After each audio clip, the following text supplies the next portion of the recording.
interviews, and conversations on her YouTube channel. She also creates educational and other important content.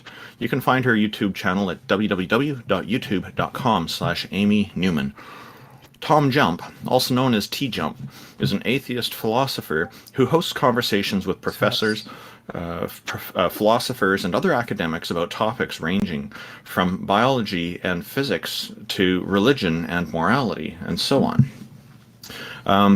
TJump's YouTube channel is at www.youtube.com/TJump. J-Mike is one of the co-hosts of the Talk Heathen show. Jefferson Spatchcock is an atheist inquisitor and intellectual who has particular expertise in analyzing and reviewing debates. His channel is linked in the YouTube description and anywhere else that you see it here. J.L. Warren is an atheist activist, educator, and entertainer. He runs the Bridge the Divide YouTube channel where he addresses irrational beliefs, the irrational behaviors that often follow, the societal divides they create, and how those divides can be bridged with education, rationality, and reason. Bridge the Divide's YouTube channel is at youtube.com/JLWarren, W-A-R-R-E-N. I'm Randolph Richardson. I'm an atheist from British Columbia, Canada. I'm the founding president of the Canadian Atheists, and I'm an advocate for freedom, fair justice, and critical thinking. My YouTube channel is at youtube.com/Randolph Richardson, and that's R-A-N-D-O-L-F, F for freedom.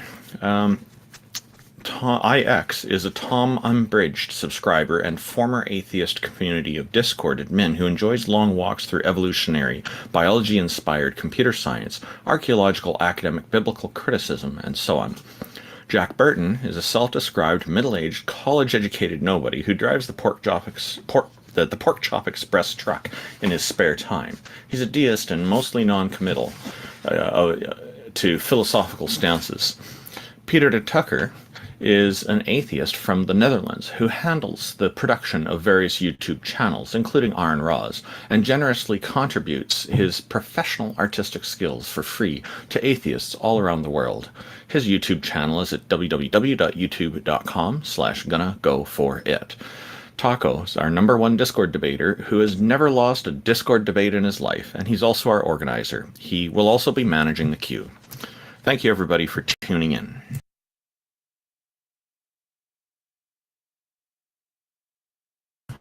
How is everybody today? Pretty good. Doing good this morning. Excellent, and that's excellent. Hi, TJump, how are you? Tired. Well, we're glad you could make it. I guess I'll bring up our first. I remember Taco was mentioning that his Russia Defender was first in the queue, so welcome, Russia Defender. Thank you for joining us, and what have you got for us today? All right, now let's get some Z's in the chat, man. All right, so I wanted to get into two main arguments today, and win another debate. So the first argument is that in order for your beliefs to have validity, you must have a good standard to do so, and I will demonstrate how my standard for God is better than the standard for natural creation or natural existence. And the second argument is that the people who believe in something, the quality of those people is an indictment upon that ideology. So let's get into it. I want to start with the validity thing. You said that for our beliefs to have validity, you need to believe in some foundation. Like, what do you mean? Validity just means the conclusion Like, for follows from the instance, premises, right? You have to have an answer for, like, why is murder wrong, or where do we come from? You have to have a consistent standard of beliefs. What do you mean by validity? Because validity just means the conclusion follows from the premises. So to have that, you don't need a standard. You just need. Come on, dude, don't play semantics. Let's just get into the argument. No, I'm not just like making fun of your not knowing philosophy. I'm literally asking, what do you mean? Well, the question. Asking for Russia. He's asking for clarification because he's correct on that. Valid just means it follows from the premises. So, like, whether or not action is, whether or not morals are subjective or not, you could say that the subjective nature of morality is a grounding feature of it. That humans decide, individually and societally speaking, what is and is not moral, so and that changes. Standard, yeah. So that would be your standard. That's what I'm saying. But that is the only determinable standard. Well, I'm disagreeing with that, obviously. But go back to TJump's question, because TJump had a question. Yeah, my question. What your answer is. My question was like, what do we need the standard to do? Because we don't need it to be valid. Like, valid just means the conclusion falls from the premises. Like, do we need a standard to have it be true or something? Like, what do we need the standard to Well, do? no, I'm just arguing it has to be valid first, and I'm saying the atheist worldview isn't even valid, let alone true. Well, I'm what do you saying it's mean not by even valid. valid? Valid means the conclusion follows from the premises. I don't know what you mean by valid. Yeah, it's not valid, and here's why. Because the atheist worldview believes that murder is acceptable because, No, it it's doesn't. justified under Yeah, certain no, we circumstances. don't. No, it Yeah, you does do, not. because you have No, I subjective don't. morality. No. I personally don't know. As an atheist, I personally decide what I find to be moral and immoral. And unjustified homicide, unjustified killing, I find to be immoral. Okay, but that's your opinion. Right, that is my opinion. And guess So what? why The is it vast majority wrong? of society. Now, if you want to talk about what that's grounded in the fact that that as part of our evolution, we are societal animals. We are social animals. And so we also understand through evolutionary game theory that selfish action, like unjustified homicide, unjustified killing of other people, yields negative results long term for the entire Wait, why is it species. negative? Why is it negative? Yeah. Because okay, so from an evolutionary game theory standpoint, when you just like wantonly kill whoever you want, you take people, number one, first and foremost, you limit the genetic diversity of our species. And that's already a bad thing. Why is it a bad thing? Because when you reduce the genetic diversity of a species, it results in the inability for the offspring to eventually have more offspring, because you eventually get chromosomes that overlap because everybody's related. Okay, so what? So let's say all that's a bad thing that leads to hold on, Russia. That's a bad thing because Russia. I'm not monologuing. That's a bad thing because it leads to extinction. Let other people speak, dude. What Russia, I'm saying is, you said why is that a bad thing? No. Let me speak, dude. You're making the claim that genetic diversity. Yes. We're all gonna die out. We're all gonna die out. Well, guess what? Why does it matter? Why does it matter? You don't have a standard. Because we don't want to die out. Why should humans exist in your atheist worldview? No, Russia. Because we personally don't want to die out. There it is. So it's just an opinion. You're going back to an opinion. Right. Your personal opinion. Empathy. It's like Russia. Empathy is an evolved ability. Okay. Our ability to empathize with other human beings is one of the reasons we've survived so long, because we can empathize with other human beings, and then we can literally say, I understand the pain and the fear that other people feel because I can empathize with them. And so then I therefore go out to mitigate that or eliminate the pain and fear that other people feel. You don't have to empathize with them, though. You don't have but what we do naturally, we've evolved this way. That's not true. Some people That is very true. Why do you think this species still exists? Well, I still never got an answer to my question. It doesn't matter whether humans exist or not. Though. There's no reason for humans to exist under your worldview. No. There's no. The reason that we exist, like the mechanistic reason why human beings exist, is because we evolved into the niche that we filled, and we happen to outlast all of our cousins, all of our related cousins. Oh, we're the only surviving member of the Homo genus. All of our other cousins are all dead. So we outlasted them. Wait, can I jump in here? Because I'd like to go back. Yeah, he's suffering. Go help him. Go ahead. So most professional atheist philosophers believe in objective morality. Like, you can have morality without a God. You can have objective morality without a God. Like, most academics don't agree with Joe Warren. But I don't understand what your point was initially, where you said you need an objective standard for your position to be valid. Like, again, that doesn't make sense. What exactly do you think? Well, it's literally the first thing you said. You need an objective standard for your position to be valid, but you still didn't explain what that means. So we're talking about morality, so don't derail. So what I'm saying is, no, you have to. I started with the question. Russia, he's not derailing. He's addressing your point. No. I asked a question first before you got off this tangent on subjective morality, which literally doesn't matter. Dude. I was talking to J.O. No. I asked you a question. You have to answer it. What's the question? What do you mean when you say that you needed an objective standard for your position to be valid? We can have it. Anybody can make up an objective standard. So you have to be able to justify that your standard is consistent. What does that mean? Like, consistent means that it can't be contradictory. It can't not make sense. Okay, well, those are two different things. So one, logical contradictions are easy to show as long as it's not like a round square. You have a non-logical contradiction. Platonic objects are an objective moral standard with no logical contradiction. But why do you think you need this? What do you think you need this to do? Because if you don't have an objective standard that is consistent, you don't have any basis to defend your positions. Sure, I do. I can say, I think, therefore I am. That's a very good way to ground my knowledge. I don't need an objective standard. No, that's stupid.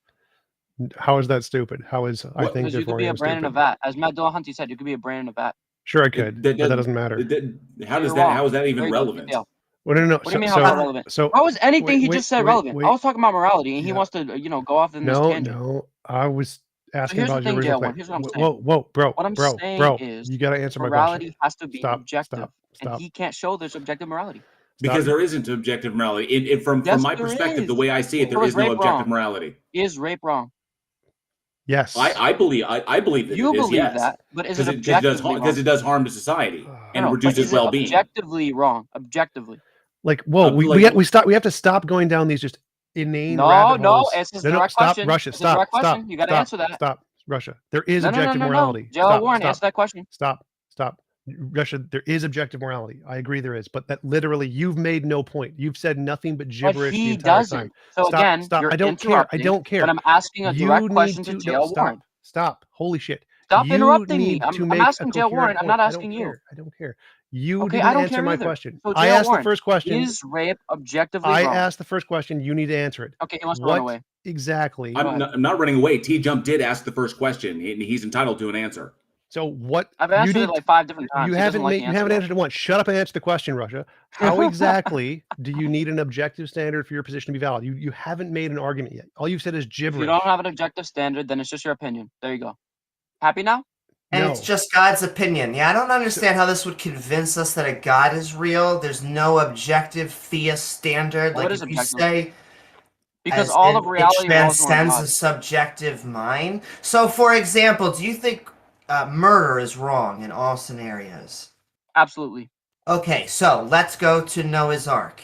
So, do you think that God drowning everyone is objectively moral? That's justified completely, yeah. I mean, you're a moral monster. I don't know what else to say. We don't want to believe in your God, even if he did exist. We'd be against him. If God creates you, he can get rid of you anytime he wants. No, that is not the way that works. God, man. It's not murder for God. So you support abortion? Is that what you're trying to tell us? Nope. We should arrest women who do abortions. There you go. God is a moral monster. We should arrest. I mean, you don't see the hypocrisy? Russia, assuming that a creator has that level of power, when that creator has given what in your worldview is literally free will to its own creation, when it gives the ability to choose and the ability to think and rationally assess a situation and critically analyze evidence, when it gives all that, but then turns around and that's literally a double standard. And so you can't say, yes, it is. Listen, yes, it is. You're simply saying that God has the right to do this because God is the biggest, most powerful bully in the universe. Exactly. And it can do whatever the hell it wants. First of all, yeah, he is the biggest bully, and that's not moral. Problem. How is that not moral? You don't have a standard. That makes it a monster. It's immoral. Wait, it's just your opinion. One sec. The bigger problem there, that's subjective. So you literally just defined like objective means stance independence. Wait, shut up. So objective means stance independent. Why is it wrong? Shut up, Russia, dumbass. Objective means stance. Stop talking. Stop talking. I'm just going to kick you off the stage. Shut the fuck up. Objective means stance independent, dumbass. And if you just said your morality is dependent on the stance of God, that's by definition subjective. So you're saying you don't have an objective standard. You just destroyed your own dumbass argument, because if you need an objective standard and your standard is a stance dependent view of morality based on this one being, you don't have an objective standard. You have a subjective standard. So you've debunked your own argument, kiddo. Nope. So listen, my son, here's the reality. Saying nope doesn't make it true. Nope. Because all of existence was created by God, and all of laws are created by God, and everything is under God. By definition, anything God does or says, what does that have to do with it being stance independent? There is no objectivity outside of God. Objective you're means stance independent. That's what the word means. So how is it stance independent if it comes from a mind? Why is God evil? You have no standard. I didn't say that. Answer the question. Objective means stance independent. God is stance dependent. Therefore, it's not objective, right? Basic logic. Definitions. Learn the definition. It means you love a dictator. It doesn't mean that it's moral or objective. It's just like he could kick your ass. Therefore, it's moral. That is not objective. That's a moral monster. Actually address the argument. So his argument is that objective, it needs to be objective. But what's your standard for saying it's wrong? What's your standard? I can make up any standard I want. The point is your standard. That's I just proved is wrong. Wait, stop, Russia. Stop, Russia. Don't like God. Your standard is subjective. I just proved your standard was subjective. You have nothing. No, you don't have a standard. Actually, TJump, he brings up an interesting deal, because he says you essentially said you just don't like God. Okay. Yeah, this is what Russia. This is where the problem hinges, is because We don't believe that a God exists. Okay? So you need to be able to convince us that this God exists before you can even make an argument that this thing, otherwise you're just begging the question. So you need to be able to demonstrate that this, you need to be able to demonstrate that this God exists, because if it was self-evident, then we would all know it and we would all believe it. I'll give you an argument for God. Here you go. So Thank you. Okay, here we go. An argument for God is that if you look at the people who support God and you look at the people who don't support God, look at the qualities and traits and knowledge of these people, it's clear. The Christians, the Muslims, the Jews, they're intelligent, they're strong, they're fast people, and the atheists are like soy neckbeards. That's one of the arguments. Well, the going based off of you don't know what valid is. Okay, so we're at 15 minutes, and nobody here is convinced, and you've resulted in Let's go. insulting people, so we're going to go ahead and move on to the next guest. Thank you for coming up. And sorry, hang on a sec. I just want to. I think we should just do a little bit of commentary on that. I have one observation to make or to share about what came up there. There's a sorry. There's. Oh my God, Satan took him. Yeah, I'm sorry. I dropped a spoon here. They had.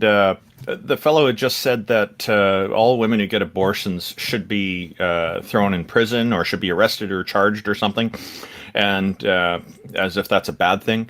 And then later he's saying that all the laws came from God. So it seems that God didn't put in this law to make abortion illegal. How interesting. Oh. He's got a lot of problems with his arguments, it sounds like to me. And TJumps, you were really going at him there and tearing his argument down. Was there any final thought you had on that one? I think we should actually have them explain what they mean before trying to address their points, because his very first sentence literally didn't make sense. That you need an objective standard for your position to be valid. That sentence doesn't make sense. We need to ask, what do you mean by this sentence, until he actually makes a coherent argument. Don't go down rabbit holes, because it's just doesn't. There's no. You can't win if he hasn't told you what he means. That's actually a really good point. We should ask for clarification in these kinds of circumstances. I agree. And I am. He's got the master of clarification coming up next, Otangelo. I've invited him up. I will say it was interesting to get to the heart of it, in that it was all predicated on him begging the question that God exists, because for all of this to exist about God has to exist in the first place, and he just assumes that it does, and he wasn't able to demonstrate it because his justification for God existing was atheists are not. No, I don't like atheists was his justification. So. And I just want to say it can't be an objective moral standard that leads to God, because there are atheists that have objective moral standards and subjective moral standards. I thought his objective moral standard was very subjective. As soon as we took it off of God and just to women, all of a sudden we had to jail them, but we apparently couldn't jail this God. And the last argument he got out was, I'm going to call it argument a la neckbeard.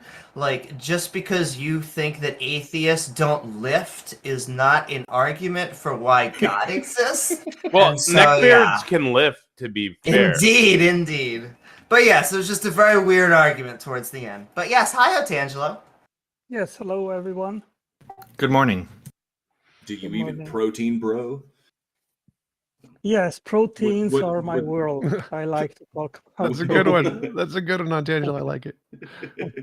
Yeah, we should quote Otangelo on that. Proteins are my world. I love that. That's great. So what you got for us, Otangelo? The framework upon which we are disagreeing constitutes in the theistic world, there is an entity which is eternal, powerful, and in special intelligent. And in the no-God world, there is no pre-existing intelligence, no agent which supposedly explains our existence. Okay, can we all agree on that? Sure. Okay. Sure. So I want to ask you this. Let's suppose that you see a house and a scaffold which is being constructed to build that house, and you see. Otangelo, sorry, I was muted. I disagree with that. If you say in your worldview that there's something intelligent, then explain to me how killing off every all forms of life on the planet during the flood as an intelligent solution to people disobeying said God. Oh, that was Yeah, wasn't technically a part of his argument. He was just asking, can we Yeah. agree that the debate is between theists think there is a big mind before the universe, atheists think there is not? That was his first question. But he did say intelligence. So let's establish this intelligence, please. Let's before we not, because continue. that wasn't his question. That's fine. There's two separate questions. But it's my question to him. Well, he hasn't made his question yet. So he was just asking us, do we understand the debate is theism, atheism? Theism thinks there's a mind, atheism doesn't. He was asking this to us.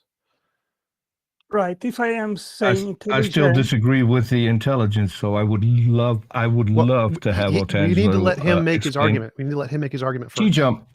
TJump. This is my question to Otangelo. No. He was not done making his argument. We need to let him go first, Peter. I was muted. I was muted. I apologize for being muted.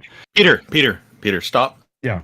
Tjump's right. We need to let Otangelo finish his argument, and both of you, we can get to your questions. Tjump did talk first with Otangelo, so we'll get to Tjump's question first. Oh, I didn't have a question. I wanted to let Otangelo finish. That was it. Okay, good. All right. Yeah, I was the first to ask a question. Okay, that's fine. Then you'll be first after Otangelo speaks. Okay. When we are talking about intelligence, I'll quote here. That is the ability to use memory, knowledge, experience, understanding, reasoning, imagination, and judgment in order to solve problems and adapt to new situations. Now, let's suppose that that includes several animal species, right? Let's let him finish, Peter. Okay. So when we see question. Okay. So when we see a house to be built and we use a scaffold in order to build the wall and then to paint it, and then in the end that scaffold is disassembled anymore, in that entire building process there is intelligence involved. People which construct the scaffold and construct the wall, paint the wall, and then deconstruct the scaffold. In that entire process, intelligence is involved. Now let's suppose that you arrive at the building site and you see no workers, no operators, you just see an unfinished house and an unfinished scaffold, and you have to make sense of that situation. Then I think we all can agree that it can be logically inferred that in the past somebody with intelligence had to create that state of affairs, that wall. No, we don't have to infer that. We know how houses are being built, so we know what is going on just by laying eyes on what is happening at that time. Right. That is purely because of our previous experience. It's the watchmaker fallacy. The universe and life in and of itself, or the world, if you want to just lump it all together in one category, is not analogous to a house. So no. that's basic Hume, is that the two things are not analogous. So I wouldn't, because I have experience of humans building houses, or intelligent, and humans are intelligent building houses, I'm not going to assume that I would actually look and say, oh, people are building a house and they're not done because people are building them. I wouldn't say intelligences are building the house. And if I could just separate those out really quickly, go ahead. It is that houses are artificial. They need an actual intelligence to make them. And then humans, as far as we can tell, all of life is naturally arising. The houses don't grow in nature. Houses don't have sex and multiply. So yeah, we know all of this. That'd be very argument. That'd be very helpful if they did, because we have no homeless problem. Oh man, that'd be so easy. But yeah, they're that's the big thing, is that they're not analogous. Is that a house or any other type of structure that we can build? These are not analogous to like cosmic, stellar formation.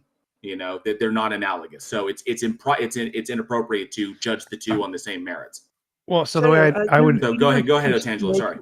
Well, Otangelo, I want to say, I agree. I agree with you. To make my argument, I mean, I've still not even finished to make my argument, And JL, you don't know But what I want to Otangelo, compare. we know what at the argument you're greater making, so we're just cutting off short because that saves everyone time, and we can give you more time, and we can give other guests more time. So that's Peter, the only so reason why we do advance- this. Okay, so Peter, advance please what my argument is. You're going to make an analogy where we see houses being built and therefore deducted that an intelligence is necessary. Therefore, for the universe, there had to be an intelligence in order to create it. Or your favorite argument, we see life, we see DNA. Therefore, we need someone who has coded the DNA. We need a coder. You always have the exact same argument. I'm going with the second one on this. You're going back to your original one-trick pony argument. You don't know how abiogenesis happened, therefore God.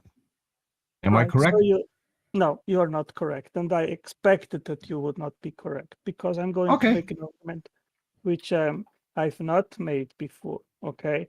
But well, you can cut down on the details of the house building and go to what you were going to say after that. No. Well, maybe before I provide the analogous situation in nature and in biology, Peter, can you explain to me if you have ever discovered a state of affairs where a wall and the scaffold to build the wall had a natural, non-intelligent, unguided origin? I do. No, because we know I how do. walls are being built. We also know that not for every wall a scaffolding is needed, because if you're not going to build a tall wall, you don't need any scaffolding at all. You can just build it. Right, So, but there's actually I'm still waiting for where you're going with this argument. Can I ask what the purpose of this argument is? What's the analogy that is going to follow from this? I do want to mention quick that there are actually tons of natural walls that have natural scaffolding, like the White Cliffs of Dover, that form naturally. So yes, we do have scaffolding and walls, both that form naturally without any designer all the time in nature. Okay, but when you have a wall of a house and you see actually the scaffold which was necessary to build that wall, and then you have also the observation of the disassembling of that scaffolding, especially when the scaffold is inside the house, and obviously you will not remain that house with the scaffold inside. You have to disassemble it, and that is an intelligently driven process where people with intelligence, they disassemble that scaffold. Well, no, that's the reason. I fully agree that that's an intelligence. One sec. So there's natural cases. One sec. I want to be quick. Peter. No. I've given you a lot of time to talk here. TJump. Read the new rules. I was starting on this, so I started first on this one. So there are natural cases. You interrupted me. Peter, let TJump talk real quick, and then you can comment after TJump. Wait, what? Why are we having new rules if they're not going to be enforced? Shut up, Peter. I need like 5 seconds. Please just shut up. So there are natural cases where there is scaffolding that builds a wall, and then the scaffolding is removed like salt. So salt can be a scaffolding. It dissolves in water, and so the salt can be used to build a stalactite or a wall of some kind. And then the salt can be dissolved in water, removing the scaffolding. There are natural occurrences of this happening, so we don't need intelligence for that. I give you that, but it will not be that has nothing to do with the argument Otangelo presented, but it literally does. He literally said you required scaffolding to build a wall, and then the scaffolding's removed that indicates design. That's I just not proved what he you didn't. That's literally what he said, Peter. Oh my God, stop talking. Well, TJump, I can even give. Yeah, actually, TJump, I can even give you that example which you just gave. But when you have actually a blueprint or an architecture plan which instructs how to build a wall and as well how to build the scaffold itself, and then you have the process of building it, and you have also a manual which explains precisely how to remove that scaffold and now you're adding on a lot of things, Otangelo. I would really like to go to your original argument, because now you're adding on blueprints and you're adding on all kinds of things to your original argument that you didn't add in the first time. So I would really like to go to, we see a house being built, we see scaffolding, we see people taking the scaffolding down after the house is being built. So let's get to your argument from there. Yeah, Peter, I tried to define it more because TJump brought up that example with salts. Yeah, that's why. But my but that has nothing to do with actually, building a house, right? Well, that's why I am actually specifying what I am talking about. And I am talking about this state of affairs where it is a blueprint which directs the making of the scaffold and the walls, and then also the disassembling of the scaffold, which is a directed process based on that blueprint on these instructions. And my question is that a state of affairs, both the origin of the blueprint, the instructions, and the assembly and disassembly process, could that have a non-intelligent cause and origin? No, because we know how blueprints are being made. We know what blueprints are necessary to build a house. We know, I don't think there are blueprints to assembling scaffolding, but maybe there are. I don't care. We know scaffolding is man-made. We know that man made the instructions to build it, as it made the instructions to build a house. And so all of that we can just go back and we can see that in every stage of its development, from the blueprint being made until the house being built. That involves not just one intelligence, it actually involves multiple intelligences, because the people who are making the blueprint are not the people who are constructing the scaffolding. They're not making the aluminum pipes that are involved in it. They're not sawing the wood planks that people walk on. Then we've got other people who construct the stones and the mortar that the house is being built of. We've got electricians who install the electrical system. So it's not just one intelligence that is being applied here. There's multiple. There's thousands of people involved in the process of a house being built today, just building off of previous inventions, previous experiences. So, we've got a lot of intelligence going into building a house. Yeah, Peter, I agree with you fully on what you just said, but it is perfectly conceptualizable that one person would have the power to invent both the blueprint drawing, making it. I'm as machine designer, I could do that, and then eventually, and I have worked in the factory to actually construct the things which I have designed, so I could eventually do both things, right? So that is not something which would be possible. You can design a complete electrical system for a factory? No, I am saying you know what kind of circuit breakers you need. You know what kind of wiring you need. This, I'm going somewhere with this. You know all of that, Otangelo?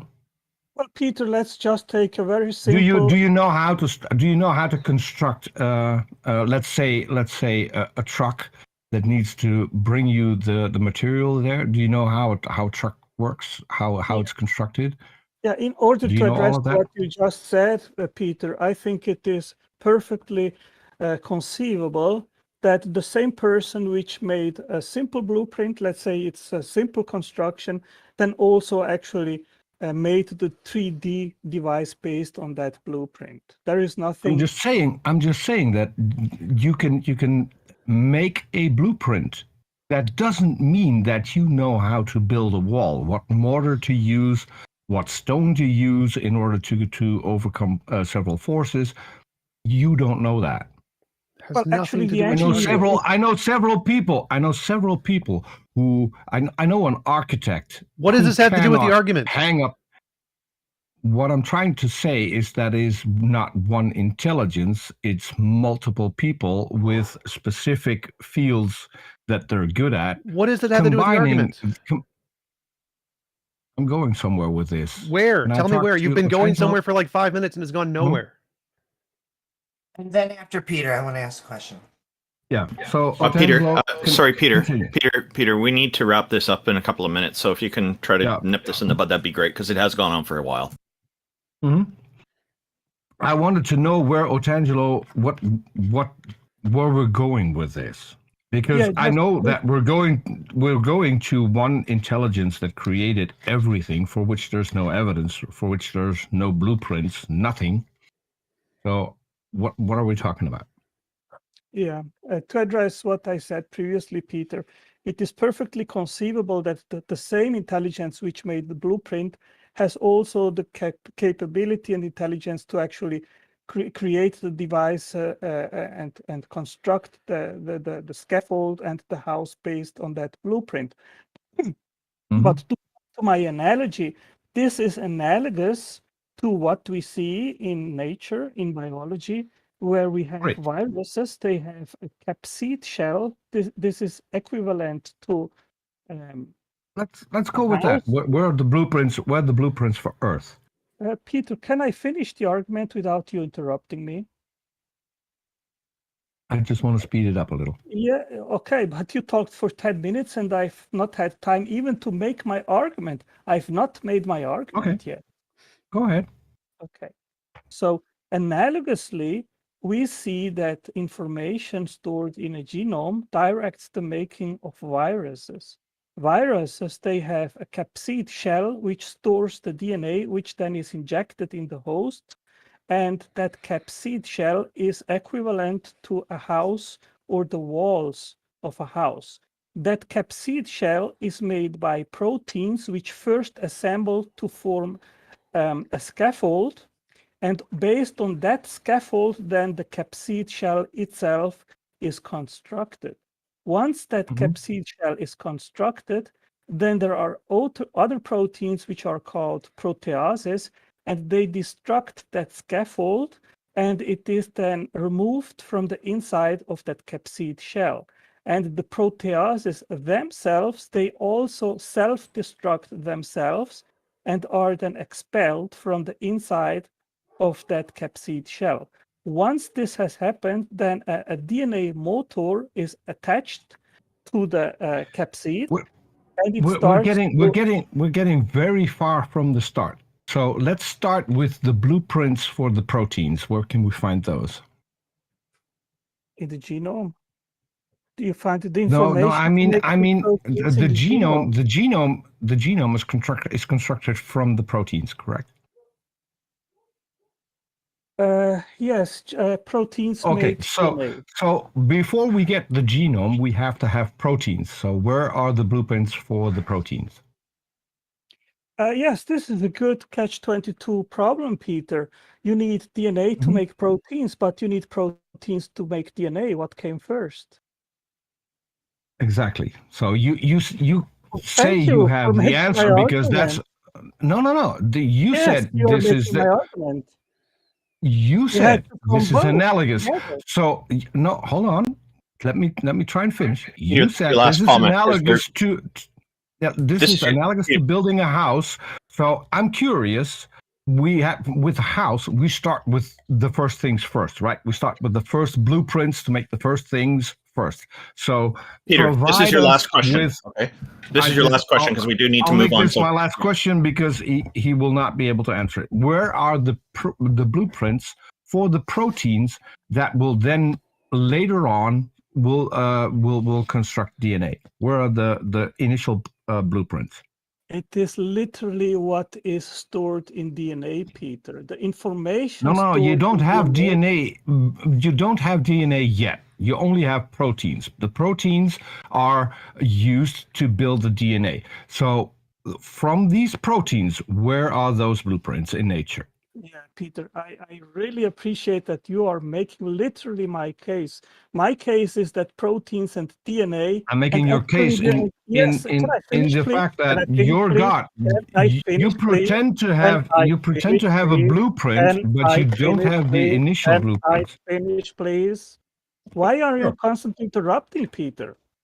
Yeah, Peter, come on. Because you're trying to get away from No, don't justify it. Please don't interrupt him. Okay. My case is that if you are questioning what came first, then I say, of course, both had to come together. DNA had to come together, created with the proteins, because they are interdependent. You need proteins proteins to make DNA. You need DNA. Okay, I'll make it easier for you. Where are the blueprints? Why Where are are you the blueprints had for your last atoms? question. Why You had are your you last interrupting Peter, you me? are interrupting Why- again.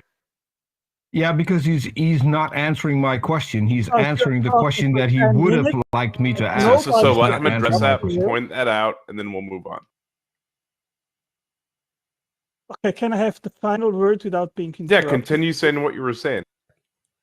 Okay, you need proteins to make DNA. You need DNA to make proteins. You need the information stored in DNA to make the scaffolds, to make the capsid shell of viruses. You need information to disassemble the scaffold. You need DNA to inform how to make the proteases which self-destruct themselves.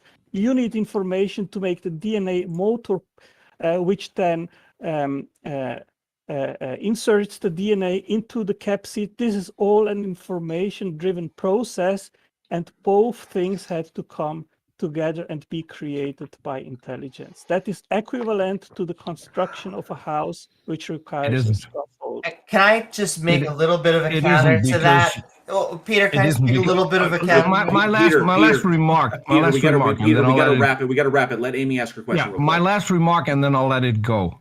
This isn't analogous because you skip everything from the initial stages, from the basic building blocks.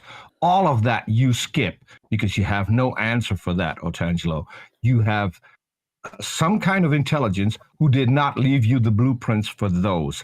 That is why I wanted to go there. That is why I wanted to point out that you have no answer other than I don't know.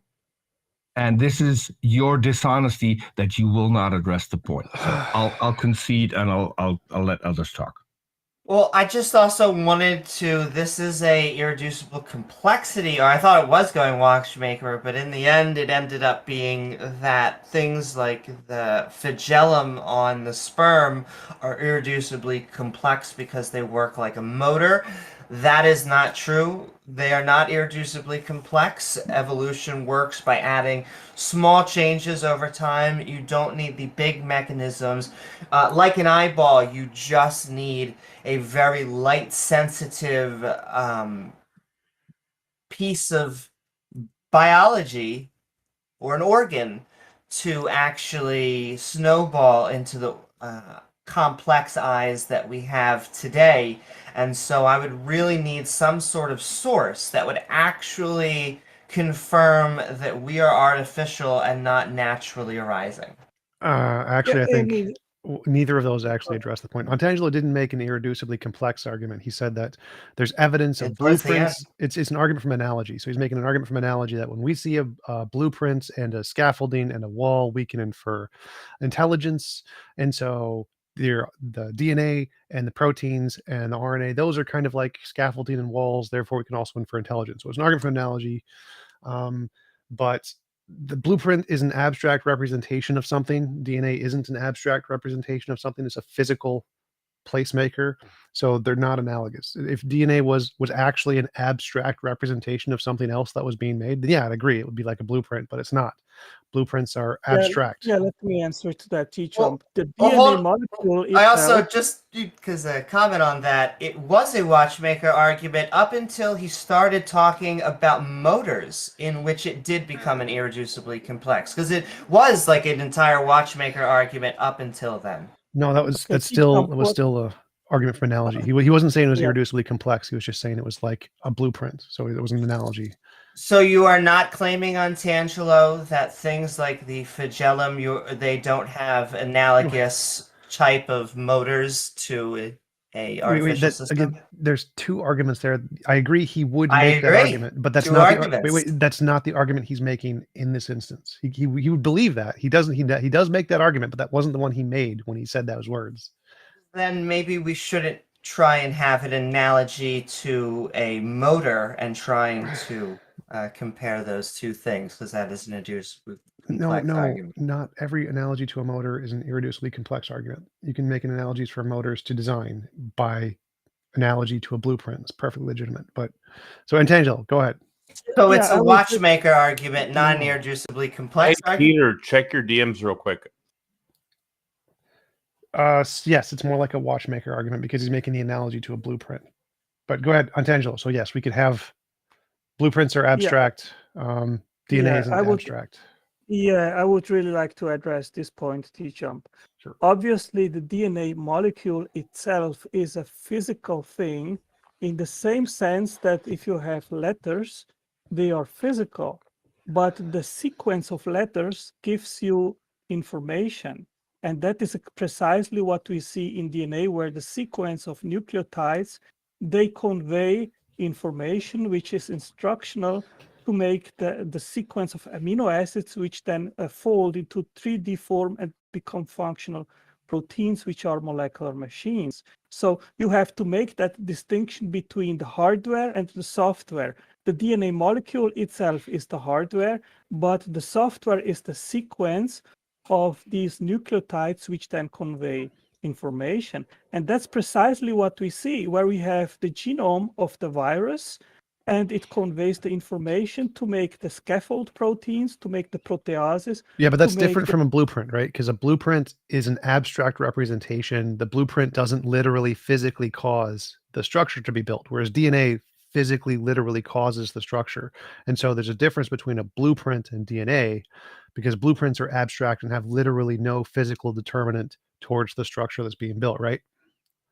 Well, it is actually precisely the sequence of the nucleotides, which are the determinants of the sequence of Untangelo, like a blueprint, like a literal blueprint that humans have drawn, that you don't like put that into a machine and then the house is built. A blueprint is an abstract representation. There's no physical correlation between the blueprint and the house. It's abstract. We look at the blueprint and then make a house. But DNA, there's a physical determinant, right? The DNA physically causes the structures to be formed. And so it's not abstract. Blueprints are abstract. Well, they have no connection to the house. Well, actually, I disagree with you, TJump. The sequence of nucleotides is the abstract, is the information. It conveys the assembly information to make these proteins in the same sense as the blueprint of a house is the information required, which directs the assembly of the house. That is a one-to-one correlation. Well, no, the blueprint doesn't physically cause the connections to be made, whereas the DNA physically causes the connections to be made. So like the DNA is like a wrench. It like wrenches the thing into place, whereas the blueprint does nothing. Blueprints literally physically cause no interaction related to the house, but DNA literally physically forces things into place. Right. I also need to point out, because I know we're running short on time, I want to point this out real fast, is that the biggest reason why they're not analogous, Untangelo, is because a blueprint in and of itself is designed to make one thing. Okay. And if you follow the blueprint exactly, you get the same thing every single time, no matter what engineer's hands you put it into. So if I have a blueprint and then I give it to somebody and then they make it, they're going to make one thing. And it's going to be made specifically to that blueprint. If I hand somebody else, they're going to make the exact same thing if they follow the blueprint exactly. Okay.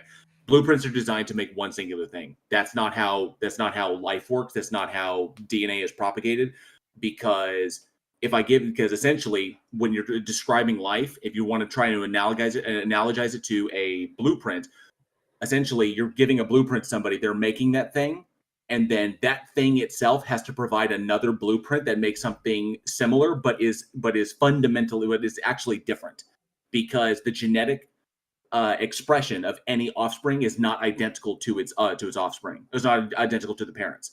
Okay, so the blueprint changes with every single offspring, and then until eventually, millions of years down the road, you have a completely different blueprint from the original parent blueprint. Eventually, you have blueprints that are not even compatible with the previous blueprints anymore.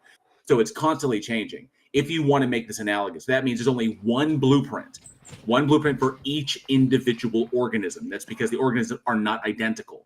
So the blueprint analogy doesn't even work, because blueprints make one thing every time. That's the same every time. Whereas that's not how life propagates. Yeah, TJump, I think you made an interesting point, and I would like to add to that if I, as a machine designer, you're just going to ignore that? Well, I would. I was first, so I think it's right to respond to me first, anyway. Yeah.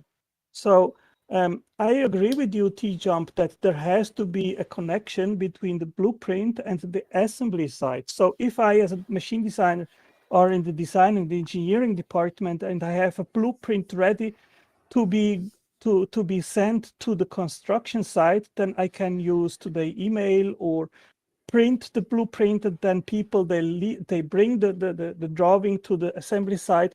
So there has to be a transportation of that information to the assembly site, and that is also an entirely intelligent-driven process. And these information transmission systems, they have to be created in some form.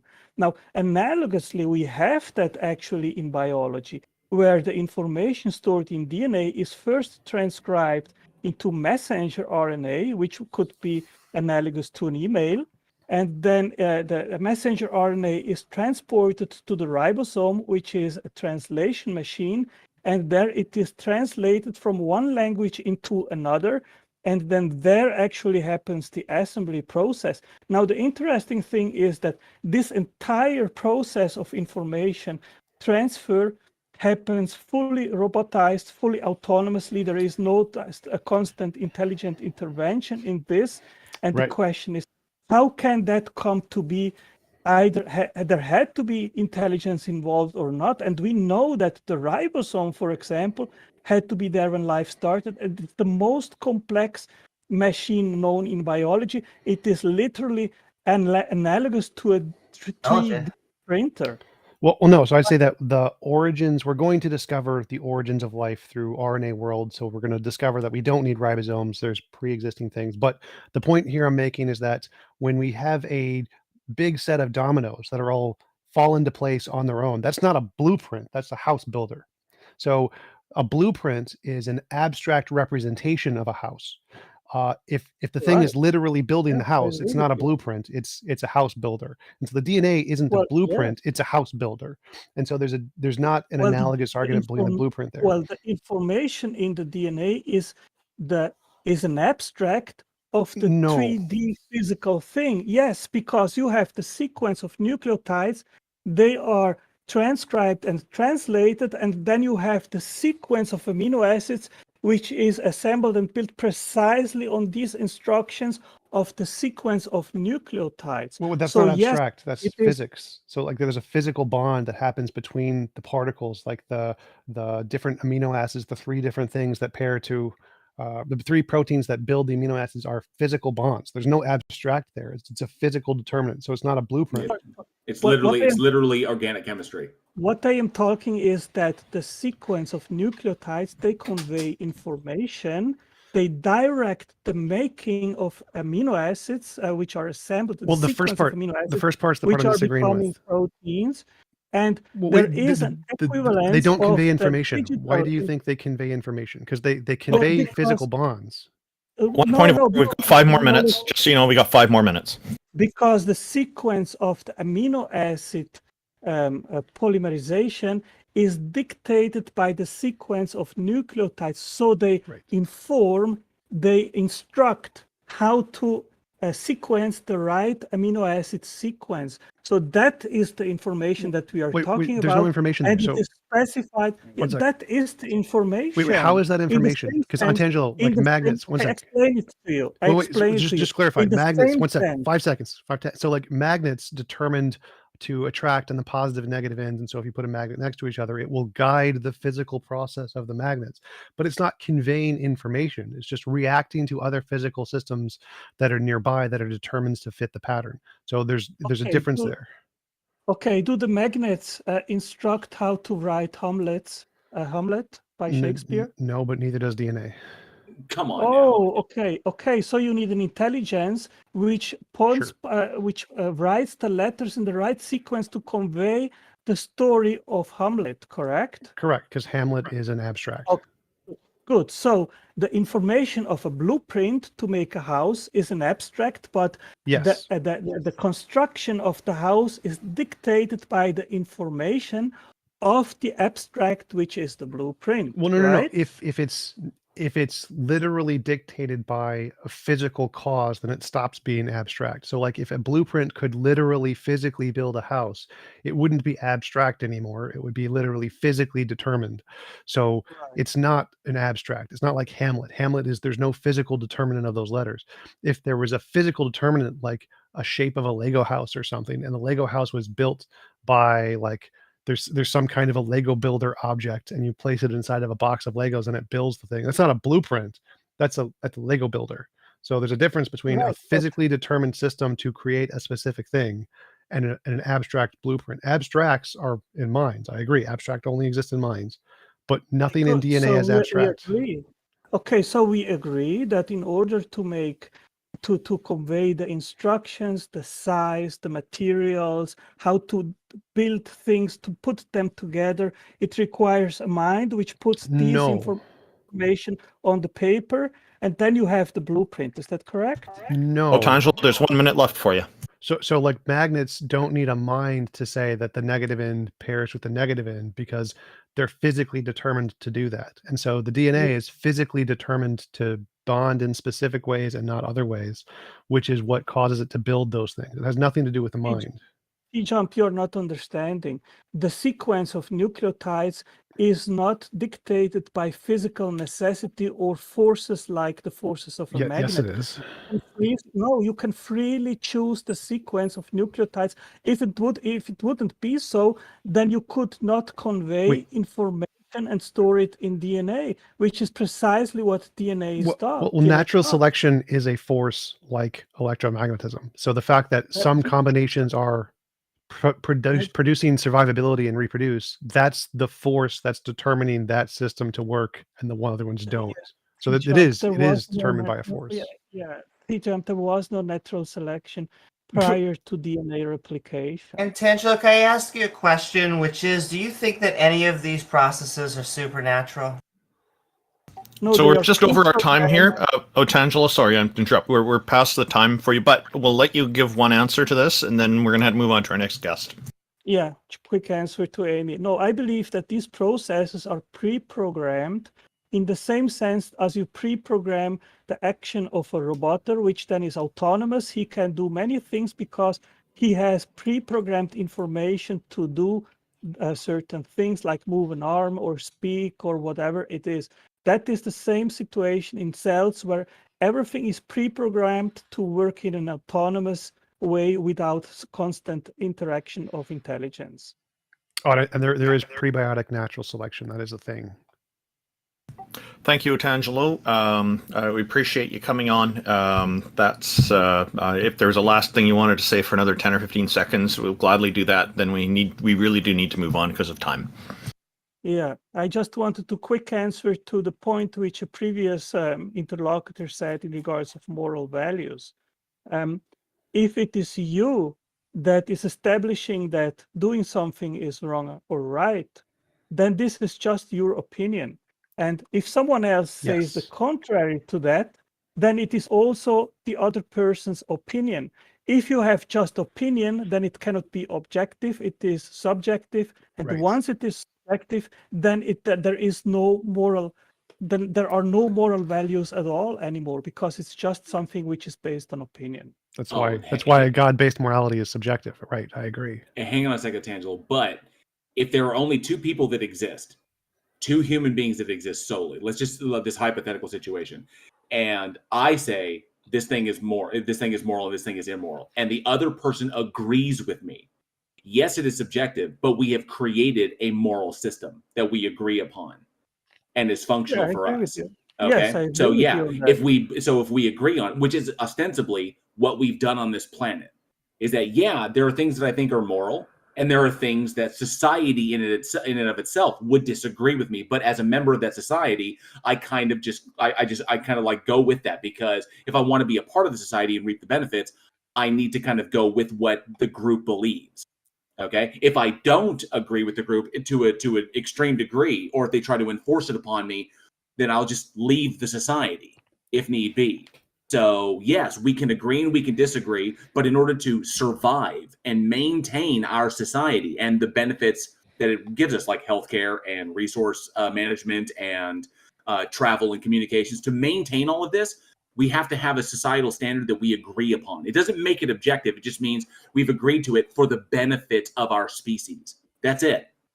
So we agree because we see the harmful actions of this. We see that it damages our society. We see that things break down. This is the difference between cooperative action and selfish action. We recognize that constant selfish action from all the members of society will eventually lead to the destruction of that society.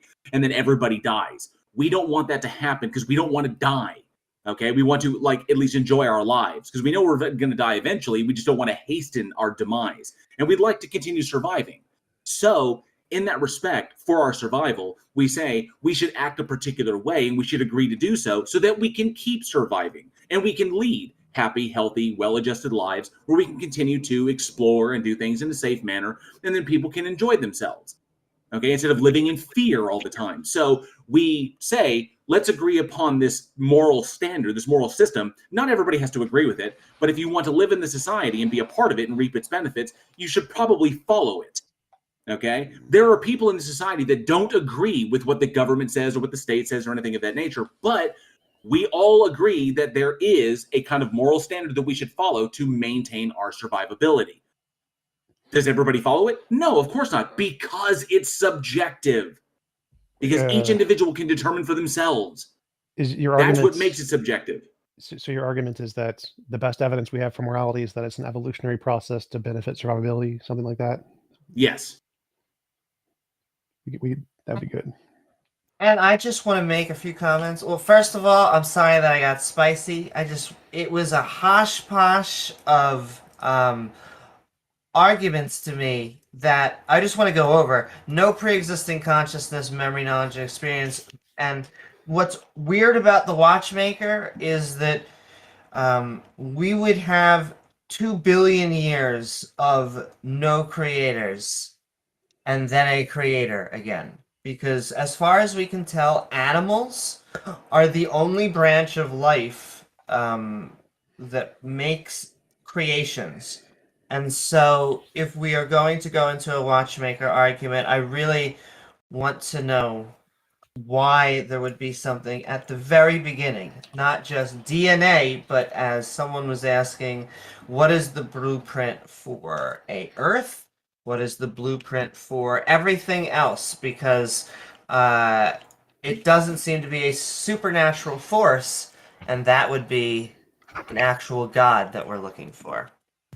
We had one quick comment I just want to relay. It's from our YouTube live chat by Dave M. He wrote, TJump just explained Chemistry 101. Otangelo should take that class. I thought you'd like to hear that, TJump. OChem, baby. It's OChem. And I just want to point out that, yeah, it's not a blueprint. It's not analogous. And I'm surprised that he never addressed that, because if it was a blueprint, it'd be the same thing every single time, because if you follow the blueprint, you get the same thing. If it's a different thing every single time, then there's no blueprint. It's just determined by whoever is happened to be smashing at the time, and then you get something completely different. So yeah, it's not analogous, and he never did address that, which is kind of a shame. But America first. I just want to say, America first. Donald J. Trump, welcome. Thank you for joining us. What have you got for us today? Thanks for having me, guys. I just wanted to say, first of all, I really appreciate that you guys are trying to create, the discourse between people who disagree. It's actually a really good thing, in my opinion. Well, thank you very much. Now, how do you disagree?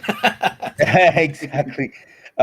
So I've often found that oftentimes the disagreements happen because there's a disagreement based on definition of terms, right? And so my understanding, I want to ask about, definition of terms. Like first, atheism, does it have a position or does it not have a position? My understanding is that agnosticism does not have a position, but then you have old atheism and new atheism. The old atheists, they had a position, like Albert Camus, for example. Wait. So both. There's both. You can use the word both ways. What is your point? So Albert Camus, for example, he had a position. Wait. We don't need a history lesson. We know there's two definitions and both can be used. Both are correct. And America first, I can solve this real quick. There's agnosticism and Gnosticism, there's atheism and theism. The first question is, do you think that Albert Camus' affirmation that God does not exist, a maximally great being does not exist, is the atheist position, or do you align more with agnosticism, that where they just say, I don't know? No, both are correct. They are both legitimate definitions of atheism. I'd accept both. I'll just add, you're throwing in terms like old atheism and new atheism, and the distinction is just nonsense. Atheism just means we don't believe in deities. Now there are a number of atheists who do hold positions that deities don't exist, a belief position that they don't. Agnosticism is addressing knowledge, knowing whether deities exist or not. So it's more epistemological, whereas the theism side of things is more psychological. But I'm one such atheist who doesn't hold this position that deities don't exist. I just don't believe. So, but there are some here who do. So you can certainly challenge people with those positions. But to assume that all atheists adhere to one particular standard would be, I think, be silly. Not the correct way to look at things. So go ahead. Okay. I typically agree with Randolph that the easiest way to go about this is the etymological breakdown on these, is that if you simply go atheist, theist, and atheist, and Gnostic and agnostic, whereas Gnostic means knowledge, a is no, so no knowledge of, and then you go theist, like no, like, belief in a god, and then a, no belief in a god. I think it's the easiest way to address it, and I think pretty much covers everything. That's typically what I hold to, just for the sake of argument. It's also the most common. It's also the most common. Yeah. I would like to say I agree with JJ Warren there, is that, go with the etymology, the history of words, and you'll get your definition. So the second, just to clarify, it's JL Warren, just so you know. Yeah. I'm sorry. That okay. I'm a little nearsighted. So no worries. So the next question, have any of you guys ever heard of the dice in the dark room, thought experiment? What about it? Yeah, it's a thought experiment, and here's how it works.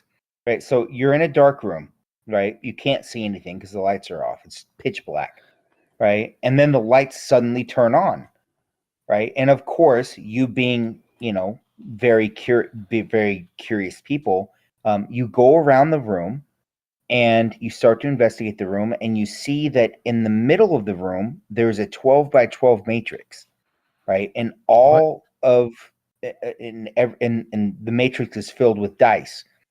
All of the dice in that 12 by 12 matrix has the number 6, facing upward, or it could be the number 1, right? It doesn't really matter, but they're all the same number facing upward. And so, being the curious person that you are, you pick up one of the dice and you flip it, right? And now 3 or 2 or 4 or 5 is facing upward, and the lights turn off and you can't see anything. Then you turn it back to 6 and the light turns on. You flip the dice back on. You flip the dice back. Fast forward, please. You flip the dice back. Just follow the thought experiment. You flip the dice back, and the lights turn on again. And what you realize is that if all of the dice didn't land exactly the way that they were, the lights would never turn on, and you would never get to find out that it required all the dice to land the exact same way on this 12 by 12 matrix. What is your conclusion? Is your conclusion that, somebody intended for the dice to land that way? No, that would be dumb. It would be now to progress this. People. Let's answer the question first, and then go ahead. So go ahead. There's 3 possibilities. It was chance, necessity, or design. Design is actually a kind of necessity, and so based on the evidence we have, we would not have any reason to conclude it was one or the other, and we would withhold judgment until we had evidence one way or the other. Simply seeing the dice in that configuration tells us nothing about whether it was determined by prior forces or a result of random chance, and so we would need further evidence before making a rational conclusion. So I would respond to that by progressing the conversation. There's been atheists who have conversed on this thought experiment, and they've said, like, well, maybe there's an infinite number of rooms where some of the dice landed the way they did, and nobody got to observe anything. This is the multiverse, right? This is the infinite number of universes, string theory sort of thing. But then there's other people who have said, okay, well, I understand that if I am in this scenario, this particular scenario, obviously I'm going to determine that somebody meant for those dice to land the way they did so that the lights could turn on, so that I could observe anything whatsoever. We are all capable of empirical observation, but if any of those dice had landed differently, the lights never turn on and we're not even here. So it's really sort of thinking like more to the question of why is there something rather than nothing? Why are we even capable of empirically observing anything? So think about the two alternatives. One, you have to determine that yes, somebody intelligently. Well, meant there's for these other dice. alternatives. So you Mhm. missed a few. A few of them, Okay. like there could be an unknown determinant factor, like the dice are weighted, or that there's a big magnet under the table, and when you turn the Mhm. magnet on, all the dice flip to Absolutely. 6. So it's possible that Absolutely. there is some physical force that determines all the dice to go to 6s, that they're interconnected in some way. Absolutely. I love just it. want to like there's I love three it. options. I want to go through the three options. Is like there's a designer who placed them all there. There's a natural force that determined them all to be 6s, or they just randomly happen to all be 6s. Those are the three options. Like the Mhm. multiverse would be of the random version. There could be there's called the grand unified theory of physics, a unified field theory, where all of the forces are determined, in which case that would be there's not an infinite number of universes there. It's just that they all determined to end up this way, which is the current model. And so those are three options that you got. But you're altering the scenario. You're altering the thought experiment. And oftentimes when people alter, hang on, T-Jump. Oftentimes when people alter the thought experiment, it's because they're trying to go towards a particular worldview. Wait, so what am I altering there? Just to clarify. Let me. If you're gonna hang on, if you're gonna alter the thought what experiment, am I altering there? Because I didn't try to alter anything. I'm trying to use all of the information you gave. I'm trying to copy it exactly. And like if I see the dices and I flip the dice and the lights turn off, flip the dice, lights turn on. I'm trying to think about what caused this. There's three things that could cause that. One is a designer, one is random chance, and one is that the dice are determined in an unknown way that we don't know yet. So I haven't added anything. Exactly. I'm just so using your exact analogy. I haven't changed anything. Right. So the thing that you changed, you said, what if we added to the thought experiment that the dices were weighted? No, I'm not adding. Hang on a second. Hang on. Let me finish. I just want to clarify. I'm not adding. I know you're not adding it. I know you're not adding it, but you're saying like, what if? What if we found out that the dices were weighted? Wait. Actually, T-Jump was trying to clarify something. Can you just give him a sec to ask for clarification? If we don't know, we will never know what caused the dice to be in the way they are. Just say that we know nothing. We just see the dice. We're trying to think about what could have caused this. It could be caused by a designer, a god. It could be caused by random chance, and it could be caused by a determined force. And you can give infinitely many options of each of those. You can say the designer Bob did it, or the designer Yahweh did it, or the designer Jesus did it. Or you could say there's an infinite number of universes, or a mini worlds hypothesis, or string theory. So you can make up a bunch of random options. And then you can make up a bunch of determined options, like, well, maybe the dice are weighted, or maybe that the room just shook in such a way that causes them to do this, or that they're determined by strings or something. Like there's three different options, and you can make up a bunch of individual cases of hypotheses that could be the case that could cause that. I'm not saying we're going to discover that. We don't need evidence of any of those things. These are just hypotheses that could explain the data. Necessity, chance, or design. Sure. I haven't added anything to the example. I'm using just the things you provided. And so, yeah, all of these ideas are great. I mean, obviously, it could have been just totally random that they all landed on 6 and the lights turned on. But what we know for certain is that if any one of those dice had been a 1, 2, 3, 4, or 5, and not a 6, then the lights would have never turned on. We would never be capable of empiricism to determine that it had to be that way, so that we could observe that it had to be that way to observe it. Agree. Right. And so you can hypothesize like maybe they were weighted, maybe there was a magnet under the floor, maybe there's an infinite number of rooms. Yeah. But the one conclusion. But these are all ad hoc, or an infinite number of roles. Infinite number of roles, exactly. That would not be an infinite number of roles. Chance, yes. But the one thing that you will not do in that real thought experiment is you will not come up with all of these ad hoc ideas. Wait, right? what? You will look at those dice and you will flip them and the lights turn off. You flip it back, the lights turn back on. And the lights is basically us existing. The lights is basically us capable of, doing you said empirical observation. Hang on. Well, no. I wanted to go back. You said you said Mhm. something important there. You said you won't make up all these ad hoc examples or something. Like all of those possibilities, necessity, chance, and design. Those are all ad hoc. Ad hoc means you're making up a hypothesis to fit the data. So we see the data, That's right. and then we try to make up a hypothesis to explain the data. God is ad hoc. Design is ad hoc. Necessity is ad hoc, and No. they're all ad hoc. Well, what's literally when you No, see it's data? not. How? It's not ad hoc to realize that if you flip even one of those dice in the 12 by 12 matrix, if you even flip one of those dice and the lights turn off, you can't see anything. You flip it I back, agree. the lights turn back on. It's not ad hoc to determine that whether it's a magnet or they're weighted dice, somebody wanted you to be able Wait, to what? see that the dice had to all be up on 6 on this 12 by 12 matrix in order to observe the fact that they were all 6 by 6. Wait, 12 that by part's ad hoc. So that's saying that somebody determined it to be this way. That's an ad hoc solution. So you're taking the data. It's not. Wait, what do you think ad hoc means? Like ad hoc means making Ad up. hoc. Ad hoc means like if you see like somebody says, what's dwarves exist or leprechauns exist, What? and then somebody says, no, we've researched all of this, and they say, oh well, the only reason you can't find the leprechauns is because Wait. they're Ad hoc. Has hang on, nothing- I'm explaining TJump. No, I don't understand. I don't understand. 'Cause in TJump, philosophy, I'm getting TJump, please. saying let me dwarves finish. and leprechauns has nothing to do with ad hoc. TJump, Literally please nothing. please let me finish. And then somebody says, "Oh, well, the only reason I don't want. I want a definition, not an example. What is I'm the giving you definition? I'm I giving don't you want the an definition. example. What's the definition? Go. TJump, please let me finish.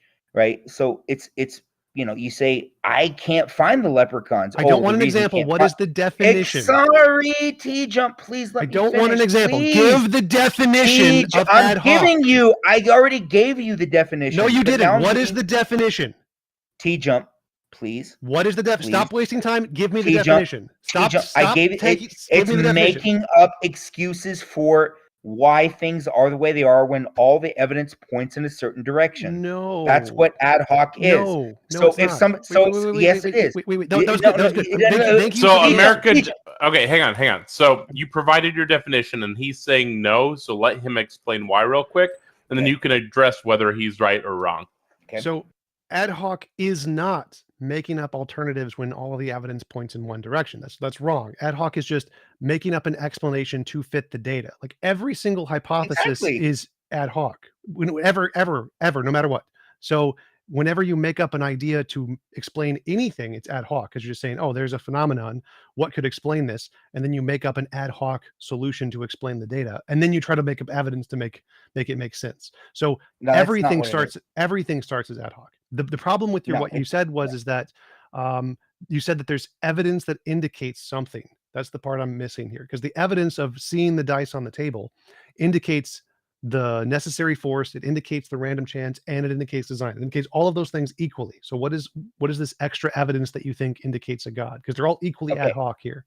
So if you begin with the belief that leprechauns exist, right, and all the evidence points away from leprechauns not existing, you can come up with an infinite series of ad hoc reasons to explain away where the data is leading you, right? So for example, you can say, well, we set up all this apparatus to detect the leprechauns, but the leprechauns, they're just really good at hiding. Wait, I have no idea how this relates to the original point. So it relates to the original point, because if you have a 12 by 12 matrix, yes, right, of dice, yeah, right, and all of them are facing upwards with the number 6. Right. I remember and if the you analogy. flip one of those dice, I remember the analogy. lights What's the turn point? off. You can come up with all kinds of odd ad hoc reasons, like a God, to explain away. Hang on. You can come up with all kinds of ad hoc reasons to explain away data. Like you a can God? say, oh, well, there's an infinite number of dice rolls. There was an infinite number of rooms, Wait, you know, where the dice was rolled. I understand. can Hey, come Jump, up let with- him make his point I'm real quick. sure you Hang both on, want to make let a me point. finish. Please let me Nope. finish. I'm saying Please- just please let me- afterwards. please let I me hear finish. you. You can say, you know, there were weighted dice. You can say there were magnets under the floor, right? And you can investigate the weighted dice, and you can investigate the magnets under the floor in this scenario, in this thought hypothesis, in this thought experiment. You can do that, but then ad hoc becomes the thing that you cannot investigate. You Like a god. cannot investigate infinite number of universes. You can't. There's nobody who's been able to do it. You cannot investigate an infinite number of dice rolls. You're Or limited God. to the data. Hang on. You're limited to the data that is right in front of you, that all of the dice have the number 6 facing up, and if any single one of them are changed to 1, 2, 3, I 4, remember or the 5, analogy. then the lights turn off and you can't even see the dice anymore. Okay, but you So haven't like- answered my You're limited question. to that data. So like T-Jump was saying, a ad hoc explanation would be, we exist, therefore God created us. That would be an ad hoc explanation. So we want a reason to why you think that God made us. No, the scenario that we're dealing with is all the dice are facing upwards with the number Stop 6. repeating the same analogy. We understand. We heard it the first time. Okay, but wait. But my question.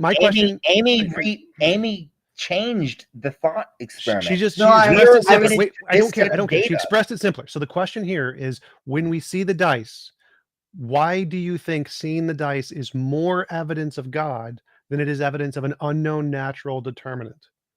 Why? It's not evidence. It's not evidence of God, right? But Any what designer, it is any evidence. designer. Hang on. What it is evidence of is that somebody obviously wanted all of those How? dice to be facing up 6. How? So that the How? lights- Hang on. How? Go back. You're I'm skipping explaining it. the most important part. How is it evidence of a designer I'm rather ex- than an I'm unknown not determined force? saying it's evidence of a designer. That's literally right? what you just said.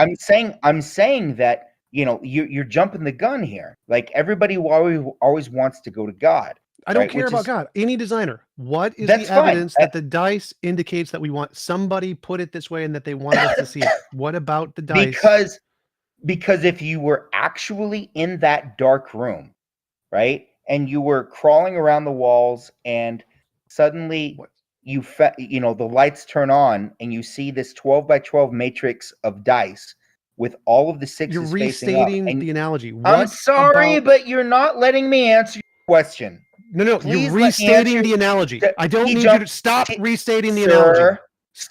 Stop sir, restating the analogy. sir, What sir, about Hey, Sir, the T-Jump, evidence? just No, I'm not going to let him repeat let the him analogy talk, again. but don't restate the analogy. So my question was, what evidence are we looking at indicates that there is some intelligent that wants us to see this, and that's a better explanation than it was caused by unknown determined forces.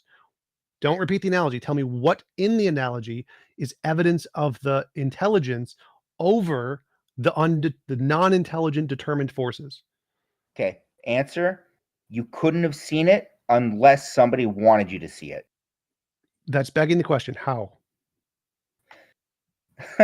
You know, in the thought experiment, you would not have been able to seen it unless somebody intended for all those dice to be the way they were. Well, no, that's false. So You like, know that. no, that's false. So like, if it's determined, wait, stop. If it's determined by unknown forces, then if those unknown forces, which are unintelligent, cause the dice to flip up and then we see it, Sure. that would also That's mean, wait, that also means that we would not be able to see it until the dice flipped up, but it wasn't done by an intelligence, it was done by determined forces.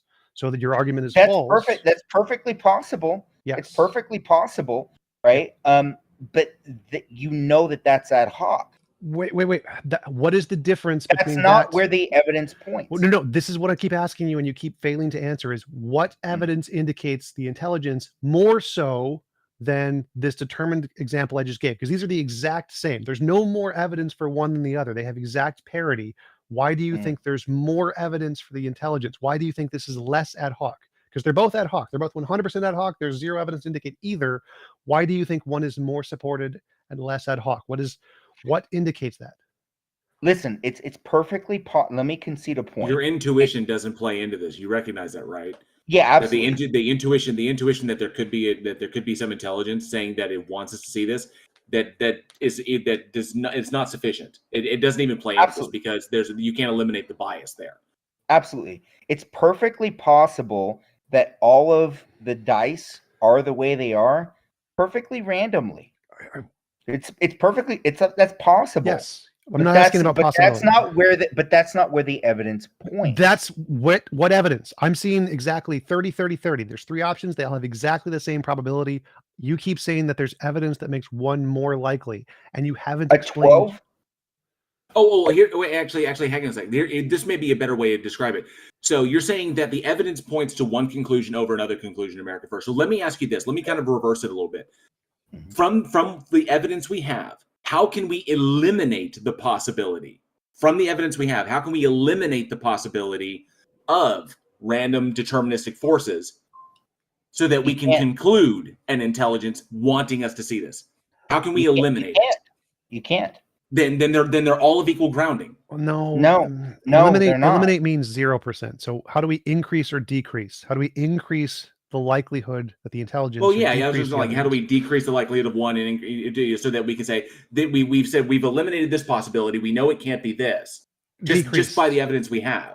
And because we can't, I agree with you, TJump. It's all equal footing. It's literally 33, 33, 33. That we can't eliminate one of the other. So we have to look at the evidence, say, what can we logically conclude from the evidence available to us? And the intelligence that's saying, I want you to see this, you can't derive that from the evidence alone. For you to say that it is, you're simply working off of your intuition. No, what I'm saying is, if you actually engage in the thought experiment, right, you will know that unless every single die you're repeating the analogy. No, okay. No. So America first. America first. America first. You just said it. You said it. America. Stop. How do we know? Oh goodness. No. How do we know? Okay. What I'm saying is, if you sincerely engage in the thought experiment, you will say that there's no way. Well, there could be some way randomly, right? But the evidence leads to the fact that the lights can only turn on unless all of the dice are facing. We agree on that. That doesn't address the question. Okay, so if you're engaged, if you're sincerely engaged in the thought experiment, then that's fine. Yes, I'm sincerely engaged. Now, what fact in the thought experiment indicates intelligence more so than determinants? Because I'm fully engaged, and all of the facts seem to be 100% explained by design, 100% explained by chance, 100% explained by necessity, and there's no evidence that indicates one is better than the others. They're all ad hoc. They all have equal evidence. There's nothing that points to one over the other. What fact in the analogy do you keep claiming indicates one more so than the other two? Okay. So let's add to the thought experiment. There's a door that you can escape through. Okay, so if you can't provide a fact, we're gonna move on. No. Now you're changing it. Now you're changing the thought experiment when we wanted to stick with it. I'm adding something to illuminate the point. There's an escape door, right? And if you flip over a die, the lights turn off and the door locks. Is that a fact? Flip the die. If you fly, in the thought experiment. I've been waiting to make this joke. It sounds like the mildest version of Saw. I'm just curious. That was an argument for fine tuning, right? Yep. That's what he was making. Yep. Yeah.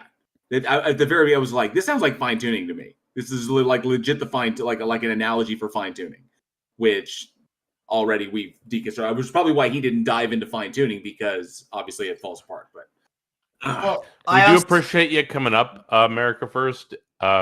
Just please address their questions and don't derail off on a tangent. Anyways, McGruber was next in queue. He had an interesting thing he wanted to go over with us. First of all, I want to thank Amy Newman for the video with TJump against the flat earthers. I think the strategy was not to take it seriously, and I think you did really well. Like, that's a sincere compliment. I'm not trolling. Thank you, McGruber. Appreciate it. What have you got for us today? And Amy would do like mock outrage and say like, "Oh, NASA, the big bad NASA says this." But So let's go back on topic. God. So all of you know that God exists because of Romans chapter 1, verse 20. The fact is that the Bible is God's word and that you ought to believe it. Isn't that begging the question? When I was an atheist, McGruber. Isn't that begging the question? Well, it's not begging the question if it's true, number one. Well, no, number two, when I was an atheist, I hated God. No, McGruber. Assuming that it's true, how do you determine that it's true? Because if it weren't true, then you wouldn't be able to make claims about anything. Sure, we can. Well, you would, but you'd have no grounding for any of the claims. I also want to shout out to Ryan. No. Don't run past this. No, McGruber. Don't run past faith against critics. McGruber, you said we can't make claims about anything, and we wouldn't be able to ground those things. That's right. I don't think you understand what that entails. So, real end off for the audience. I'm linking a study in chat that demonstrates Romans 1:18-19 is false. What do you mean is false? It's in the Bible. It can't be false. No, it is. It's objective reality disagrees with you, and so I linked it in chat so you can go ahead and share that. Well, for you, there is no objective reality because it's just based on your opinion, based on your fallible human opinion. No. Hang on. Gravity is not based on my opinion.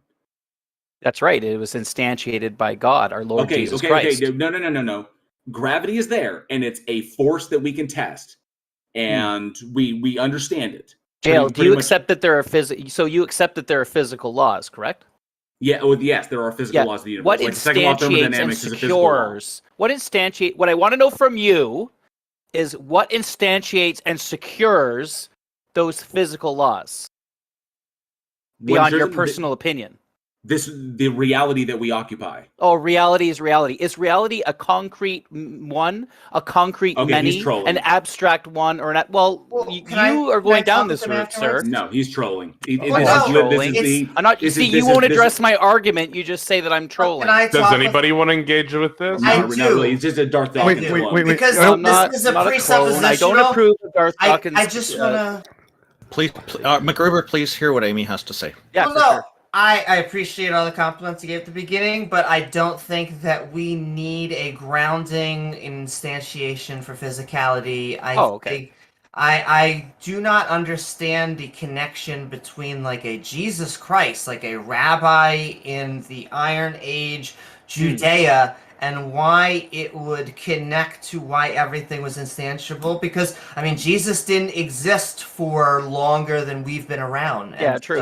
So... Amy, did a bunch of Greek pederasts discover the Pythagorean theorem, and is it still valid? Just because we please get him off the stage, because this whole thing where he's going to slight Greek, deals as bringing up the whole pederast thing is just an emotional. No. My point was that it's not. No, it's not. not. My point was that it was ancient knowledge One sec. that is still true. One sec. Yeah, he's not a troll. He's a legit precept. This is not like that's a legitimate argument. He's making an argument. But calling Greek mathematicians and Greek philosophers pederasts. They were.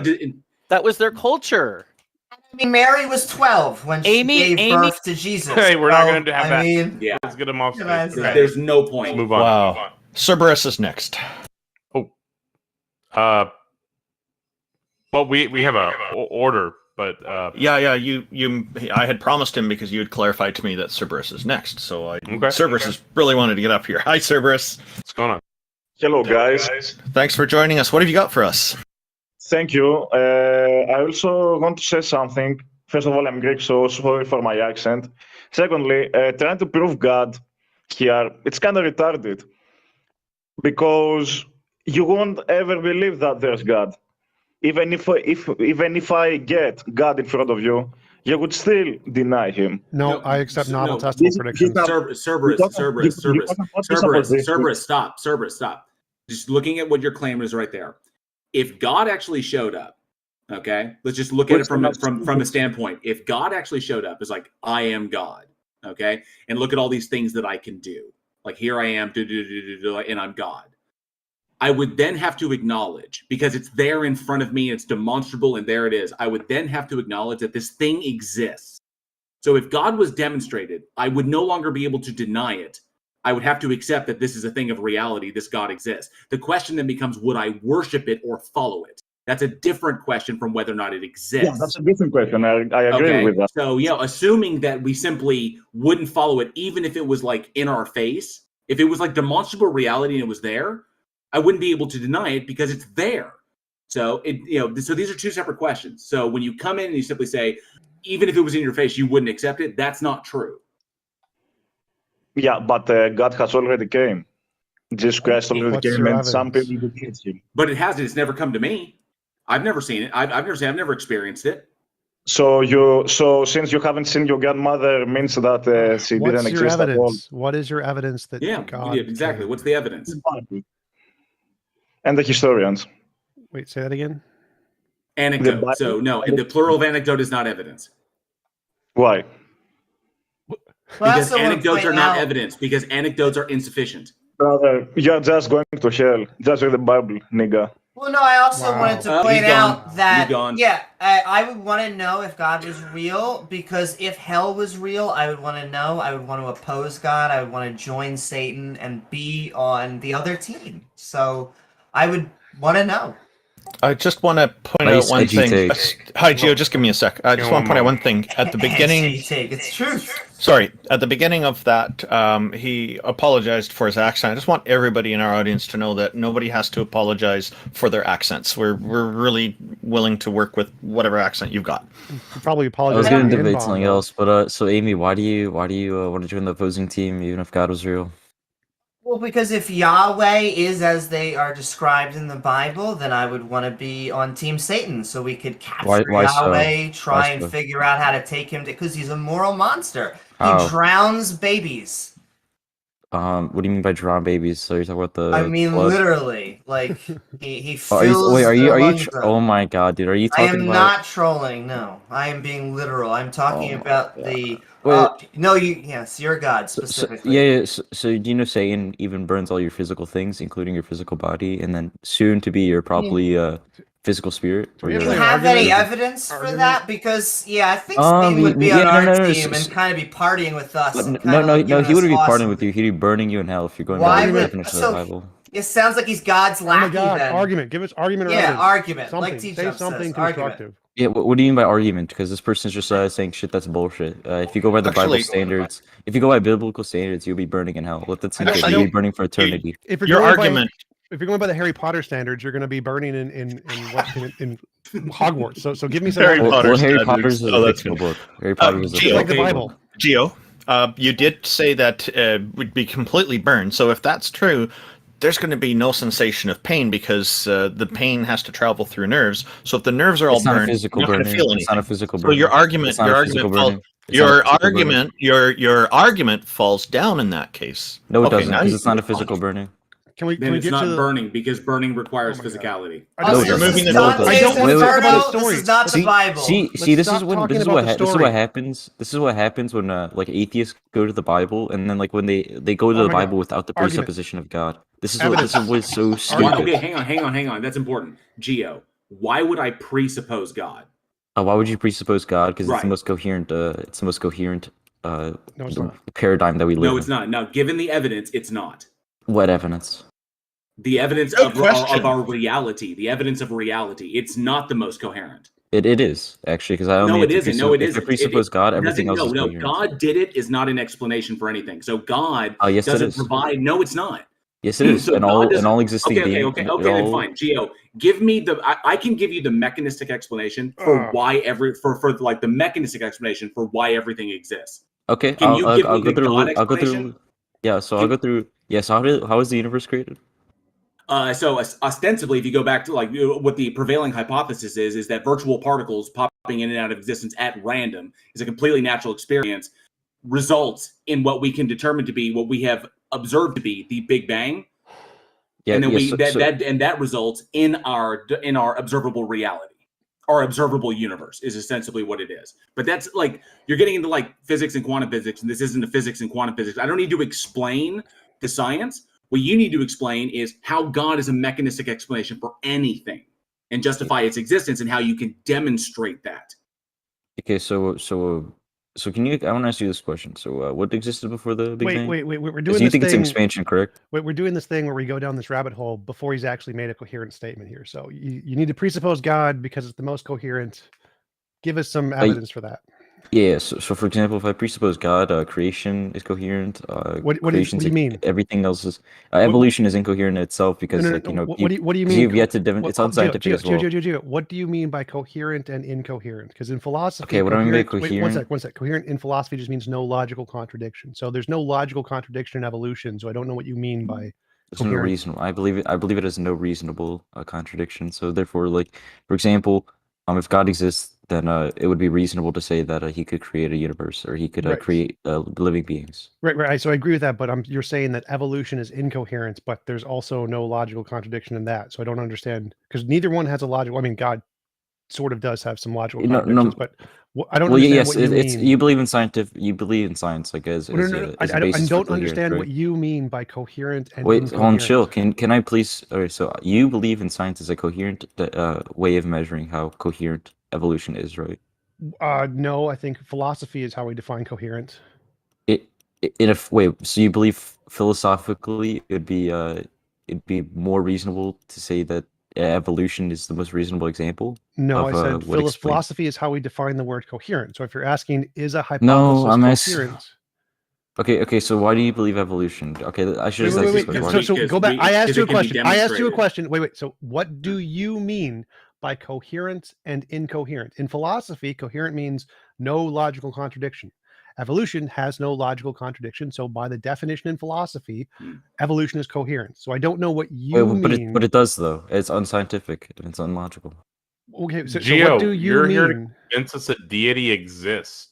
What are we doing right now? Disagree with you about evolution, so prove a god, please. And Gio, you've got to come at this a little bit more educated on this.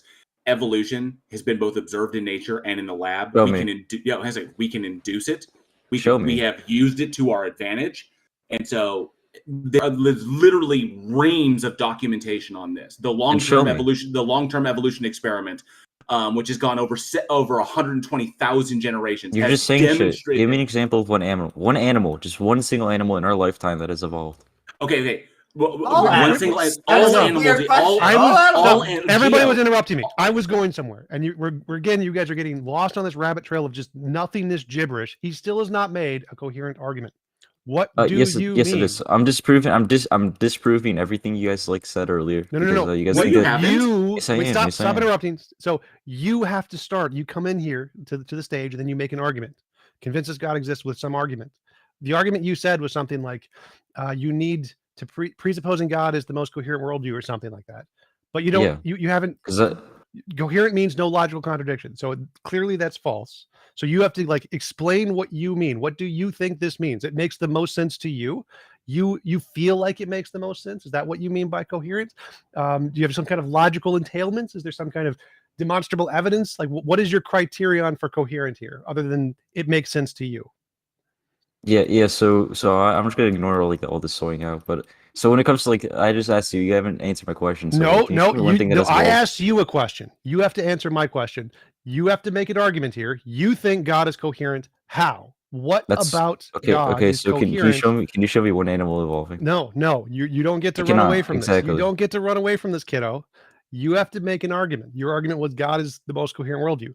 Yeah, because I have to disprove everything, all the bullshit that you guys say, so I could explain my stuff. So evolution has I'm literally asking you to explain your stuff right now. Yes, it does, because you guys are incoherent. And Gio, T-Jump is correct. You need to answer his question, but you also need to get it through your head that evolution and God are not mutually exclusive concepts. Neither is abiogenesis. Well, abiogenesis. If abiogenesis were demonstrated to be true, that would not disprove a God. And if an evolution we know to be true, a demonstrable fact of reality, does not disprove God. That's a fact. These are not mutually exclusive concepts. Can you show me? Gio, abiogenesis and evolution. Abiogenesis could be the means by which God created life, and evolution could be the means by which God diversified life. Why do you keep doing two different things? You haven't even They're not mutually exclusive. So stop sitting on evolution and address T-Jump's question. Okay, so no, I will not, because when it comes to JL, you just said it's true. Then we're going to kick you off the stage. You have one option. Why do you guys keep kicking everyone off the stage? Okay, thank you for coming up, Gio. Geo, for the future, when you are asked a question by one of the moderators, answer the question. Don't try to rabbit trail it, especially when that rabbit trail is completely unfounded. The concept of God and the concept of evolution and abiogenesis are not mutually exclusive. Just because we've demonstrated evolution is true does not disprove God. And just because we may in the future demonstrate that abiogenesis is true doesn't disprove God. These are two separate things. They have nothing to do with one another. Yeah, for clarification, we are not trying to remove your position or your worldview and then replace it with any of ours. We want you to convince us a deity exists. And Repo was someone in my live chat. Repo Sandman points out, even if evolution was false, that does not prove a deity. Yes. So they're mutual. They're not. It's like, oh, never mind. I just want to point out, because evolution is a fact, he would have had to have shown us an animal that did not evolve. That would have been the rarity. And I would also point out, like TJump was trying to drill home at, we are trying to be convinced of a god. Well, this is why that was an excellent question. I would have loved to hear him answer it, TJump. I really would. I'd address how it is incoherent, but address the coherency issue. But I think he realized he was trapped, and that's why he wanted to run off to something else. Yeah, because the evolution. So MacGruber found a more appropriate example, so we're going to give him another shot. Well, I was the saying word he used was pedophile, so he was calling the Greeks pedophiles. That's why I think J.L. Warner wanted to kick him out. Okay, well, this whole thing kind of kicked off because Amy said Jesus was an old philosopher, so why should we take seriously what he says? I said that's a fallacy because we trust all these slave-holding, sexist, polytheist Greeks about math. We trust what they say, but we don't trust Jesus, the ancient philosopher. Can I just put an asterisk in there? It has nothing to do with what someone says. So the fact that Yahweh may have been a pedophile, had sex with Mary or whatever at 12, now who's talking about? Come on, let's not do that topic at all. We're doing a different topic there. So can we kick Amy now? Okay, I think no, I came to argue for God. I came to argue for God. Matt Gruber? I have to point something out. No, Matt Gruber, if you do that again, you're out. So I want to point something out, MacGruber. So you seem to have this problem. If a person conducts themselves in a particular behavior, okay, just to say that, and then that person also makes an observation about reality that is true, or an observation about reality, does the way they conduct themselves in their behavior mean that their observation about reality is false? No, that's what I was pointing to with Amy. So you bringing these things up, I was pointing that up with Amy. I also want to bring up that it has nothing to do with who says it, no matter how horrible or good. My point was that a rabbi doesn't seem to be the linchpin for why everything is coherent or necessary. So it would have taken billions of years until Jesus arrived. There was no billions of years. Jesus wasn't necessary. He's not the linchpin for anything coherent in he reality. Is. I would love an argument. He underpins your ability to make that claim that Jesus isn't whatever. Why do you think that? Because without that, there would be no grounding for any claims, and therefore nothing you say would have any verisimilitude. And I think that's silly. Clearly, a rabbi I think you're is silly, and the Bible says that you're silly, and that you know that God exists. Okay, but I don't know that God exists. My main you do know that God exists. Is that just like whether or not you believe in atoms, atoms exist. Whether or not you think you believe in God, but you do. Not only do I not think that, but I actually think a God does not exist. So you would actually have to MacGruber. Hang on a sec. Let me pause something like that, because you deny the age of the Earth as we understand it. So the age of the Earth has been verified, and it has been independently verified. Okay. Yeah, so by fallible secular scientists, not by the God of the Bible. Wait, hang on. Just because they don't believe in a God, you already conceded that just because someone comports themselves in a certain way does not necessarily invalidate the argument they make. Just because a scientist doesn't begin with a presupposition doesn't mean that their observation... They do begin with presuppositions. They begin with the presupposition that the uniformity of nature is true, which it isn't. MacGruber, they don't. And yes, here's they do. Here's the problem, is that you're ostensibly you're conflating empiricism with empirically validated. Okay, so when we are How about instead of telling me what I'm doing, you ask me questions like I'm supposed to Stop. Oh, God. When we are testing a system and we're trying to find things out about the system, we form hypotheses. Sometimes these hypotheses have presupposed values for some of the things that we don't know God yet. doesn't exist. Hang on. We presuppose these things, okay? So just like trying to solve an algebra equation, there are two ways we can do it. We can use a formula in order to get to it, or we can literally go and just drop in values for each variable until it makes sense, until it sets out. There's two ways of doing it. One requires more time and effort. One, it's either way, it doesn't matter. We can do the same thing with determining things about reality. So we can say, let's start with this. Let's say we observe this. Why is this way? Let's presuppose this. Let's put JL, I don't think this is like his point was about the grounding of all knowledge, not the methodology of science. Well, I understand that, but what's going on is like scientists have presuppositions. What is going on? Hang on, MacGruber. What is going on is that we can't ground these things. So the reality of it is, we can presuppose some things, but then we do a test, and that comes out to be false. We know that our presuppositions were wrong.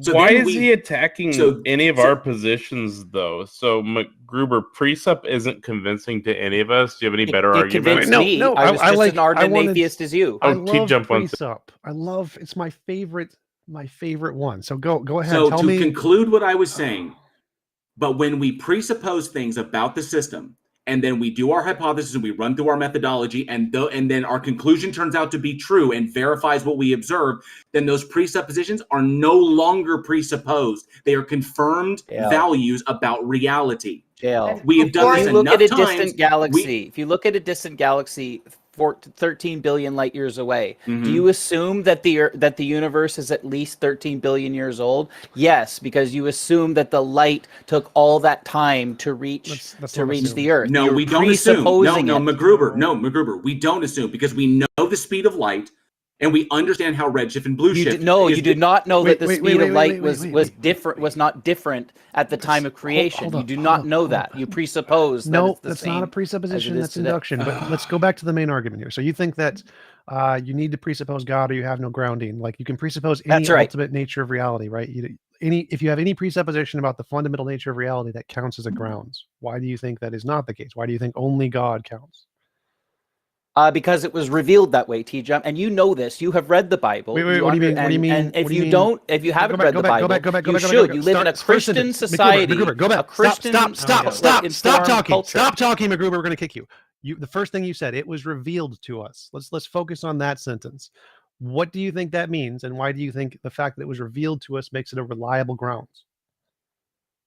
Well, first it was revealed in creation, the fact that you exist. What does that mean? And then why is that reliable? It's confirmation bias that we exist. That's cool. Stop derailing. What do you mean it was revealed to us?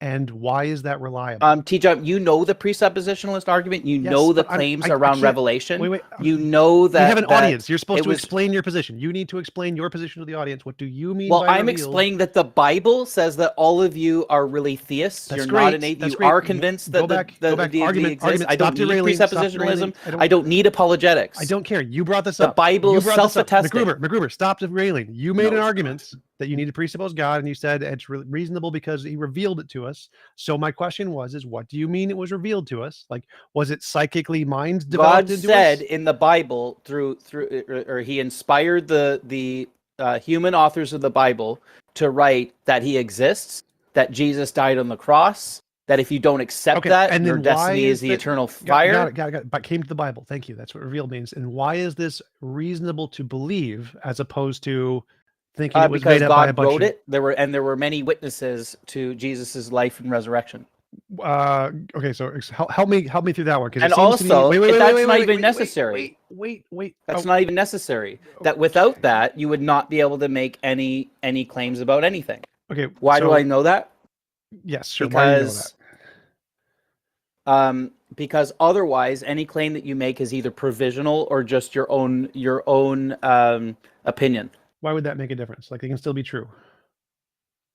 It couldn't be true because maybe in 5 seconds, the nature of the universe will change and will no longer be true.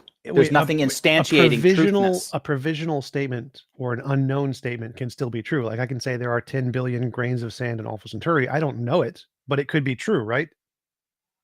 Well, no, because again, without a sustainer of the truthness, there could be 9 million grains of sand on Alpha Centauri. So a sustainer of the truthness is what you think is required. I'd say reality is the sustainer of the truthness.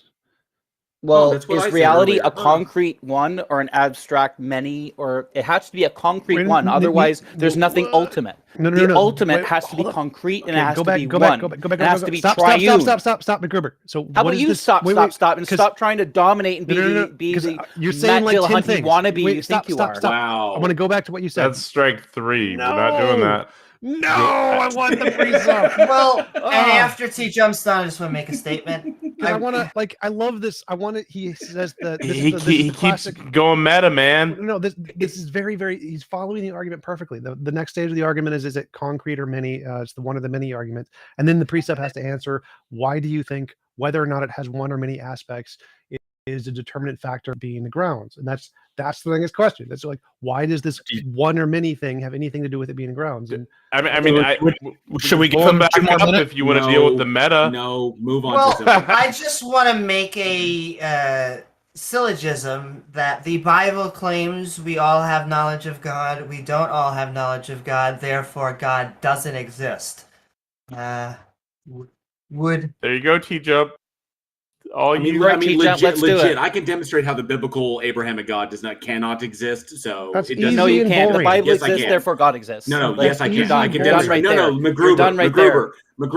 I'm not. I like legitimately. I can demonstrate with empirical evidence. The Bible says that God exists. That's enough. Sorry, that's you cannot enough. demonstrate. That's you cannot demonstrate what the Bible is true. Yes, you can, because no, it you says can't. It's true. It's self-attested. No, you don't. You have to presuppose the existence of God. Anyway, let's go back to McGruber, your argument is a discount Matt Dillahunty, but at your least argument is circular. And yes, it is. Valid. Yes, it is, because God proves himself. When you say stuff like that, you sound brainwashed. I heart you. JL, A equals A. A equals A. That's circular. You believe that. No, A equals A is a freaking observation, dude. A thing is itself and cannot be something that it is not. Amy's right. Yeah, that's an observation. It's not. How do you know that A equals A? Because A equals A. It's a tautology. It's not circular. Those aren't the same. But I did want to go back because you said that you need the one in the many. So why do you think that whether or not it has a concrete singular essence or many matters to whether or not it's an ontological grounds of knowledge? Because otherwise it will not be ultimate. If it was just abstract, it doesn't really exist. Well, I didn't say anything about abstract. So if it's the one or the many, why does the fact that it's one or many have anything to do with whether or not it's a legitimate grounds of knowledge? Well, if you want to be honest, because the framers of presuppositionalism stated that way. Well, yeah, right. Yeah, I'm accepting the framework, just like you accept the framework of atomic theory and maybe don't understand it because you didn't finish grad school. Okay, well, I've gone into Van Til and Bonson, and I think this is a fascinating argument. And this is why I'm asking, because no one's really read Van Til. It's like no one's really read Ayn Rand. You know. Wait. So a few people have. But I did a breakdown video on why Van Til doesn't work. I don't care. I'm really interested in why Van Til and Bonson or any precepts think that the one in the many, whether or not it has one property or many properties, has anything to do with whether or not something is an ultimate grounds. Why does that? What relevance does that have to something? I'm going to appeal to authority and say because the framers of presuppositionalism framed it to be so, and I'm going to have to look into that further. But they have deemed it to be necessary, and they trust the Bible, and I trust the Bible. Therefore, by the transitive property, I find it necessary. Okay, so I think it's not necessary. I think it's completely arbitrary. It's like saying. Well, I think you're an atheist who's suppressing the truth and unrighteousness. Wait. So, but here's the argument. The argument is that it seems like it wouldn't make a difference whether the JL argument from groaning. What's? I agree. Let him talk for a moment. But, so, it doesn't seem to make a difference whether or not the ultimate reality is one essence or multiple combinations of a necessary essence. That would still be an ultimate grounds either way. Well, it wouldn't be ultimate because if there's multiple, then one wouldn't be ultimate over the others. And an argument from groaning is an argument for argument from groaning as a response to your appeal to cringe. Stop derailing. So why do you think that if there is a combination of necessary ultimate things that have a necessary relationship, that could not qualify as necessary? Because the Bible doesn't depict multiple ultimates. Okay, but is there a logical contradiction with it? It doesn't matter. That's the state of affairs because it's what was revealed. Well, yeah, okay, so there's no logical contradiction, which means it is possible, and so I'm not conceding that. But even if it were logically possible, then the Bible doesn't reveal that. Okay, so the only argument you have there is it can't be. There must be a single essence because the Bible says so. Yes. Okay, but there's no logical contradiction. So logic doesn't say so, but the Bible says. Well, so. I didn't concede that there was no logical contradiction. Well, is there? I'm just saying that if I were to grant you, TJump, can I ask one single that. question? Sure. TJump, can I ask one single question? Because he's advocating for the biblical God, who is a Trinity, who's not one. He is one. He's a three persons. No, he's not. He is. He's not one. He can't be three persons and be one. He's revealed as one God. Which of the Trinity is the which of the Trinity is the ultimate? That's a malformed question. It's not. Yes, it is. This is your there are three co-equal rejection. This is your rejection co-equal of persons TJumps' in one argument. God. In one God. Hold on. McGruber, hold on. This is I'm answering your rejection question. It's a malformed question. This is I'm telling you. This is your rejection of TJumps' argument that reality is the grounding. You said it can't be because there are multiple things that make up reality. There are multiple things that make up your God. No, it's not things. There are persons that comprise the Godhead. And persons aren't things? Persons are not things. God is not a thing. A thing is a contingent, particular. So Jesus is not contingent. No. Holy Spirit is not contingent. No. Wait, so God isn't a thing? Sounded pretty contingent when he was dying on the cross. Your blasphemy is really funny, JL. I'll look forward to mocking you while you burn in hell and have the flesh rendered off of your body. Technically, McGruber, that's impossible because those in heaven cannot see into hell. Well, I'll make a divine periscope or something. And see Can anybody in chat confirm if that was a sin? What, blasphemy? Yeah, it's a sin. No, threatening. Sin presupposes the existence of a God to declare something sin, so you still haven't By the way, God, I'm not threatening JL. God's threatening JL. Wait, but I did want to go. Blasphemy doesn't exist. Let's move on. So I did want to go back to his argument is that you need to presuppose God because it's only the only coherent worldview, and you can't presuppose different grounds because it entails a logical or it's incoherent or something. I don't remember what the word he said. And then when we talked about different grounds, he said the reason it doesn't work is because of the Bible. Now, I'm not seeing a problem here with starting with the different grounds and then saying that works as a grounds of knowledge and the foundational reality, other than the fact the Bible doesn't say that. So I'm not really convinced. I think the Bible doesn't depict other gods as ultimate. Well, no. So your argument was that you have to presuppose God because it's the only worldview that can ground things. Yes. And then I said, okay, so let's start with a different worldview, like a multi thing or one in the many. Either one works. And you said that doesn't work. There's nothing ultimate. And you said that doesn't work because the Bible says so. No, it doesn't work because in that worldview, nothing is ultimate. There's multiple ultimates. Which means that not one thing. So there's multiple ultimates. There is a world in which, according to one ultimate, there's 900 million grains of sand on Alpha Centauri, and then in another ultimate's worldview, there's 10 million. And that's no. So the ultimates all agree. Yeah. So there can be multiple ultimates, and they all agree, and so they don't disagree. Well, then there's one. Then that council of ultimates is really one ultimate. Sure, if you want to count that, that's fine. So there can be a council of ultimates that are just like physical forces or something, and they can exist and they can be the grounds of everything without a God, no Jesus. Yeah, instantiated by God because otherwise, what's to ensure that the gravitational constant doesn't become like 8 times 10 to the nature negative. So they have a nature that is unchanging. Oh, nature. Okay. Yes. All right. Yes. You're a presuppositionalist. Sort of in this argument I am. So I'm saying I can presuppose something other than God. You can't justify your presuppositions. I can justify it based on the heavenly Christian God of the Holy Bible. One step at a time here. So you said you can only presuppose God. Wait. You can't justify your God. Stop talking. Stop talking. So you said that you have to presuppose a God. I presuppose something else. So yes, I'm being a presuppositionalist. I'm presupposing something else. And you have to give a reason to make sure that God doesn't exist in your worldview. So you have to give even a though reason. You know he exists. Stop. You have to give a reason why you think your presupposition is better here. So you said it's only possible to presuppose a God. I just presupposed something else and it seemed to work just fine, which proves your argument wrong. So why do you think alternate presuppositions don't work equally as well as your Sky Daddy? I don't have a Sky Daddy. I have that the wasn't Holy part of the Christian argument. God of the Holy Bible. Focus on the argument. So why is your presupposition of a Sky Daddy worse than my presupposition of the many forces? It's not worse. What are you talking about? Why is your presupposition of Sky Daddy? Well, thank you. Because it contradicts the Bible. Is that the only reason? Do you have any other logical reasons, evidence reasons, or is it just the Bible thing? Well, I mean, the Bible is a great shortcut, isn't it? Because it tells us like what the nature of God is, what He did with creation. We'll skip the shortcut and go to like the part where there's actually some kind of logical or evidential difference. So how? Again, I don't do like logic and apologetics aren't necessary. The Bible is self-attesting. You just need to accept it.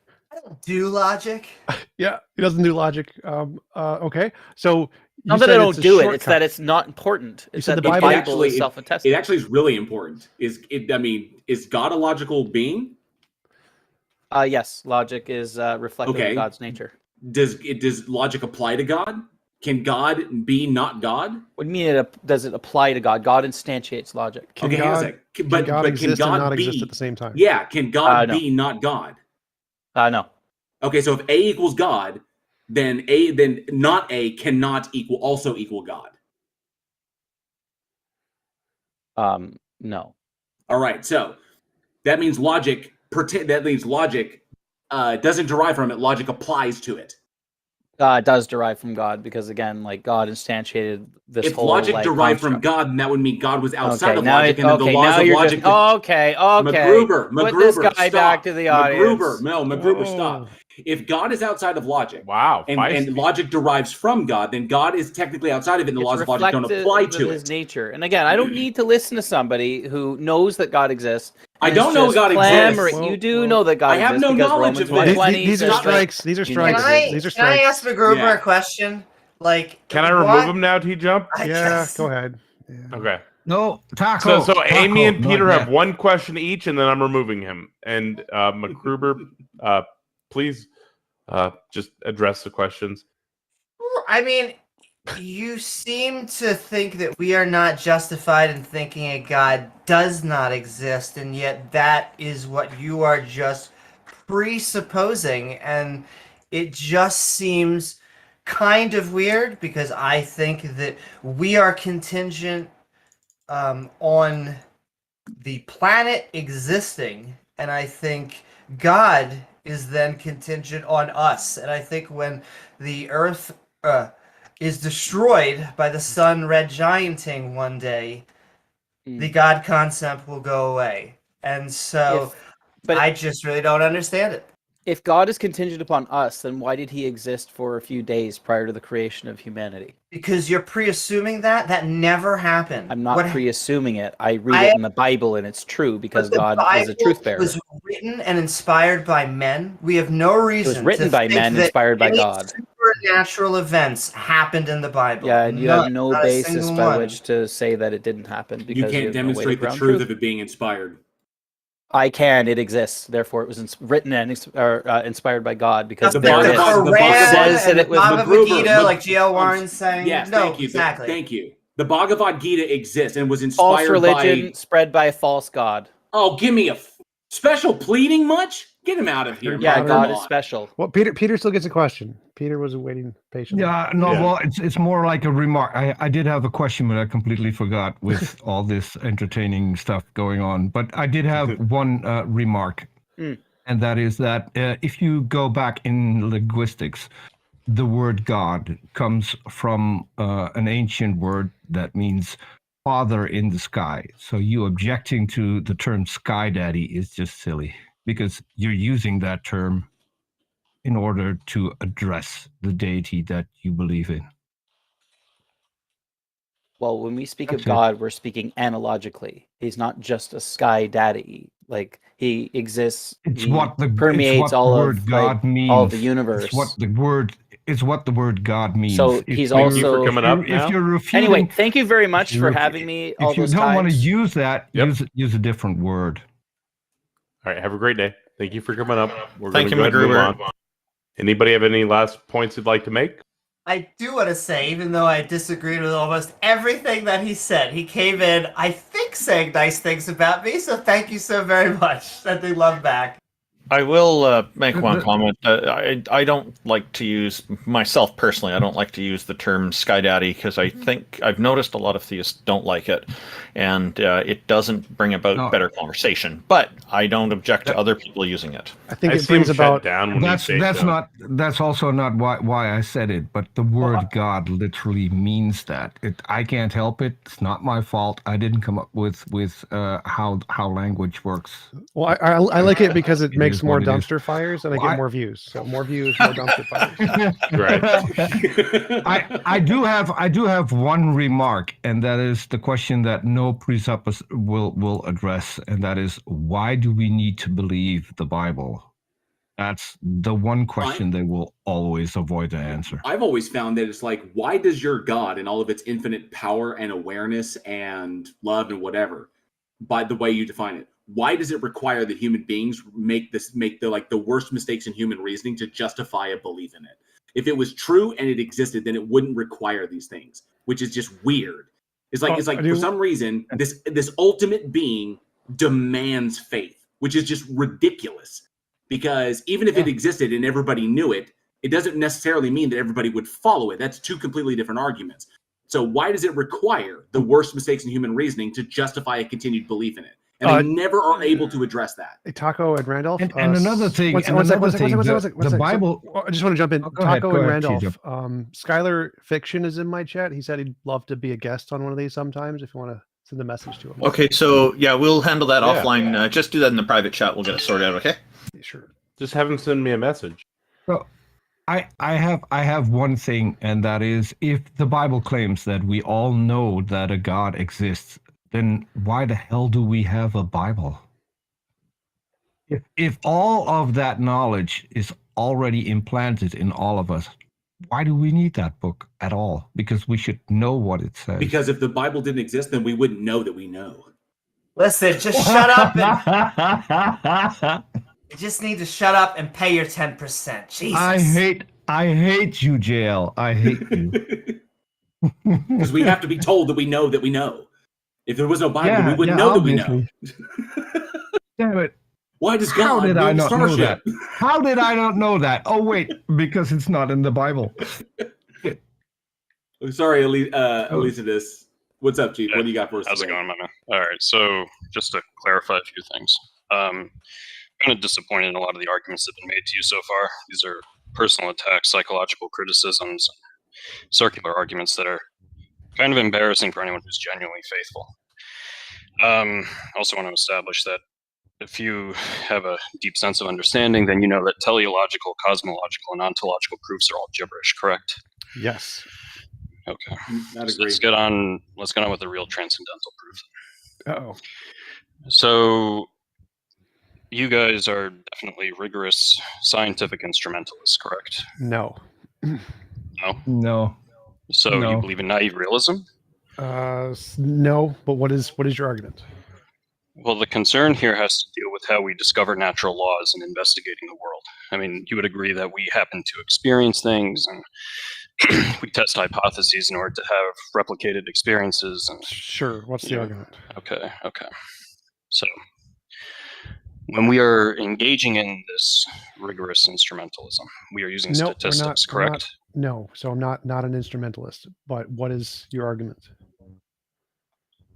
Well, I think he's just saying that the term instrumentalism has an implication here that's not appropriate. So we observe reality. We ask questions about the reality. We test various things. Right. We confirm our hypotheses, and then we can use it. We need to 100% stop talking about our worldview and wait for him to make an argument. So we understand our methodology. So right, you use inductive reasoning, we use statistics, levels of significance. What is yes. your argument? The argument deals with statistics themselves. Okay. Because we have to understand that the bell curve depends on transcendental properties being recognized throughout the world. I have absolutely no idea what you're talking about. Okay, let me elaborate. Well, can we just skip? Can you give like a premise, conclusion, something? Well, the point is, God is a being which has omniscience, omnipotence, and omnipresence without exception throughout the world. We recognize this because in order to be scientific instrumentalists, we have to have transcendental properties in how we examine levels of significance when it comes to determining that our experiments to verify natural laws. Wait, what do you mean? What do you mean we need to recognize there's a triple omni being to do instrumentalism? Instrumentalism says there's no realist description of reality. It's just yes, I agree with you, but I'm not following your argument that you need a triple omni being to do instrumentalism. I also see a paradox there in what you're arguing, and I'd like to get into that after you deal with TJump stuff. But you go ahead first. Okay. So the argument that I would make is that to understand science properly through statistics, you have to have the bell curve, which is integrated as a Gaussian function. And Gaussian functions require the application of the natural logarithm in pi. We know that these are transcendental numbers, correct? No. No? I don't believe in transcendental numbers. What is like... Wait. So math is a language. It is a formal language made up by humans to describe patterns in reality. We don't need any transcendentals there. So there's no transcendentals in math. Well, wait a minute. So say all the conscious beings in all the world died. Sure. Okay, such that their discoveries of math were no longer before us, correct? Can I just pause? I just want to say, What's up? The only conscious beings we know so far are animals, but I'm enjoying it. Keep on going. Okay. Point there being, say all the people who knew of math died, and let us say some new people came math to would the still world and accurately describe reality. Right. The point there would be that the math that they rediscover would be the same math that was discovered before. It's not that it was artificially constructed. Math is invented. Why are you saying it's invented and not discovered? The language is arbitrary. We invented the language of mathematics. Right, the language is arbitrary, yes. But what it describes would still be true. It's just that the language might be different. So we may use different letters or different base 2, base 10, base 16, yes. Exactly. So it would still so reality would still be the same. It's just that the language maybe is arbitrary. That's all it is. So there's what did you want to say, TJump? There's multiple things here. One is that math doesn't exist. It is simply a description made up by humans to describe the nature of reality. The nature of reality exists, so there's no transcendentals there. And even if there were transcendentals, you can still have transcendental objects without a god. So they can have platonic forms of numbers or whatever. And so either way, none of this indicates a god. Wait a minute. So you're telling me that the numbers e and pi don't exist? No, I'm a nominalist, so no. But I'm not sure how this would indicate a god either way. Even if they existed, it'd be a platonic form and still not a god. Okay, so you're denying the objective relationship between a circumference and a diameter in a circle, and you're denying the objective relationship of perpetual growth and decay. No. Well, what? Okay, so those are properties of reality. There's no like abstraction or transcendental of pi that exists that governs these things. There is a thing in reality that has this pattern, and we describe it with the word pi. Pi doesn't exist. You can't prove that concretely though, because any empirical proof is going to have a finite understanding. Separate. Whether or not you can prove it is separate here. The point is it doesn't. You don't need to like the consensus in philosophy is it's nominalism. But what is your argument that you need one way or the other that this leads to a god? Me just telling you my position and here's the position of philosophers doesn't get us anywhere. So why do you think this indicates a god in any way? Okay, yeah, let's just continue with the proof. Okay, so to understand this, we have to realize how these transcendental numbers, which underlie the bell curve in statistics, apply to all of our observations towards all of our understandings of correlating regressions to all of the natural laws of all the world. Therefore, we can recognize that there is some all-knowing property. Wait, that doesn't make sense. Why does the fact that we can use numbers to describe things mean there is an all-knowing property?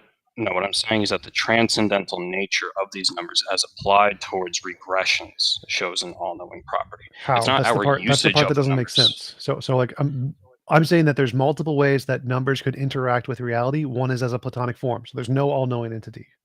One is as numbers don't exist, nominalism, where they're just descriptions that we use to describe the nature of reality. So no platonic forms, no God, no abstractions, no transcendentals. That works too. And in all of these cases, you can do exactly what you just said of using numbers to describe statistical regressions. You can do that in all three of these cases. Okay, so if there are no platonic forms, that means you still have to measure your levels of significance when you're coming to an inductive regression over measuring a natural law, correct? Yes, and you can do that with simple language. You don't need a Platonic form. No, that's naive realism. That's not. How would you do that through simple language? It's not naive realism is one interpretation, which literally doesn't matter here. So you can use pure language to describe patterns, and those patterns in reality exist. So if the pattern exists, and we can describe that with a relationship number, the number itself, pi, doesn't need to exist as a transcendental form. It's completely irrelevant. You don't need it. Why do you think you need it to have a transcendental form of a number for it to be able to describe stuff? Without E and pi, you can't find the Gaussian function behind the bell curve. No. What are you talking about? There can be a nature in an object that has a relation, and then we describe that relation with pi. Pi is just a thing we've made up to describe an existing relation in an object that is a natural physical property of the object. So there's no abstractions, no transcendentals. There is a physical property of the object, which we can describe with abstractions like pi. Okay, so are we? This seems like nitpicking what you're doing here, because it seems like you're well, are you distinguishing between God's existence versus our understanding of God's existence? Well, I'm saying God doesn't exist, so I'm saying the numbers. Right. Go ahead. And essentially, Elicitus, it's kind of like we say we observe the relationship, and then we call it pi. We did the symbol for pi, and it equals 3.14. Blah blah blah blah blah. Right. Some if there, on the far-flung reaches of the universe, it could be another intelligent civilization out there that calls it that looks at that same relationship and calls it blardity flardy flardy flar. And that's how they describe that relationship. Technically, blardity flardy flardy flar and 3.14 blah blah blah blah blah are essentially the same thing. They're describing the same relationship, but the language is completely arbitrary. Just to clarify, it'd be more like there could be a Platonic object like the mathematical numbers, and they govern things and make them have this relationship. Or it could be the case that there's a physical nature to them, like their properties are physical properties within themselves that cause them to have these relations, and we simply describe the relations with abstractions. Or there could be this like mind thing that has abstractions in its mind and it governs things, but the way that causes these relations to exist, or what grounds the relations, have three different options. One is abstract objects, mind, or physical essence. And so I'm going with the physical essence, and the abstractions are things we made up to describe the physical essence. So I guess I'm confused here, because you seem to be describing something existing outside of the world.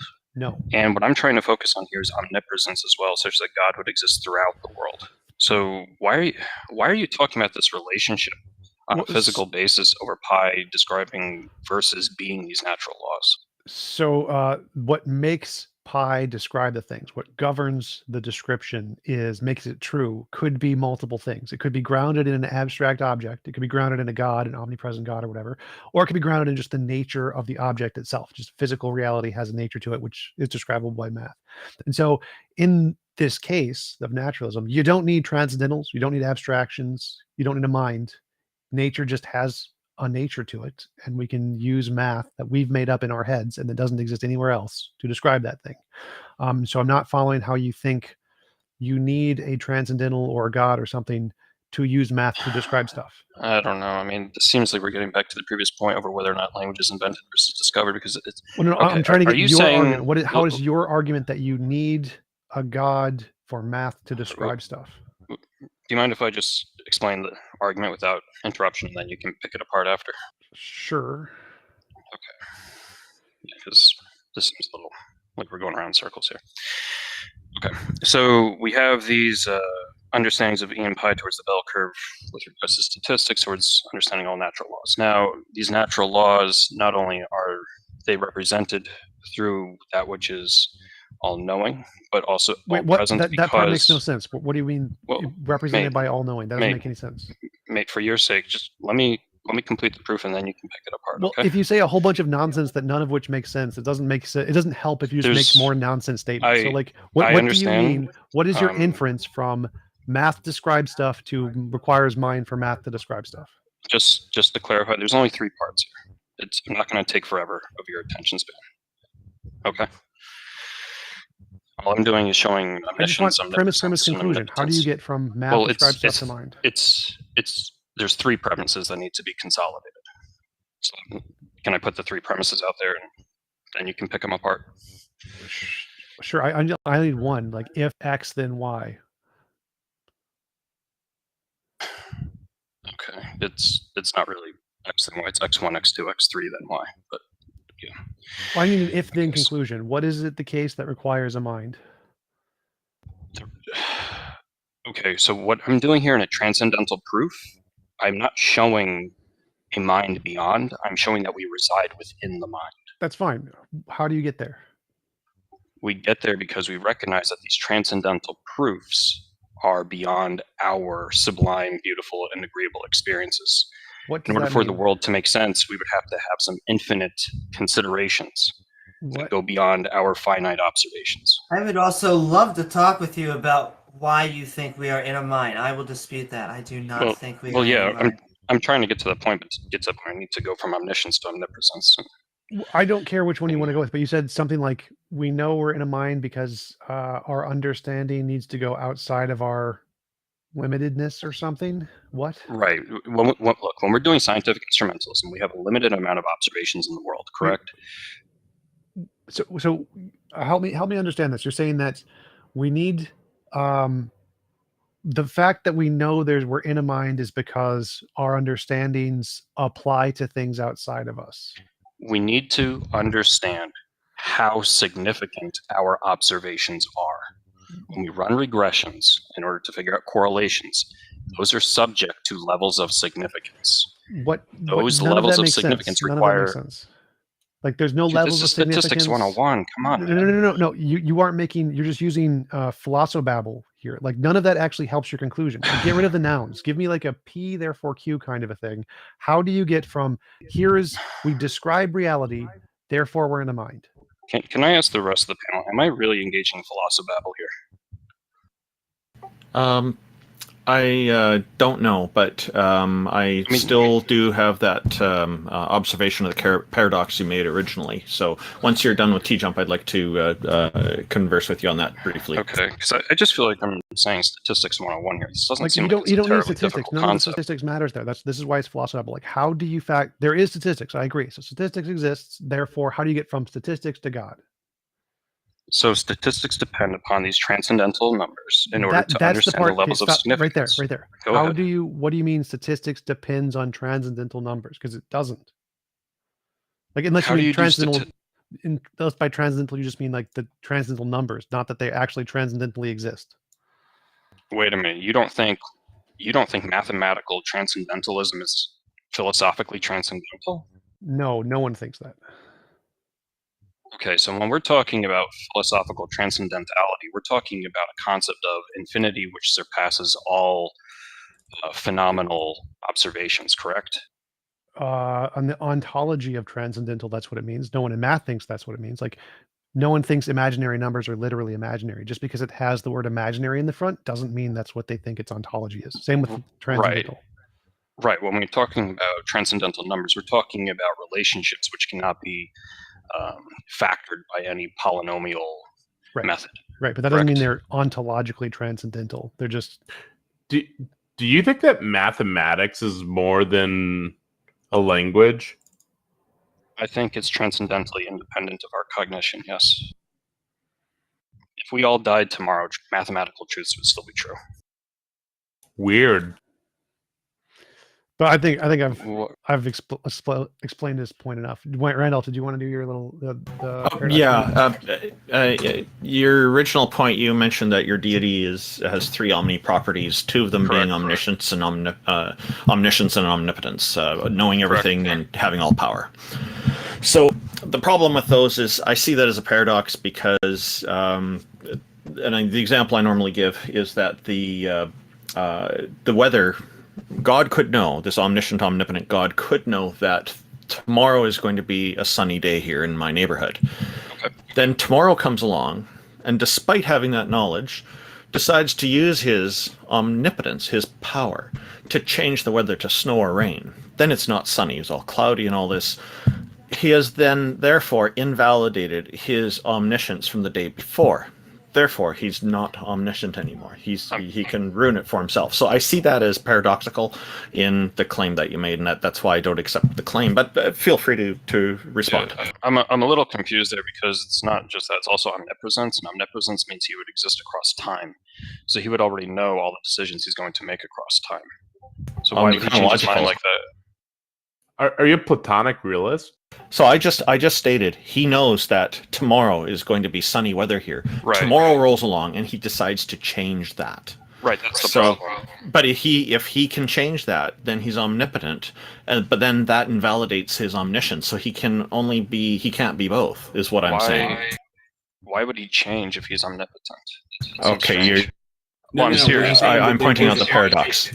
Listen to this. There's a I contradiction. might have a better. There's a logical I might have a between better omniscience example for that one. Between omniscience and omnipotence, because if God has all the power and the power to do something and can change things and can interact with reality and change things the way he wants, then it can do this. But if it already knows what it's going to do, then essentially omniscience implies that God is just literally a minecart running down a track. Okay, so and it can't do anything outside of that track. Well, that's the point. The point is God. So it can't be omnipotent. So it can't be omnipotent. No. You have a different You have a different understanding of omnipotence from what I'm saying. What I'm saying here is that God is 100% of the power which will be exercised across the eternity of time. Okay, so that means God has already made all these decisions throughout time, and he already knows all the decisions which are going to make. God would not change his mind like that. He already knows the decisions.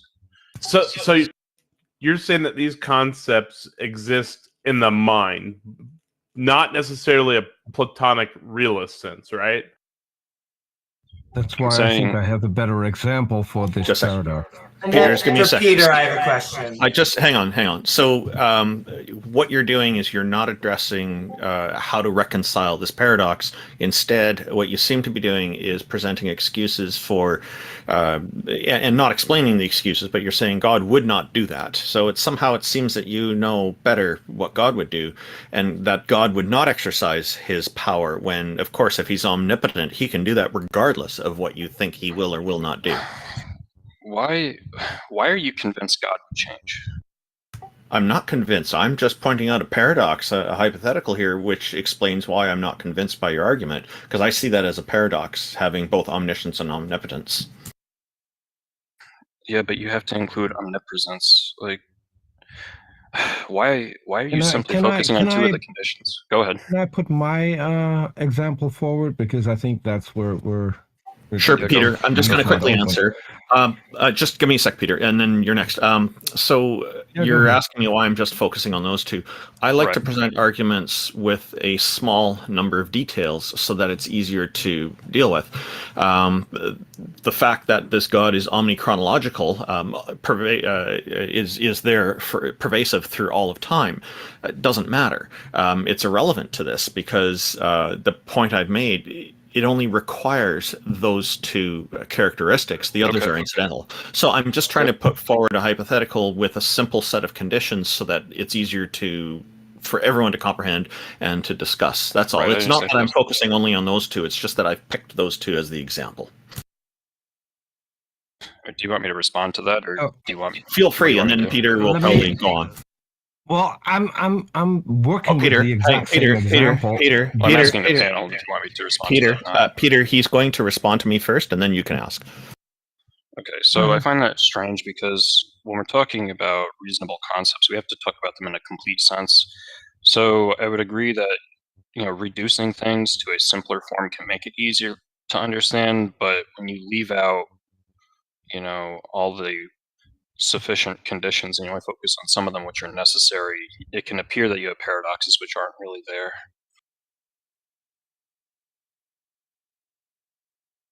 You would agree with that, right? I'm sorry, my audio just cut out. I'm sorry, could you repeat that? I apologize. Yeah, sure. So when we're talking about what makes sense, we have to have a complete set of sufficient conditions. I would agree that reducing things down to a simple form makes it easier to understand, but if we only have some of the things which are necessary instead of everything which is sufficient, it can make it look like there are paradoxes which really aren't there. Okay, so how do you reconcile what seems to be the paradox then? Because I'm not excluding the others. I'm just simply taking those two and using them as an example is how I see that as a paradox. It doesn't make sense to me that being omnichronological or being omnipresent, for example, would be in any way have any kind of effect on this. Those are incidental traits. All right, just a second. Does the panel want me to respond to this, or do you want me to move on to the other? I'm asking you. Go ahead and respond to me. Please go ahead and respond to me. Randolph, I would really like to have my example put in here because he now has an escape route, and I think I have a better example. So yeah, Peter. Peter. Just let me finish with him, please. Just give me a minute, okay? Go ahead and respond. Okay, so indeed, you left out the omnipotence condition. You're only focusing on omniscience and omnipotence. So I'm thinking you want to express something that you're struggling with expressing. And I think it would be a good idea to give you some time to think about that, and then we can get back to you. Okay, well, you know what? I'm going to say I've put that forward, and I'm just asking for it to be reconciled.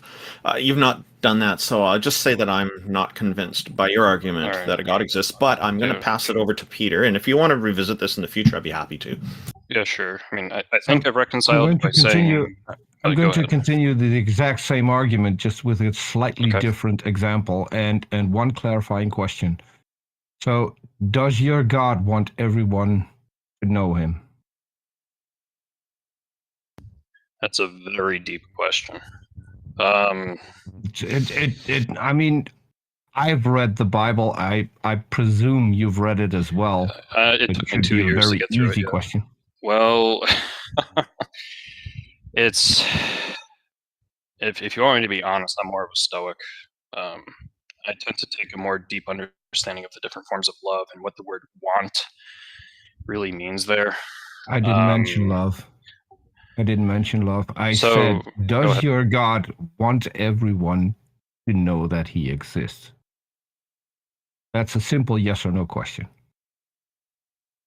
All right, as a simple yes or no question, I would say yes. Okay. So if your God knows that I'm going to die as an atheist, and he is omnipotent, what can he do to change that? So I don't believe God changes. Paradox. Yes. I agree with what you're saying. Yes, I agree. So if you really want to get deep about this, you're basically asking about God's motives. So why in the world he would create people who don't know of him? I'm not asking about motives. I'm asking about the ability. So if God knows that I'm going to die as an atheist, can he do anything? I'm going to die as a Christian? When you say can, you're talking about ability, right? That's what I said, yes. I said that I was talking about ability. Does he have the ability to change the fact and make me die as a Christian? Well, wait a minute. Didn't you just say atheist before? I said if God knows that I'm going to die as an atheist, does he have the ability to change that fact so I will die as a Christian? I'm not talking about what he wants. I'm talking about whether or not he has the ability to. I'm trying to think of a simple answer here.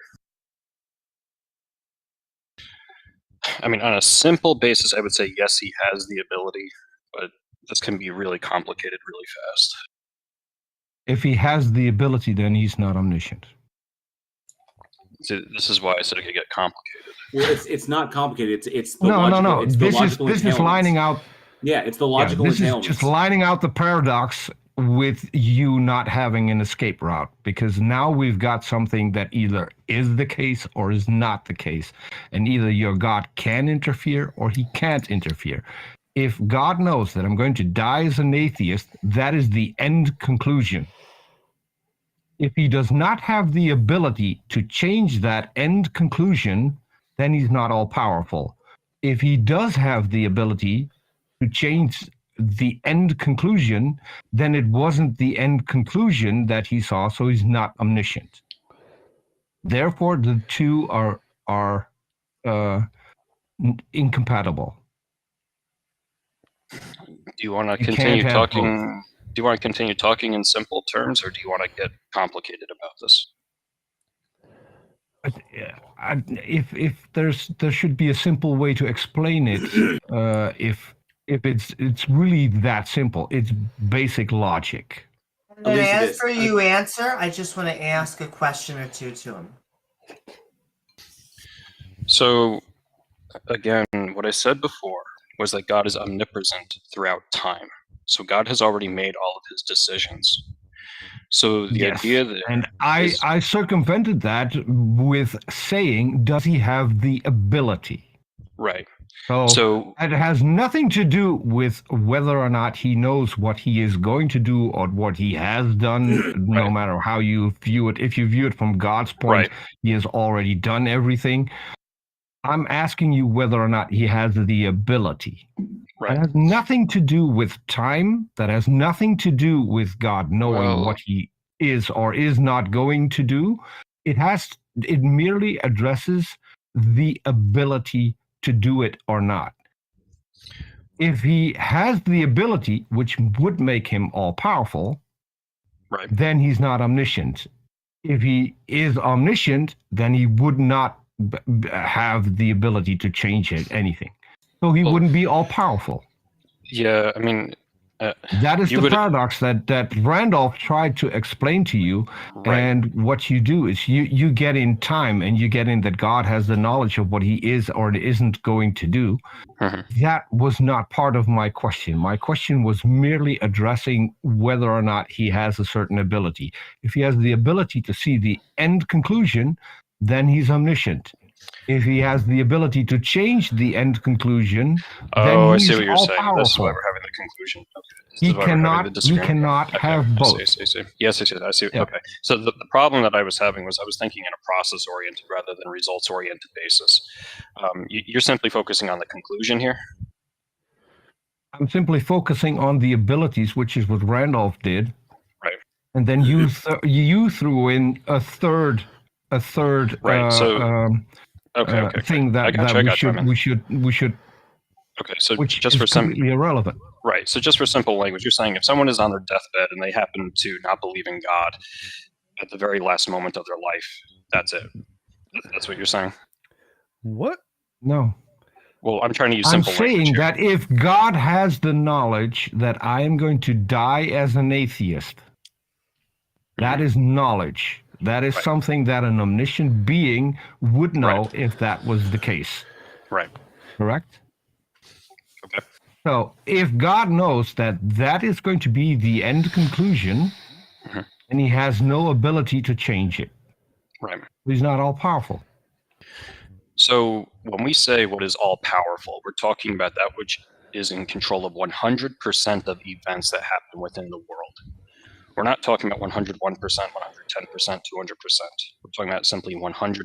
Is the event of me becoming a Christian impossible?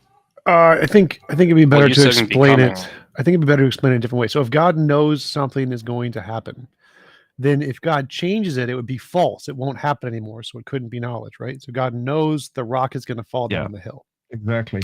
And so if he has the power to stop the rock from falling down the hill, well, then it couldn't be knowledge anymore because it would be false. It would be not true.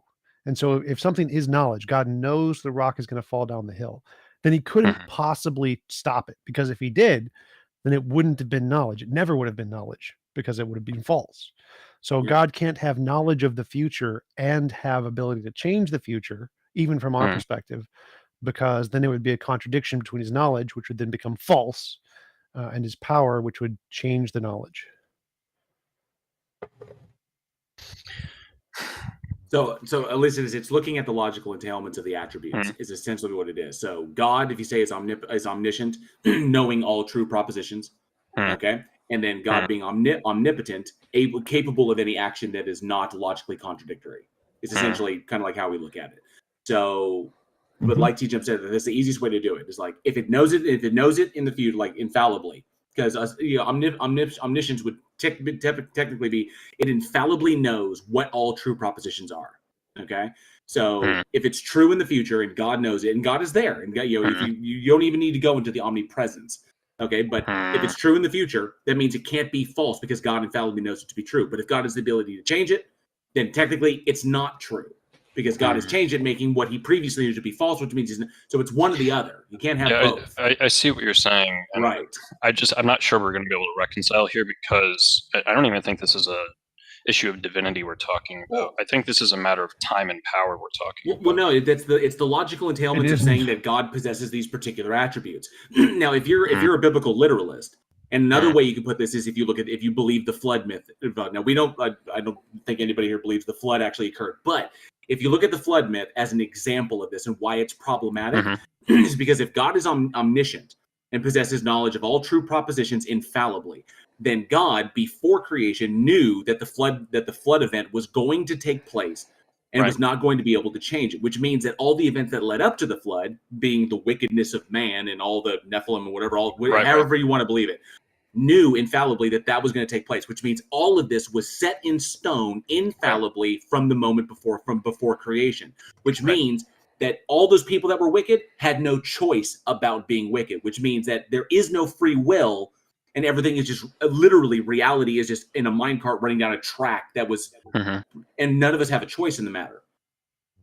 Yeah. Or God set it up in order to make it happen that way, so he would have a good reason to kill pretty much everything on the planet. So yeah, the existence of this, and then you have this. So you have this problem. You have this thing you cannot reconcile between God's all-powerful nature and God's infallible omniscience. So you have both these things that cannot be reconciled with one another. And then no matter which one you side with, there are then moral implications beyond that, which then turns God into a moral monster.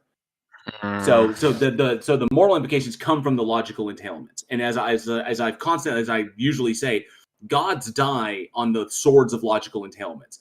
You describe the god in a particular way, and then those things lead to entailments that are contradictory. Logical contradictions can exist, therefore that being cannot exist as it is described. Yeah, go ahead. Well, I also wanted to ask you a few questions. I think the omnis get really weird when we start talking about a conscious being and a mind. And so my first question to you would be, when you think of our minds, what is a mind to you? Okay, this is actually a really good question. So when you're asking that, you're asking about the finite personhood that we have. Well, you see, I almost didn't want to give my set of questions away with a finite and infinite, but yeah, I would say that I'm talking about this brain on top of, I would say the mind is hierarched under, whether you're a dualist or not. I guess my question would be, I'm sending it right back to you. What is a mind? Okay. So I think this is how we can reconcile the free will issue of what you're trying to get at.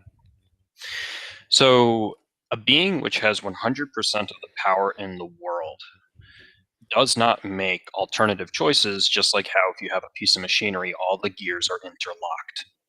Now, as people with minds, it's a different story because we are finite. We do not have all the gears interlocked.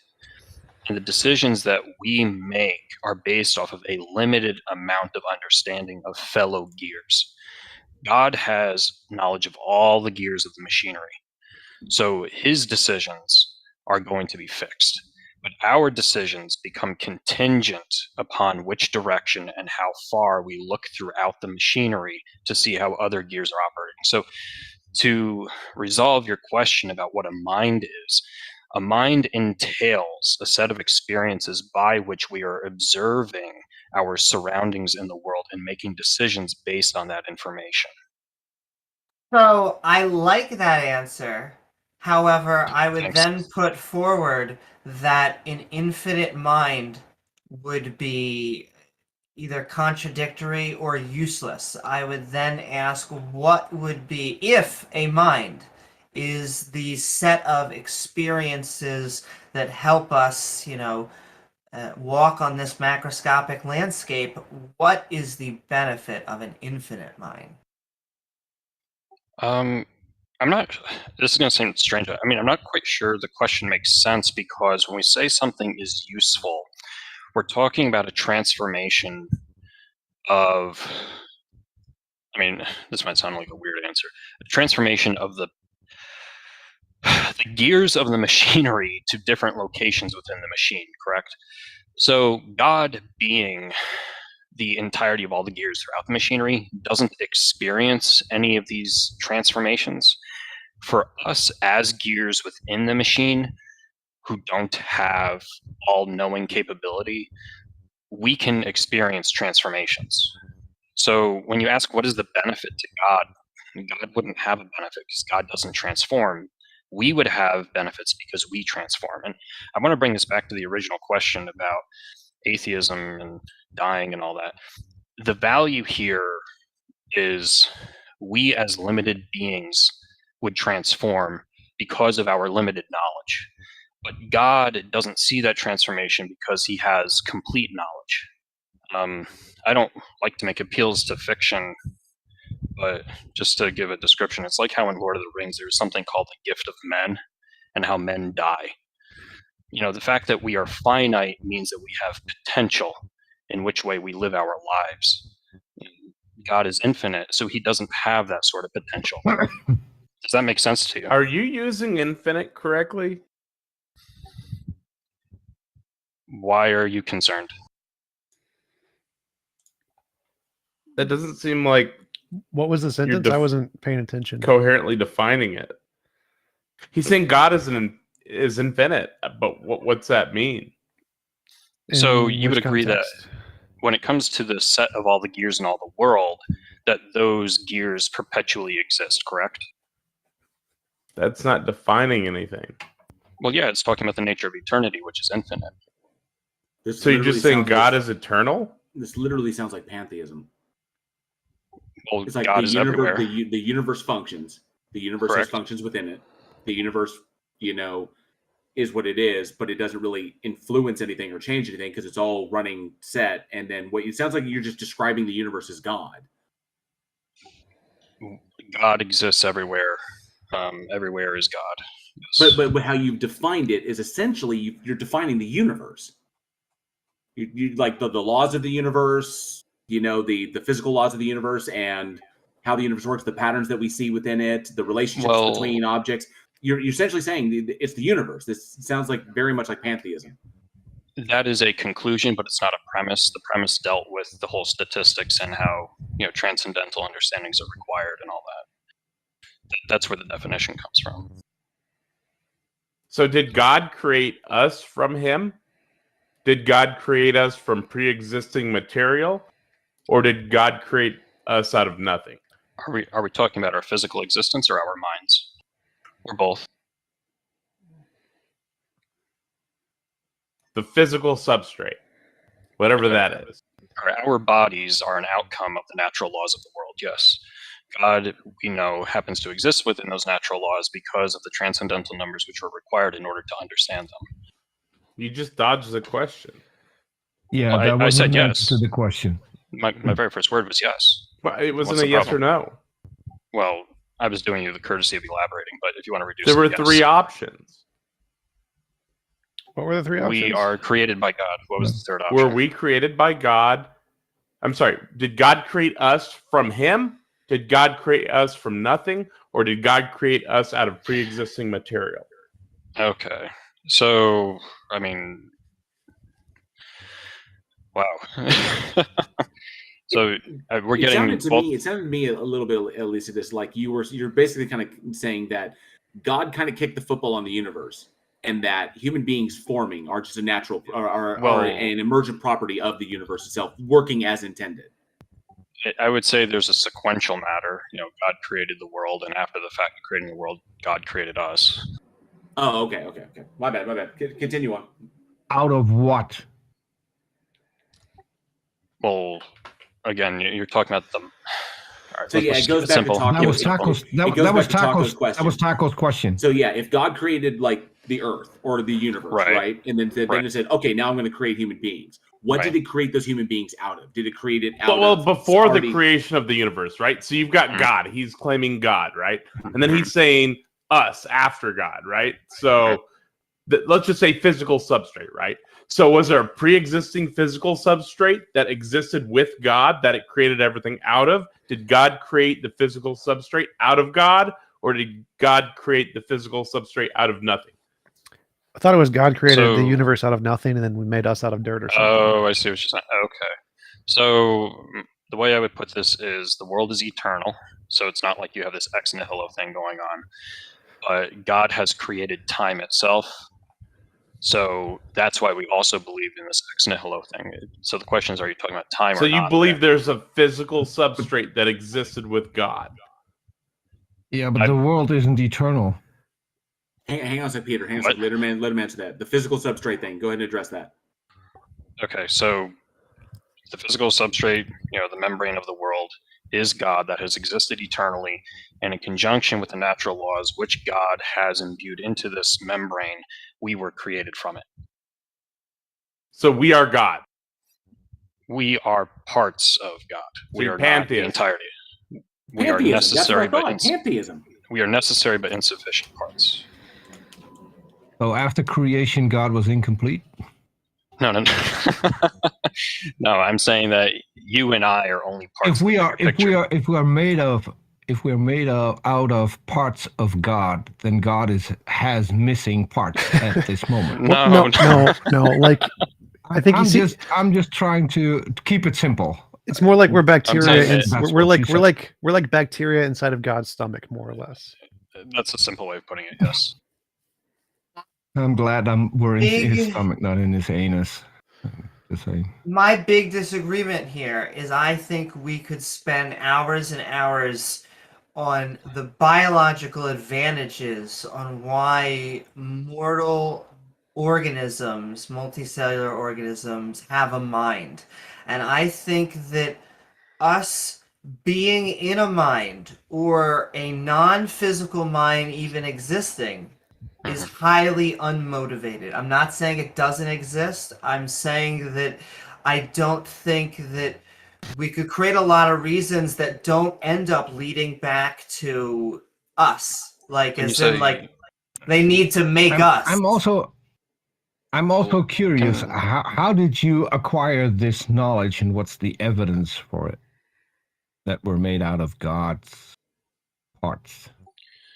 Well, I started with, are you asking me my personal experience here, like how I came to this revelation? You made a claim. Can you back up in the that beginning claim? Well, it all boiled down to how, again, it's the matter of investigating natural laws subject to levels of significance and statistics. It was, if you're asking me about my personal revelation, how do natural laws apply to God? Okay, so the idea here is we as people are trying to figure out the truth of the world, and we're limited. Which is why I asked you for the evidence for your claim. I know, and what I'm saying is to understand is you have to focus on the scientific method itself. You have to depend on those transcendental numbers. That's where the focus is. Okay, if we're going to rely on the hold on. If we're going to rely on the scientific method of transcendental numbers, how using the scientific method, how can we investigate whether or not we are made out of parts of God? Okay, the key here is understanding how those natural laws are discovered by a statistical inductive method, by which the bell curve is integrating natural transcendental numbers. Okay? It's not that there's a specific fact that the scientific method has discovered. Science it's the method itself. But science isn't only using statistics and transcendental numbers. It uses evidence. So what is the evidence? Wait a minute. Why are you focusing on a specific, we've been getting into this whole matter of math here. So why are you demanding a specific concrete fact instead of looking at the method unto itself? Because you brought up the scientific method in order to figure out whether something, so in order to figure out if something is created, to figure out what the source material was, we need evidence. First of all, we need evidence of the source material itself. Then we need evidence of the source material going from one state to another state. So you brought up, you said we can investigate this through the scientific method. I asked you for your evidence. Yes, I know. All you've come up with is we have statistics and that's great. But This we is have no why- statistics. We have no statistics on God, not a single one, because we can't investigate God. I asked at the very beginning if you're a scientific instrumentalist and not a naive realist for this exact reason. But we're not at the beginning, and you brought up the fact that we can investigate this through the scientific method. We did not introduce that. That was your idea. So if you're going to say that we can investigate it through the scientific method, then explain how we're going to do that. What's the evidence? What's the source material? What's the process? Mate, If we I can understand you're making an appeal to evidence here. I grasp that. What I'm telling you... I'm not. No, I'm not. You said that. Not any of us made that claim. You said we can figure this out through the scientific method. The method. I'm just holding you to your claim. What I'm focusing on here is the method. Is the method, yes. The method is not about a specific piece of evidence here or there. It's about how we investigate evidence in general. Yes, but we have to start somewhere. So we have to have source material and we have the end result. Now, the end result is something all of us can see because that's the natural world that was apparently created by your God. No one has access to the source material. No one has access to the method of how the source material became the end material, which is the observable universe. And you said that we can investigate this using the scientific method. I'm really curious. I'm thinking. Yeah, go ahead. Yeah, I'm thinking we're going around in circles here. No, we're not. I'm just holding you to a single claim you made. Right. That we can investigate this through the scientific method. So explain how we can investigate creation through the scientific method. I'm saying the method is the proof. Do you understand what I'm... See, the reason I think we're going around in circles here... Well, but you haven't provided a method. What did I talk about in the beginning? Statistics. So he's saying that the method of science, in order to do the method of science, it has certain entailments, and those entailments have to do with the mathematical transcendentals. So those mathematical things that we're doing to do science have to come from somewhere. And he's saying they come from God. Yeah, and that's why I was trying to get into the omniscient and the omnipotent properties of transcendental numbers. Can I also say? Go ahead. I just want to remind you that you, Amy, just one thing. Good. I just want to remind him that he came up with the scientific method when I asked him for evidence of us coming from parts of God. So that's one specific thing. I'm not talking about the entire conversation that came before it. Well, that's you made the claim that we came. We came from God. Peter, he's trying to answer. And that we could investigate. He's answering that. He's answering that question. We could that we could investigate that we stem from parts of God through the scientific method. That has nothing to do with everything that went before it. This is a new claim. Yeah, he was answering that question, Peter. He's saying that we have the scientific method. It's like a piece of evidence. This thing exists. The scientific method exists. And he's saying, well, how did it come to exist? What is required to make the scientific method possible? Well, the scientific method requires these transcendental number thingies. They have to exist in order for the scientific method to work. And for the transcendental number thingies to exist, they have to come from God. Therefore, the fact that the scientific method exists is evidence that we are a part of God. That's his argument. Okay, but that's not that's not what I understood. I understood that he made the claim that we come from God, from parts of God, and that we could, and I asked him what his evidence was for that, and he said we can investigate that through the scientific method. No, he's not saying we can use the scientific method to discover this. He's saying that because the scientific method exists, it requires transcendental numbers, which require God. So he's not saying we can use novel, testable scientific predictions. Can I clarify for a second? Go for it. Sure, and then after that, I want to ask you a question. Okay, yeah, sure, Amy. So the point here is that throughout the world, we have a set of information. Right? That information is going to be there whether we discover it or not. Now, I mean, you agree with conservation of information, I'm assuming, as a scientific matter.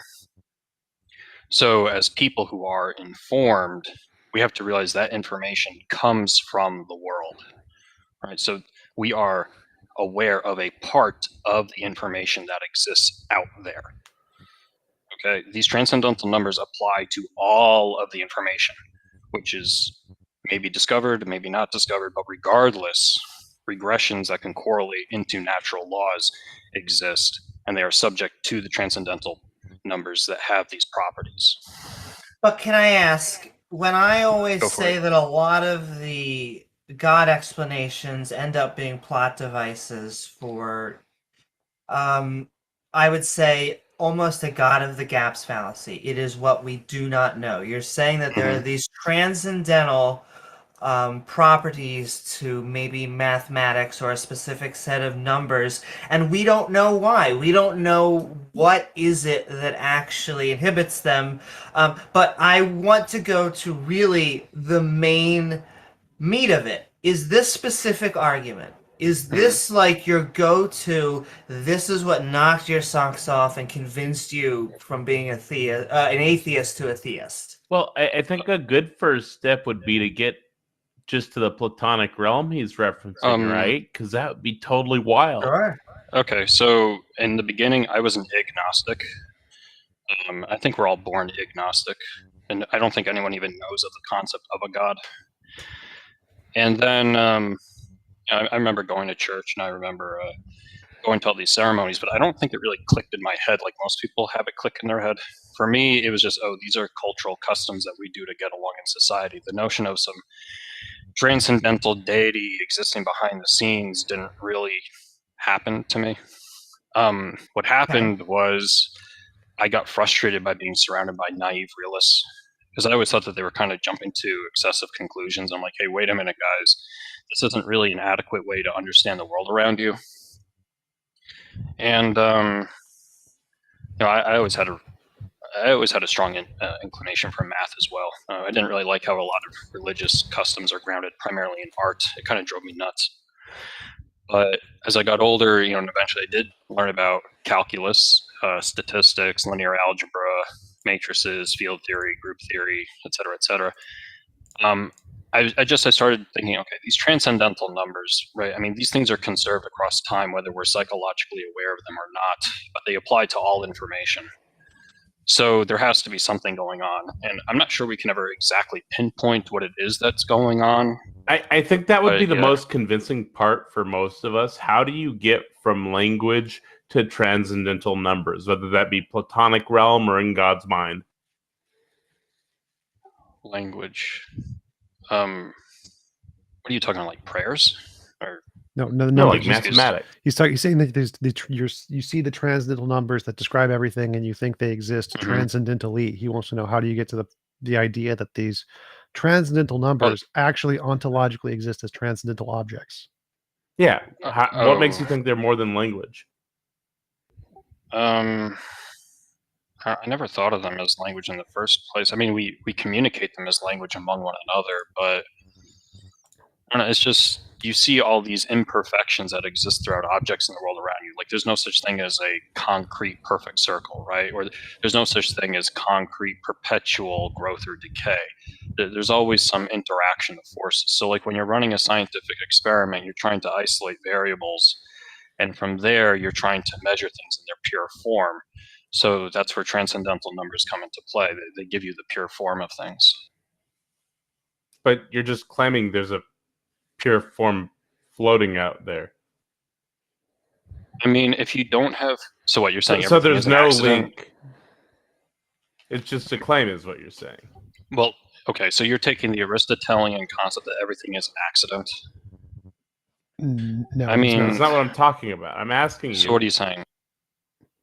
Yeah, so is it just like a perfect form floating out there in some Platonic realm? So, because if so, how the hell do you get there? There's no link.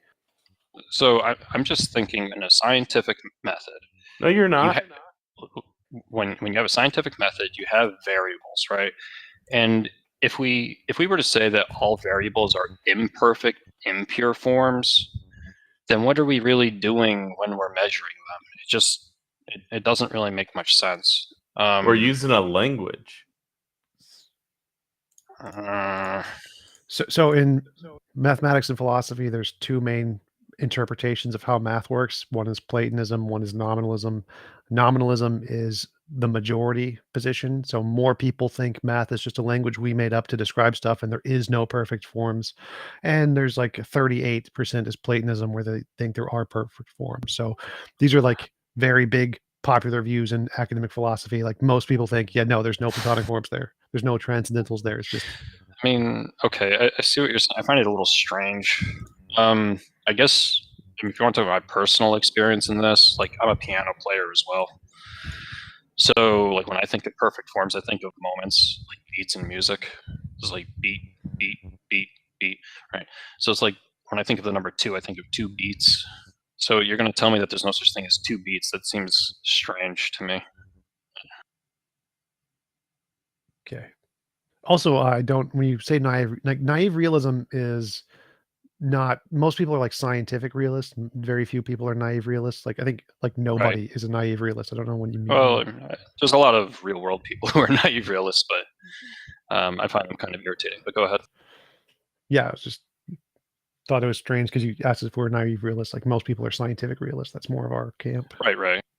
Yeah, I was trying to just establish that you're smart people there. Gotcha. All right. But we did. You guys have any more questions? JL brought up that we've passed the 15-minute mark about 45 minutes ago. I'm sorry. True. That's true. Yeah, I mean, if you want to have me again or whatever, you want to pick my brain somewhere, feel free. But I think we've had a constructive interaction. We'd be delighted to have you back. And yeah, we just want to make sure we don't neglect other guests. And this is. Sorry, what? To the paradox with you again in the future. He just broke up a a little bit. I do want to throw this out to you that there's a few things that I think that you may, or a few scientific breakthroughs or understandings about reality that I think you may not be aware of. Go for it. In the respect that we now know that the second law of thermodynamics is a physical law of the universe. We've known entropy, for a long time. Yeah, so we can measure it. We understand it's a physical law of reality. But we also now know that the second law of thermodynamics is predicated upon the uncertainty relations of quantum mechanics remaining true. So, and there's an article, there's a published article that I can give you on this that breaks the whole thing down and utilizes and you can show you all the mathematics is how they do that. So, but send me a PM and link it. Yeah, but violating the uncertainty relations in quantum mechanics is a really problematic thing because then it violates the second law of thermodynamics and then therefore results in a demonstrably different universe than we currently observe, and how essentially an omniscient entity by nature that is unchanging would its presence alone within this isolated system that we call the universe would violate that by its nature.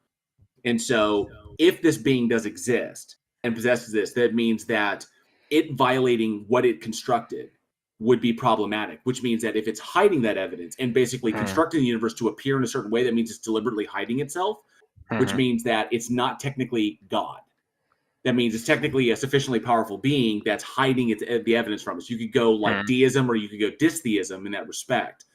But then you have to go into the evidence for for this thing actually existing. So there's problems there. There's things we know about reality that basically look at the logical entailments of the attributes that you give God and say that this can't technically exist because it literally breaks the fundamental laws of reality. And if it does exist, then it's obviously hiding that. That's problematic. Right. I don't want to hog the mic, but I would just quickly say I'm not sure that sort of position is falsifiable because we would either be living in a world where an all-knowing, all-observing deity is present or not, so you wouldn't have access to the alternative to gather evidence about it. But yeah, just send me a link, send me a PM with that link, and I can check it out. You got it, no problem. For the future, if you want to talk with me again, do you want to send me a PM or do you want me to PM one of you, or what do you want to do? We're here every fortnight. We're here every fortnight. Yeah, just hop in queue, man. Thank you for coming up. We do appreciate your time. Fipto has been in queue for a while. Xerxes, though, did join us. Hey, man. Hello. Hey, it's good to have you back. I didn't realize I was put on the stage until just recently. I guess Randolph pulled me up. Yeah, and I see we have Fipdo ready to bring up an argument. Do you just want to say hello first before we move on to our guest, King Xerxes? No, I'm good. Although it is interesting that Fipdo would come up now because he and I had an argument that we never got to finish. Oh, great. Well, the timing's good. He's been in the queue for a while, so this will be good. And hello, Fipdo. Welcome, and thank you for joining us. What do you have for us today? Well, I have three options for you. Would you like to argue on the moral basis, the cosmological basis, or would you rather argue over the the teleological basis? Which do you prefer? I like teleology and cosmology. Those are my two favorites. Okay. Well, I like the cosmology. Cosmological. I'm sorry, I just can't speak right now. So go for it. Present us your cosmological argument. Well, okay. So, well, first I want to ask: are you guys Darwinists? No. Why does that matter? We do accept biology. Well, no, Darwinism is the position that Darwin's theory of evolution is the ultimate grounding point for evolution, which has been proven false. Like we've made progress, Evo, Devo, epigenetics. There's lots of things we've made progress since Darwin. But what's your argument? Now, what Charles Darwin presented was a great foundation, but yeah, T-Jump's absolutely right. Go ahead, Fipdo. Yeah, I would say it's the linchpin, and we've moved on to things like genetics, but all yours. Okay. Well, I have one more question, just because I want to hold you guys to an account of what you believe in. So, do you guys believe in abiogenesis? I think it's the most likely hypothesis. Of abiogenesis? Most likely hypothesis, meaning like. Is this leading to an argument, or are you just going to ask the problem with more abiogenesis questions? is that we can never know how it actually happened, but we can know all the ways it could have happened. Yeah, I think abiogenesis. We don't have a time machine to jump back to, primordial Earth and look and see exactly how life emerged, but we know a variety of different ways it could have emerged in similar conditions. Also, all of the elements were on the planet. Lots of carbon, lots of liquid water were in the circumstellar habitable zone. There are many reasons for why the leading hypothesis is that life naturally arose on this planet. So yes, the answer is yes. Okay, so the reason I asked this question was to just put on display, so I can't be mocked for my faith in God, that you guys have a faith in something. I don't or have something faith. happening. What's your argument? You have, okay, so you don't have faith that this happened? Nope, it's based on evidence, but what's your argument? Okay, so what evidence has shown that we can go into our worldview later, but what is your evidence? Well, I mean, I'm just trying to make sure that I can hold you guys to an account of That's your great. own. Yes, Convince a deity exists, dude. Give us an argument. So yes, I'm happy to defend abiogenesis. I'm very qualified in this field. Tell me what your argument is, and we can discuss it. Like there's plenty of examples of me debating this with Untangelo. So go ahead, present your argument. Okay. Okay. So you guys have laid out your foundation. My foundation is that I believe the scientific evidence shows that space, time, and matter have exploded into being out of, a literal nothing. Okay.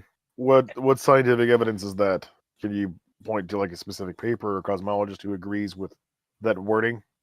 Just one. Do you believe in the? Okay, so do you affirm that the Big Bang actually happened? Yes. What you just described is not in any way the Big Bang. Wait. Okay, we're addressing something from nothing. You said something from nothing. And the Big Bang specifically is a expansion event of a singularity or something like that. So it's not. Hold on, just really quickly. Fipdo, do you have? Because I know I don't. I don't have like a higher order understanding of cosmology or physics, so I'm not gonna try and go out of my way to comment on that. But I will say this much: if you're gonna make a philosophical argument for the existence of God, that's one thing. If you're going to make an evidentiary argument for the existence of God, that's going to go a different route. Right? Evidentiary arguments I want to let him finish, are usually weaker. I want to let him finish. So yes, I believe in the Big Bang. Therefore, what? Okay, so if you believe in the Big Bang, then you have to acknowledge that something must have caused that, correct? Yes. And? Okay, so what do you believe that something was? Quantum fields. Quantum fields. Yes. That's an existing thing. Yes. Yeah. So I'm saying there was nothing. Why do you think that? Because from nothingness came something. Well, none of the evidence indicates there was nothing. Like the consensus among because physicists. there's no evidence that there was anything before. Yes, yeah, but why do you think the Big Bang came from nothing? Well, because well, first off, in my knowledge, I'm sorry, I got a toad in my throat. But to my knowledge, the scientific papers that have been written on this extensively, the theory of relativity, like which ones? Well, don't worry about it. Just tell us what do you think the papers say? Yeah, I'm just making sure. I'm just making sure that I'm sick of this bullshit claim. How many Christians do we get up here and say the scientific evidence says this? The scientific papers show this, but they can't actually cite any of them. Let him finish. Just be honest and say you're pulling this out of your ass. Let him finish the argument first. So what do you think the scientific papers say? Mostly because I don't save these documents on my phone. I don't. Okay, that's fine. That's fine. I don't care. I don't care what the documents are. Tell me what they say. What do you think science says? Okay. Well, so. To my knowledge, the science would say, well, there's an impossibility of an infinite regress of time that shows that time had a beginning. No. So the consensus is not that, like, there's no logical contradiction with an infinite past. Nobody in science thinks that. We think that our time did have a beginning. That's what the evidence indicates. So we think there's a beginning to time. Yeah, so there's a beginning. To time, to our time, not to everything. Yeah. There's a beginning to observability of our universe. Try and remember that, Fipto. Like the Big Bang, like the expansion event we call the Big Bang, is the origin point of observability for our universe. That's it. Yes. Not the origin point for everything, just the observability of our universe. Can I go out on a limb here and saying that you have faith that that we just don't have that? Well, okay, I have no faith. I have zero faith towards anything ever. There is no zero. Real quick, accusing us of having faith doesn't help you because at that point, Pipto, at that point, what you're trying to do is you're identifying that faith is not the most intellectually strong position to hold. Right. So all you're doing is condemning yourself by telling us that we have faith too. You're not helping yourself, right? If faith is a virtue in your religion, well then, yeah, I have faith, sure. But if it's not a virtue, which I don't think it is, then I would say no. But do I believe in things based on what I've seen or heard or observed? I have confidence in those things, but faith is specifically believing in something based on like fallacy, emotional apprehensions. He's not gotten to the point where he made an argument. So what is your argument? Go keep going to your argument. So I believe Big Bang, yes. I believe quantum physics, yes. No one in physics thinks it's nothingness. No one in physics thinks there's a problem with an infinite regress. What is your argument for God? Get me to the evidence. Well, from the evidence, we can't show that there was something before. Even you guys admitted that nothing. No. You guys just admitted that we can't observe what was before the Big Bang. We can make predictions. So, like, we make predictions about space time. Yeah, it's a prediction. Wait. So that's what evidence is prediction. So we make predictions about novel testable predictions of virtual particles and space time being emergent from quantum mechanic principles, and those things are confirmed through the Casimir effect and other experiments. So we have evidence to indicate this. Now, it's not proof. I agree. We don't have any proof for what happened before the Big Bang, but we do have evidence, and that's more than what God does. And so we do have a reasonable basis to conclude it's quantum fields that is stronger than the God. So it's not fake. So I don't think you're using the term evidence correctly. What? See, evidence is signs and indication of something occurring, and it's not exactly proof 100%, but it is evidence. So like the Casimir effect. Casimir effect is a thing we can demonstrate. Virtual particles, we can demonstrate it. So it's something we can observe.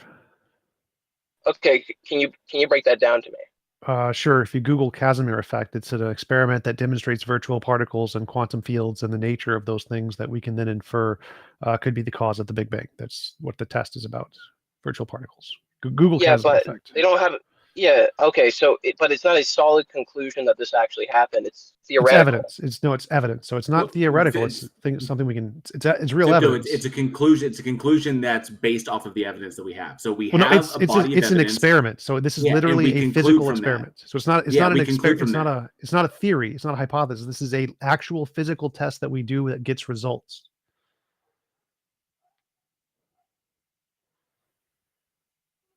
So it's evidence. It's real evidence. So we take the body of evidence, and then we derive conclusions from that through testing and experimentation. That's how we're able to determine these things. Evidence isn't the same as proof. No. So this is this isn't proof. We agree. We agree there is no proof. There's no proof of the quantum fields. We only have tests that give us evidence, so it increases the probability of the quantum fields. But it doesn't. We're not certain. We don't. It's not like a proven thing in science. But it has evidence, which is more than God. God has no evidence. This has some evidence. Wait, there's no. So you're saying there's no evidence of a God? Yes, that's my position. The current what we have proven has happened displays, and I'm saying proven. See, of course, there's the Big Bang has been proven. Strings. Good enough. Yes. There's theoretical strings that something may have caused it. Yes. Which would only affirm the I won't say Christian, but the deist faith in a God existing. No. Yes, because something would have to cause it. Go back. So I agree. I agree. Something had to cause it. All physicists agree something had to cause it, but the consensus is that it was caused by quantum fields, which have been demonstrated. So these things we know exist and could cause it. There's no evidence that God could cause it. And so the consensus in physics is that it was done by things we have evidence for, and they don't use God because there is no evidence for it. We agree the Big Bang happened, but all physicists agree that it's not God was the explanation. Like there's actually a poll on this called Snapshot of Foundational Attitudes Towards Quantum Mechanics. And they ask, like, what is your favorite interpretation? And like many worlds gets like 18%. Information-based theoretic is 24%. Many worlds, I think, is 48%. So they actually ask these questions. God is like at 0%. God is like a single digit, nobody cares hypothesis in physics because there's no evidence for it. Not to mention, if you were to compare like theism to naturalism and to say, what would we expect under theism and what would we expect under naturalism, the world we exist in presently has a lot more in common with naturalism. But the problem is that theism isn't particularly well defined, and so theists can constantly fabricate these sort of ex post facto justifications for why God would create a universe in a way that we would not initially expect under theism. So, and we can also look at what happens if we take certain areas that we don't have really solid knowledge on, and then we start inserting God as a variable in those for explanations and everything. So we take God, then we have to determine how God is defined, like what are its attributes, what does it entail. So we stick the God, that whatever this God is, as a just we're going to throw it in there as a variable, just to give a value to a variable. And then we realize that depending upon how the God is defined, that what we observe is not the conclusion. So we know that God doesn't work in that variable slot. So then we keep moving the God around, and we realize that depending upon how you define it, it constantly screws everything up. And then the conclusion we get is not what we observe. So we realize that God is not a sufficient value to stick in any kind of variable to get any kind of explanation. So we relegate God as an explanatory force to the kind of unfalsifiable. And then so we say deism, like you said, deism. So it's like a sufficiently powerful agent. Okay, well, that's still relegated to unfalsifiable, and it doesn't give it any explanatory power. So it's just kind of like out there as a kind of a stopgap measure to cease inquiry is all it functions as. I get it. So you're saying that inserting God is a gaps argument, but do you not realize that inserting quantum fields is also a gaps argument? No, because we can demonstrate them. Right. So we can you can demonstrate quantum fields. You can't demonstrate that it caused the Big Bang. Wait. So I agree. We don't know it caused the Big Bang, but if we can, if you have a problem that you don't know and you want to make a solution, like what caused the hoof print in the snow, and you can say, oh, look, here's a horse. We can test the horse and it exists. And so maybe a horse put the hoof print in the snow. That's a pretty good hypothesis. But if you said a unicorn put a hoof print in the snow, that's a bad hypothesis because you have no examples of unicorns. So using combinations of things that you can demonstrate exist in reality, like what physics does, is a good way to come up with evidence. Adding in things that have no basis in physics is not allowed in physics. And so all-powerful, all-knowing, omnibenevolent, whatever properties of God you want, those aren't allowed in physics because they haven't been demonstrated to exist. So using combinations of things that we have been demonstrated to exist, like quantum fields, is good evidence for physics. That's why it's a better hypothesis. It's not based on faith. This is an evidence-based hypothesis. That's a little bit unfair because, science itself is the observance of the natural world, while God is a supernatural entity. Right. So what you're going to say is we're going to throw out all supernatural variables. Therein lies the problem, is because you've relegated it to a category that cannot be demonstrated by its very definition. I really want to comment on the impreciseness of that language. Fipto, if you believe a God exists, then you believe that he is the most natural default state of existence. Everything else is an artifice. We're created. We're the supernatural, not God. God is the most natural. Yeah, you're calling us natural in itself. Like, you're referring to naturalism. So, I mean, that argument, you don't even believe in it. But I'm saying that under your worldview, Fipto, if God exists, then he's not supernatural. He is the most natural of anything. I don't think that's fair. So natural, is more a reference to the fact that we discovered this area first, so we call this area natural, and supernatural just means beyond this area that we've discovered. So it's not really like an ontological claim of supremacy there. Like, obviously, if God was the first thing, he would be natural in that sense. But that's not the point he's making. Is that God is beyond this world that we're in right now. That's all it means. Who cares if it was first? Which is just changing the rules on a cop out. But ultimately, whatever science determines or discovers about why the universe exists as opposed to not existing, if there even is a why, we might be able to discover a how. But a why is usually just the thing that we map onto reality because we desire teleos. We're narcissists that way. But assuming that there is a reason out there, inevitably you're going to run into something. If you reject infinite regress, you're going to run into something that just exists just because it does, and there's no reason why. Yeah, but it doesn't have to be natural. Natural and supernatural refer to ontologies and whatever that ontology is. That's not the point I'm making right now, TJump. Well, I want to go back to what his point was, because his point was that he has faith in God. This is a response to Fipto. We don't have faith. Okay, that's fine. We can go back in a second. So you're going to run into something, Fipto, that just is that way because that's the way it is. Which for you, the universe doesn't satisfy that category for whatever reason. Right? Just the physical world doesn't seem to. You think that it owes you more of an explanation, right? But if you believe in a God, then you put God in that category of a thing which just is, just because it is, and there's no reason why, and that's satisfying. Well, all you're doing is kicking the can down the road and creating a new variable where there doesn't need to be one. Well, I want to go back to his argument. So no. Okay, so for theologists, there's only one variable, which is God. You guys are coming up with different variables in order to out-explain God, and you did bring up a valid argument. Oh my God! Let's stop. Let's go back. Let's go back. Let's get back on track. No, let's not go back. He wants to have this argument. Let's hash this out. None of this matters. Can I finish my soapbox? I want to like Fipto. Do you think that in theology people don't believe the universe exists? This is irrelevant. I had a point here. You guys are derailing on nothingness that literally is irrelevant. Fipto had a very good argument. No, it's not. Fipto. No. Do you think that in I theology? was asking a question. You interrupted. Stop. Fipto, you had an argument. Fipto was responding to what I said. No, you weren't. Fipto, you said that you have faith in a God and we have quantum physics, but we don't have faith in that. And we were bringing up evidence. So we have evidence and you have faith, and you said this was unfair comparison because of supernatural stuff or something.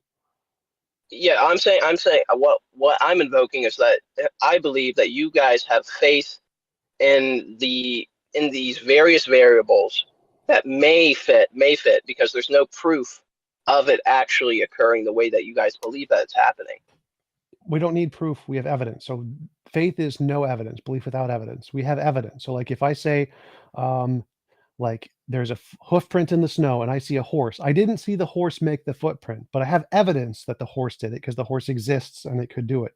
Saying a unicorn did it has no evidence. So if there's two people and they look at a hoof print in the snow, and one says that horse did it, and look, we have the horse, and one said no, a unicorn did it, but there's no evidence of the unicorn. The person who believes in the unicorn has faith. The person who believes in the horse has evidence. So they're not equivalent beliefs. One is more rational than the other. Okay, so Fipto, it seems like you're. What is your definition? Fipto, what is your definition of faith? Fipto, it seems like you're conflating confidence with faith, and they're not synonymous. No, okay. So what is your definition of faith? Belief based on insufficient evidence or without evidence. Well, that's incorrect, because faith is trust in something or someone, regardless of the evidence provided or not provided. Right. So if we believe based on evidence, then it's not regardless of the evidence, it's dependent on the evidence. We only believe because it has evidence. Yeah, so you have faith in the evidence, is what you're saying. No, we believe because of the evidence. So it's not independent of the evidence. You said faith is a belief independent of the evidence. We have belief based on the evidence. No.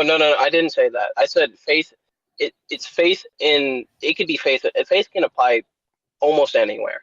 I think this word has been, basically run through the mud. Let's get rid of the word faith here.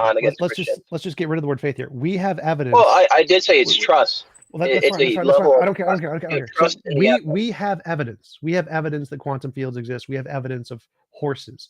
There is no evidence of God. There is no evidence of unicorns. So in our belief, we have evidence to believe our hypothesis where you don't. So ours is more rational than yours. I don't care what you call it. Well, so question, what is your definition of evidence? A thing that increases the probability of a proposition being true or false. Okay, so let's just say we because I can somewhat agree. Technically, you could say there's an evidentiary standard of a unicorn having a 0.01% chance of actually existing. Now, of course, I don't have faith in that because, well, I would have expected somebody to see it by now. It'd been written in books like, oh yeah, this thing's real. But we have yet to see that. But God, the Bible there's unicorns.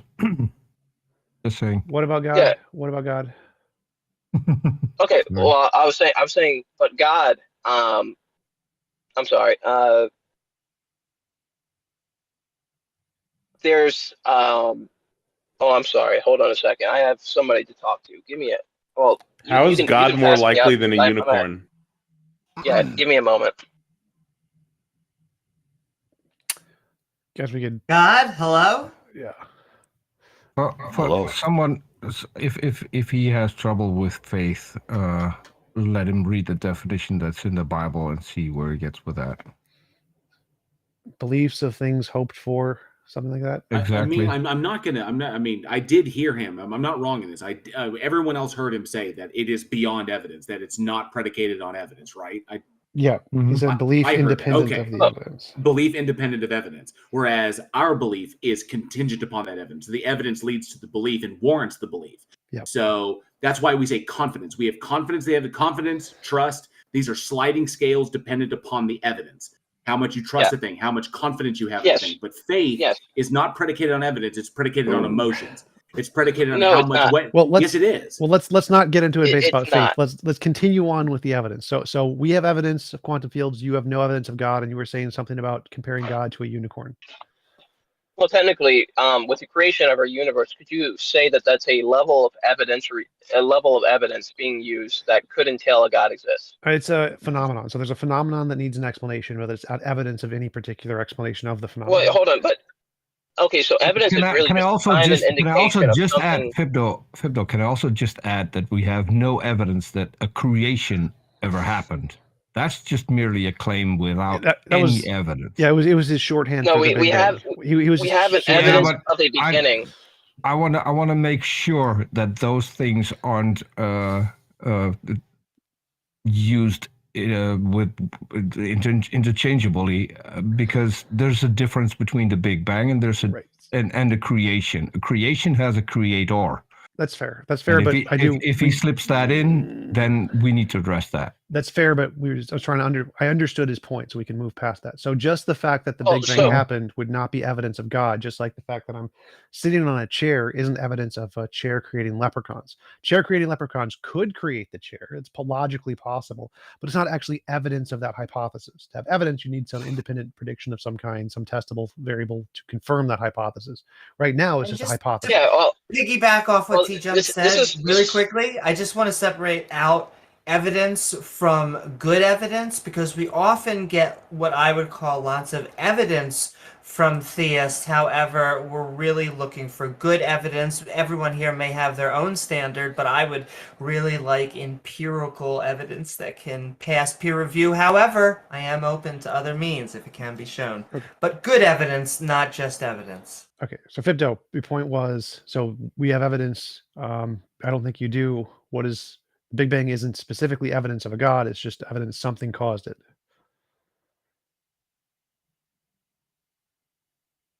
Oh, so are you saying that ruling out completely that God cannot exist? No, that would mean that God doesn't so exist. you're not ruling out God cannot exist with that statement? No, ruling out God could exist or he could not exist. So either one is possible here. It's possible that there's quantum fields. It's possible there's God. It's possible there's leprechauns. But one has evidence. Quantum field. Well, Quantum you fields just have said evidence. it's possible. Yes. Well, you're saying it's possible that a God, a creator of the universe, could have done that. Yes, it's depending possible. on how you define it. So you're saying the Big Bang is a form of evidence for God. Possibility does not increase the probability of something being true. It just means it's not logically contradictory. You guys are invoking the possibility of quantum fields creating the No, universe. I'm not invoking the possibility. I'm invoking the empirically verified tests that prove quantum fields exist. So we've empirically verified them. Yes. So they've been proven to exist. So question: did quantum fields cause the beginning of the universe? Probably. Why are you saying probably? Because we have evidence they exist, and there's evidence that testable predictions show that they can create space-time potentially. Potentially. Yes. So it's still better than a God. So that's still more evidence than God has. Well, you can invoke it's more evidence, but yes. On one hand, I mean, you can't have your cake and eat it too. On one hand, you're telling me that God there's no evidence for God, but at the same time, there's there's somewhat of a possibility that God could have caused the Big Bang, while ruling out completely on the other hand that God cannot exist. So I don't understand how that works. I didn't say any of that. There's a difference between infinitely many hypotheses. They can all explain the data, but they all have zero evidence just because you imagine. Just because you imagine it could do something isn't evidence. To get evidence, you need to say, I have a hypothesis that explains the data, and if this hypothesis explains the data, here is some test we can do to verify it. That's what the Casimir effect does. The Casimir effect takes the hypothesis and confirms some parts of it. So we have that one hypothesis has more than zero. Yeah, can you admit? Can I help? Can I try to help out? Can I try? I wanted to say something as well. Can I try to help out? If you want to equate the two, TJumps says we know quantum fields exist. We know they exist. We do not know that a God exists. So if you start with explaining to us how God exists and providing the evidence that he actually does exist, then you can have those two on an equal plane. Until you don't provide any evidence for a God that it's even there, while it could be possible, doesn't mean that he exists. It could be possible that a unicorn exists. There's nothing in biology that would needed contradicting in order for a unicorn to exist. It still doesn't mean that unicorns exist. Yeah, so I haven't even just to note out, I haven't even ruled out that unicorns can exist. I have just said that I don't have sufficient evidence of it not existing. But okay, Fipto, can I ask you a question, please? And we have the same thing for God. Fipto, what would be evidence against the existence of God? Evidence against the existence of God. What would you expect to see in reality if God didn't create the universe? If we can prove quantum fields created the universe, I said, and if we can prove that abiogenesis actually occurred. Okay, well, hold on a second. But the problem is, though, Fipto, if you believe in God, right, and he's all powerful, he's a panacea, he can do whatever he wants, right? Well, then there's no problem with him using quantum fields to create the universe or using abiogenesis to start life, right? You can just keep pushing the goalpost back, which is the problem. So what would it's sort of true, yes, in a reality that was if you have two realities side by side, you have theist universe and non-theist universe, or in other words, God universe, not God universe. What would we expect to see in the God universe, and what would we expect to see in the not God universe? I would challenge that what we see in the not God universe in that hypothetical resembles more closely what we see in the actual universe than in the God universe. But again, you can make all these ex post facto justifications for why God would have done it in a way that's indistinguishable from naturalism. But that's an unparsimonious explanation. That's because theism is not well defined. So what do you think? What do you think you would expect to see in the God universe, and what would you expect to see in a not God universe? Well, in all honesty, I don't really know, because well, like I said, I technically could just keep kicking the can down the road and say that, God caused those specific things to happen, and therefore my God still has the potential to exist. I can technically do that. But I mean, I'll hold myself to account. The minute that those things are proven, I'll accept that God doesn't exist. But beyond that, I mean, like, there's other factors that keep me from believing God doesn't exist, which I don't want to go into, mostly because you guys are probably just going to call me a Can I crackpot ask for you? it. Can I ask you an honest question? You just said unless such and such is proven, I will keep believing that a God exists. Why would you believe anything until it is proven not to be real? Wouldn't that because open there's you cer- up? Wouldn't Well, that open you up to believing everything unless it's proven to be false? Wait, are you saying believing everything? Like, what if God's proven to be false? I would believe everything like down the Pipto, line of like.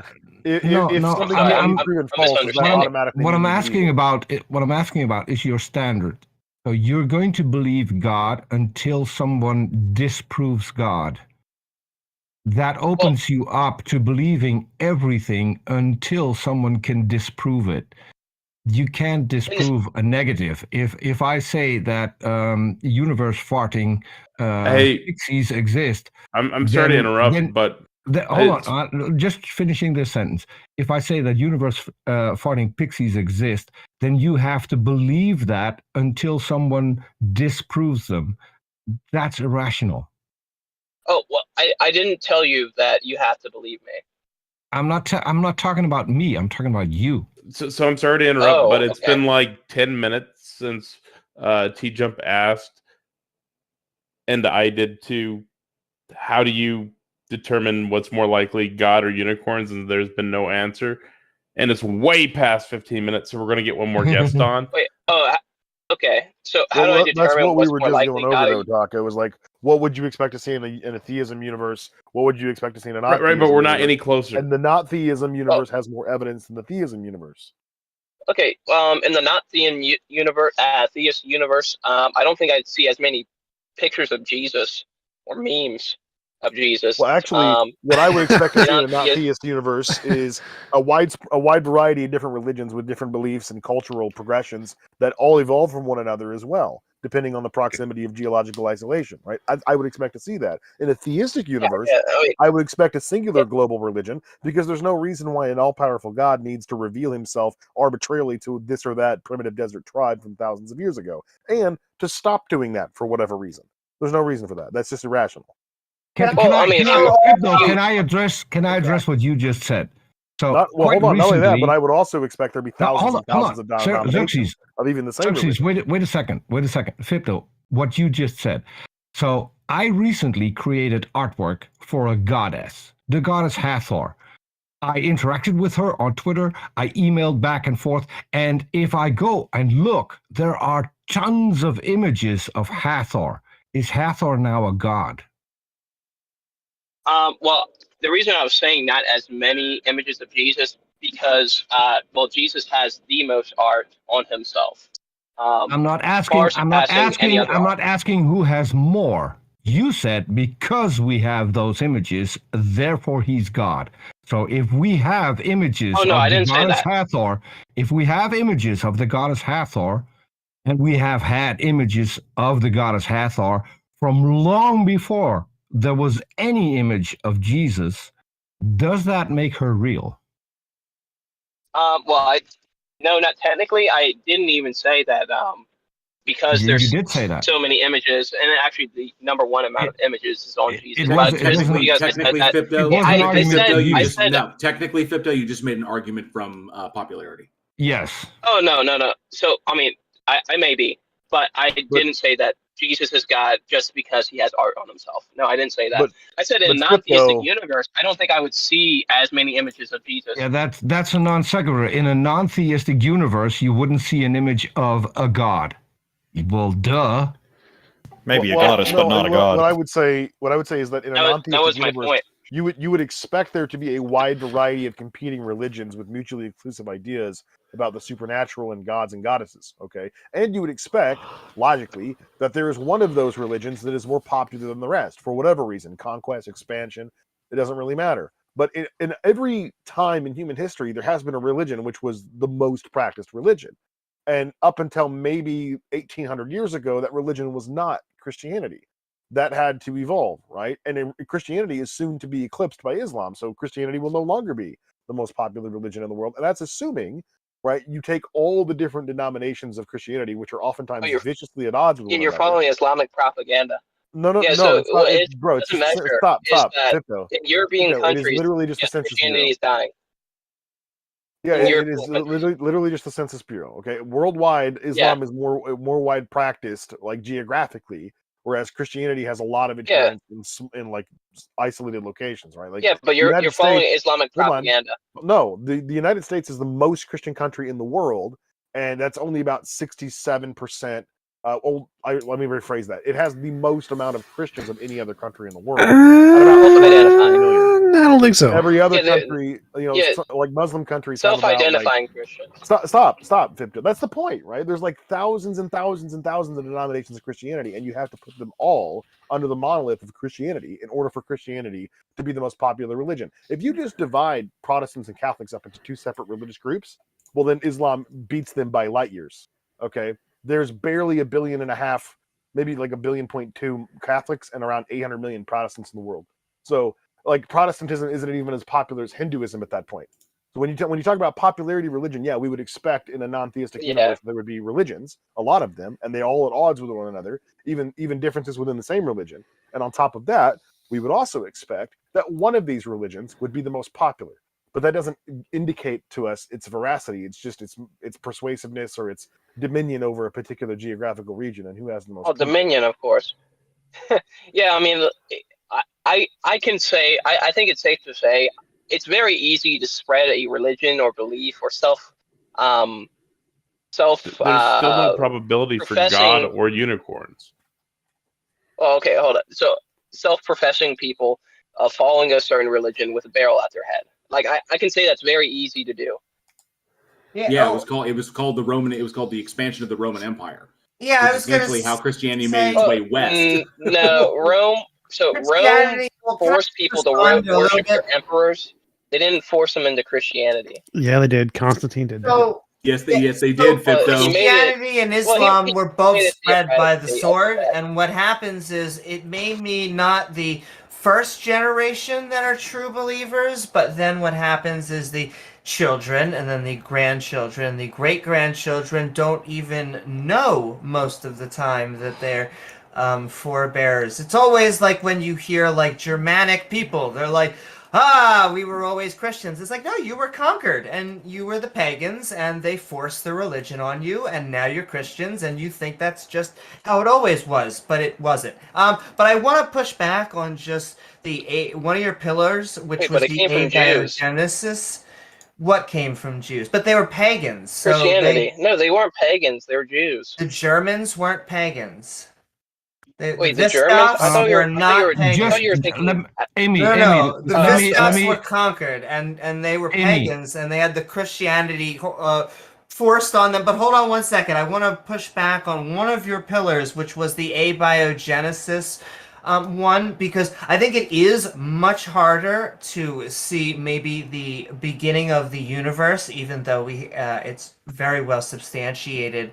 But I would say abiogenesis, we have lots of reasons for why life arose naturally. And so it is a weird one to hang your hat on, because my question, even if we were to artificially create life and we figure out abiogenesis, you don't think that your new position would become, well, it takes an intelligence to create life? Yes, even down to the Meliuri experiment, it took an intelligent mind to combine a bunch of chemicals and create a certain atmosphere, and apparently a plastic container or a glass container. No, they didn't create an atmosphere. They didn't create an atmosphere. They tried to recreate the atmosphere in which it happened. Yes. But I have one thing. That I need to mention. So that also goes one of your pillars. Amy, hold on. Hold on. So question. Amy, hold on. I have one thing that I want to ask Fipto. I have one thing that I want to ask Fipto. Just a few miles from my house, there's a church, a Christian church, that has cages hanging off of the steeple that have been hanging there since the Middle Ages. Those cages used to have the bones of atheists in them because that's what they were designed for. If Christianity wasn't forced on this population, then how do you explain those cages, which are still there to this day? As are several musea with torture devices for people who didn't believe in their particular Christian God. But don't tell anyone that it wasn't forced on people, because it was. Or how about all of the children that were like literally stolen from indigenous Americans so they could be converted in Christian schools or Catholic schools? Either one. Literally entire tribes that still exist today can speak of their ancestors being stolen away from them so that they could be indoctrinated into a religion that was not theirs.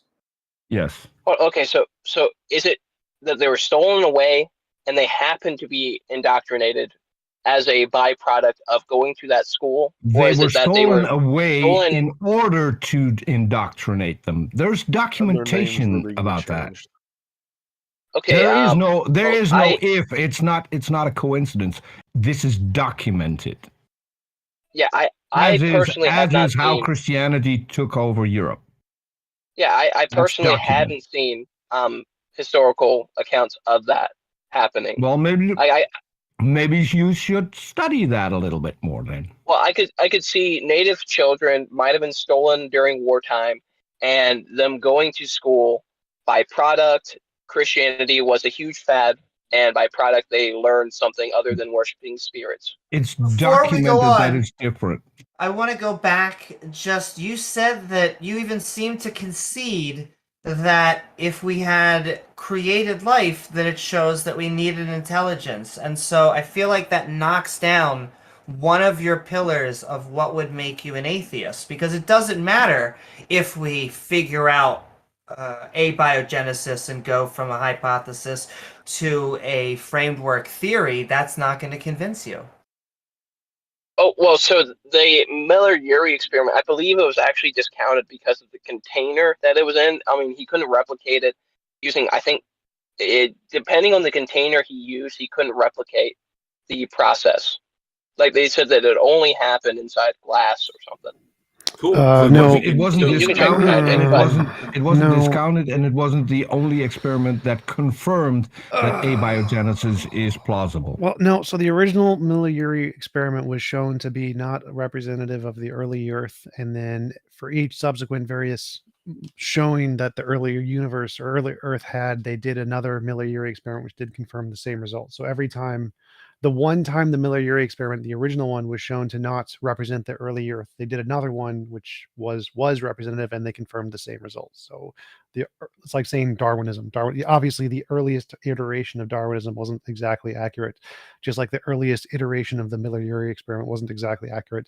We made more accurate versions, and they got the same results. We get better results. And I think because Randolph's been selling here, I think even someone in my live chat brought up that there are people in Canada that living today that kind of forced conversion occurred when they were children. So this is kind of a recent thing. And I know Randolph would just have a better representation because he lives in, obviously he's Canadian, so he would have a better knowledge of that than I do.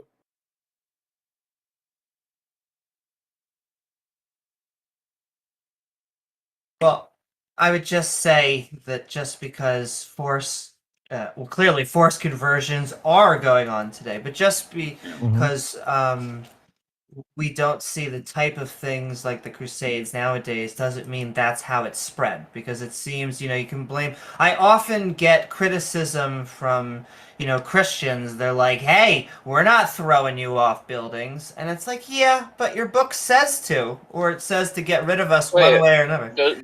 I have the perfect. Oh, Hito, hold on. I have the perfect. Peter, hang on. Let him finish. Let him finish. No. I would just want to throw something out there. I have the perfect thing to word all of this, and that is no one, and this goes for Fipto as well, no one expects the Spanish Inquisition. Fipto, what were you saying? Yeah, I was trying to ask, does our book tell us to throw you off buildings? No, it says to stone us to death, the LGBTQ. No, actually, so no, it doesn't tell us to do that either. No, I mean it says pretty clear. Because so if you look in the Old Testament, it was completely different because God had a covenant with his chosen people. who had laws that they were restricted to certain things. Heck, just to note out, LGBTQ is not the only sin in the world. Like, so the laws, you can't focus fully on that. The laws that Jesus referred to when he says that you need to keep all of them until heaven and earth pass, those laws? Yes. Okay. So I'm not saying that the laws are discounted or done away with. I'm saying the punishment for those laws, which happen to be death for a lot of them, are done away with. Where's that in the Bible? Because Jesus paid the penalty for your sins. No. Where's it in the Bible that if a man lies with a man like with a woman, that he should not be stoned to death anymore? Where's that in the Bible? Okay, so do you remember the lady caught in adultery, quote unquote? I'm asking you a specific question. So point me to the verse where there is a new punishment given for a man who lies with a man like with a woman.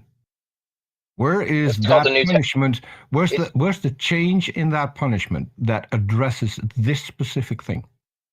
So give me the verse. Give me the verse.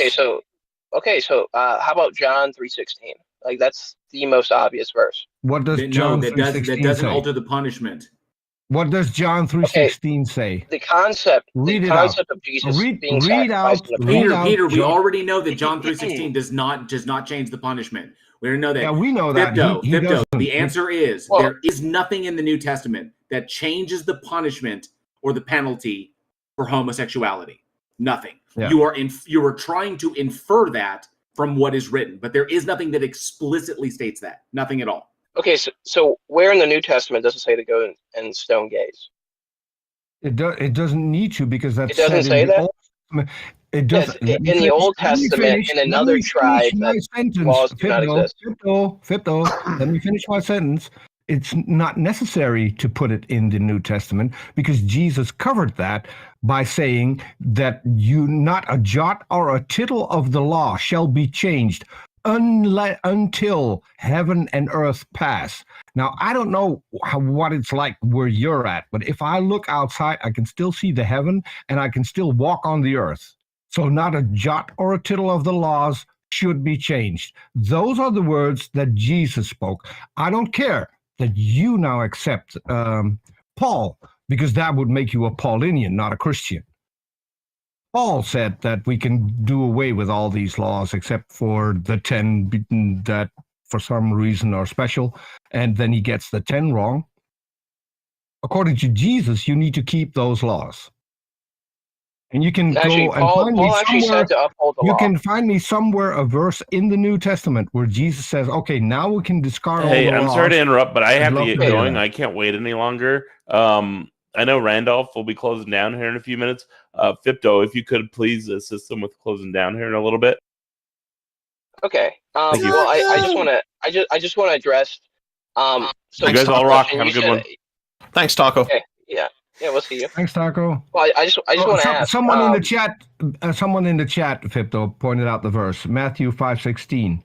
Do not think that I have come to abolish the law of the prophets. I have not come to abolish the laws, but to fulfill them.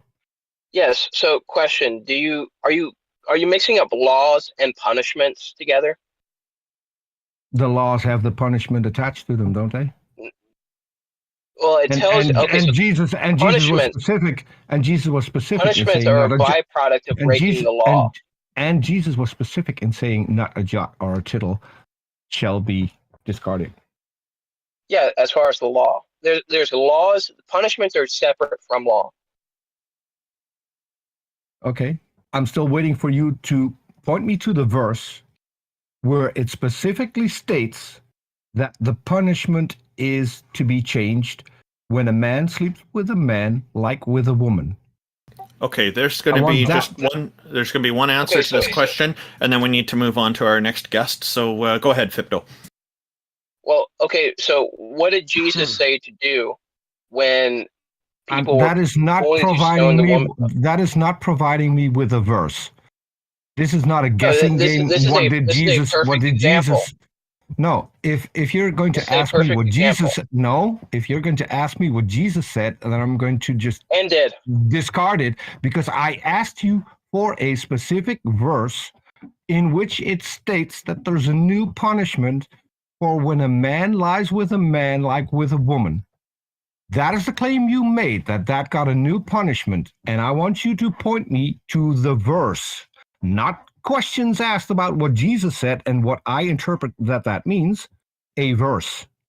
Do you understand what a verse means? The New Testament, Jesus didn't come and say, I'm here to establish what new verse? punishment. What He verse says, I'm are here, we talking about? What verse are we talking about? I asked you for a verse, and I'm going to hold your feet to the fire. You're going to provide me a verse, or you're going to say that you made the whole shit up. Okay, so would you like me to provide you a verse as what is it? I think it's Romans 6. I think 6:23. It says, "For the wages of sin is death, but the gift of God is eternal life in Christ Jesus," meaning that Jesus came to take the penalty for your sin. Hold on. Where in that what you just read does it talk about a man lying with a man like with a woman? Wait, what? Where did you get that in the verse specifically? Wait, what? Do you want me to ask you the question for the 7th time? Oh, you want to know a specific punishment for LGBT I want people the specifically. verse. I want the verse that specifically addresses a man lying with a man, just like he lies with a woman, that got a new punishment. Is there any way that I can make this more clear? Okay, can you admit that the Bible says that homosexuality is a sin and counts as sin? Can you admit that you're just talking bullshit and you can't pull up the verse? You're going around it. What are you saying? I'm asking you for a verse that you claim exists in which the punishment is changed, and I want you to read out that verse. Fipto, this is your chance. Your do or die move. Provide that verse or we're done. Yeah, he's saying specifically to homosexuality. Okay, so I'm trying to ask you, can you admit that homosexuality is a sin? Can you provide the cannot, verse? Hold on. Quick actor. question. This is a yes or no question. This is a yes or no question. Can you provide? You've not answered the question. Wait. Yes. Wait, stop. Yes. Yes. In the Bible, homosexuality is a sin. Yes. So what? Okay, so like I said, read Romans 6. Okay, so read Romans 6:23. So you cannot provide the verse that specifically addresses I just a gave new you the verse. punishment. I just gave you a verse. What does it You say? just gave me a verse that doesn't mention homosexuality, that doesn't mention anything even remotely No, we're talking about close to sin. that. It's sin, general sin, all sin, but sin, not just homosexuality. Because the Bible is not. Stop, Peter. He's making a valid Bible's not argument. about LGBT I want to point out one thing. Everybody, stop. Bible's not about LGBT people. Shut up. So you said all that sin does not Peter, have the same Holy punishment. shit! Let him finish. Son of a bitch. Fido, you said that this has to do with let him sin, and finish. that you gave a quote. You gave a Bible verse. What does that Bible verse say about sin? Yeah, so it says, "For the wages of sin is death." In Romans 6:23, it says, "For the wages of sin is death, but the gift of God is eternal life in Christ Jesus our Lord." And how does that ameliorate the punishment that we're supposed to dole out on people in the Old Testament? That's affirming again that the punishment is death. That is affirming again that the punishment for sin is death. So the punishment for homosexuality is death. That's a reaffirmation of the punishment. Yeah, and I'm surprised you just demolished your own point. So question, what did Jesus say to the woman? I'm saying, what did he do to the woman? I don't give a shit what Jesus said, because I don't believe that Jesus ever existed. I asked you for a specific verse. I asked you for a specific. You're asking me about my book. I asked you for a specific verse that would address a new penalty for gay sex. I can't make it more clear than I make it right now. I'm asking you for a verse that comes up with a new punishment for gay sex. Do you have a verse that addresses only, or among a few other things, specifically gay sex and a new punishment? Do you have that verse? No, the answer is obviously fucking no. It doesn't exist. Wait, stop. Yeah, So you're putting homosexuality out there as a red herring. Fipto, stop. His answer was that this new passage from the New Testament says that all sin should be treated as things that are not, that we on earth don't punish, that God will punish, or something along those lines. So it's no longer our job to punish gay or any other kind of sin. You're going to die, and that's going to be your punishment. That's what I think his argument is.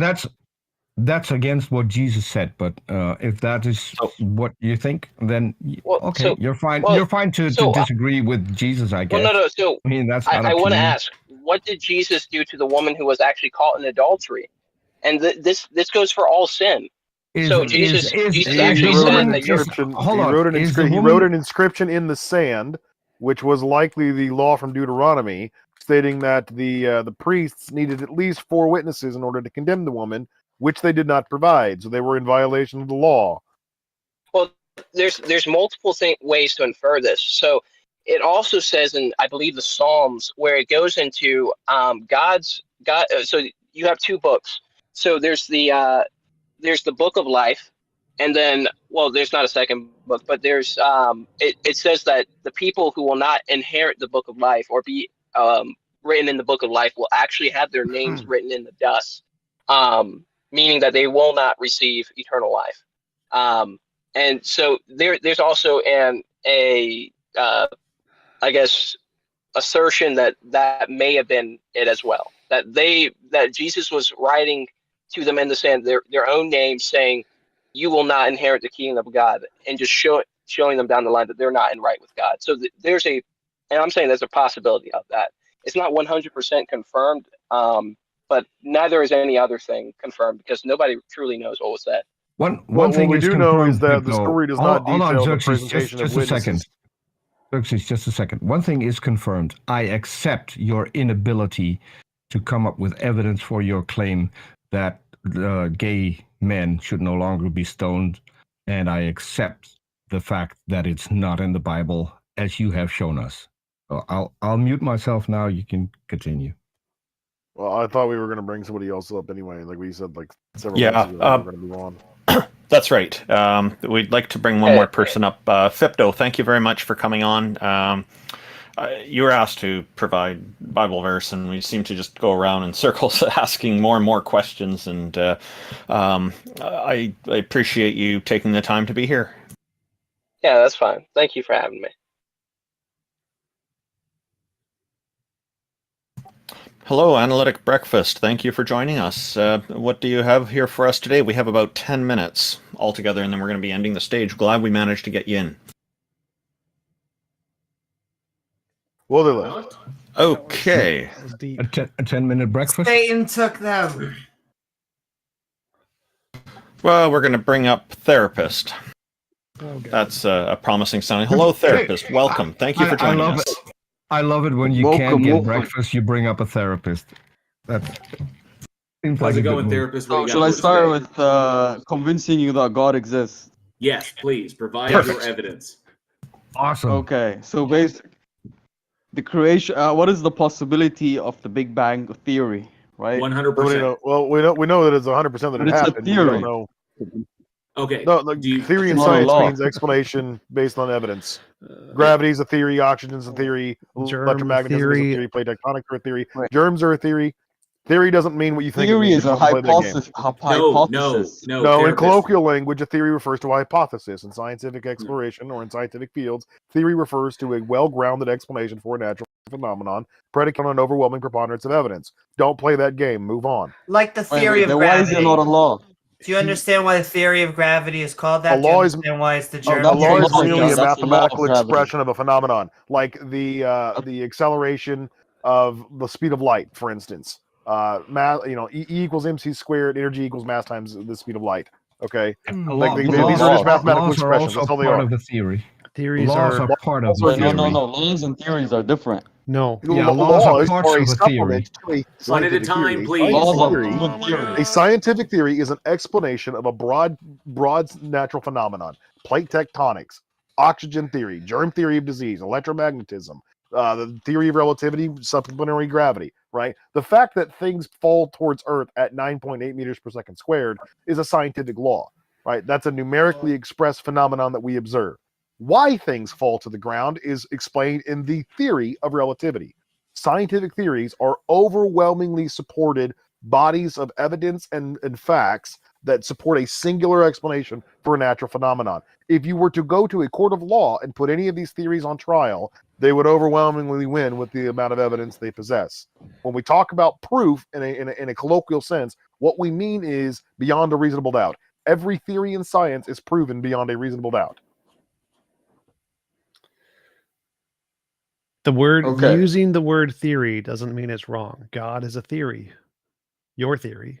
So why do you think calling it a theory makes it wrong? Technically, it's his hypothesis, really. I mean, God is a belief.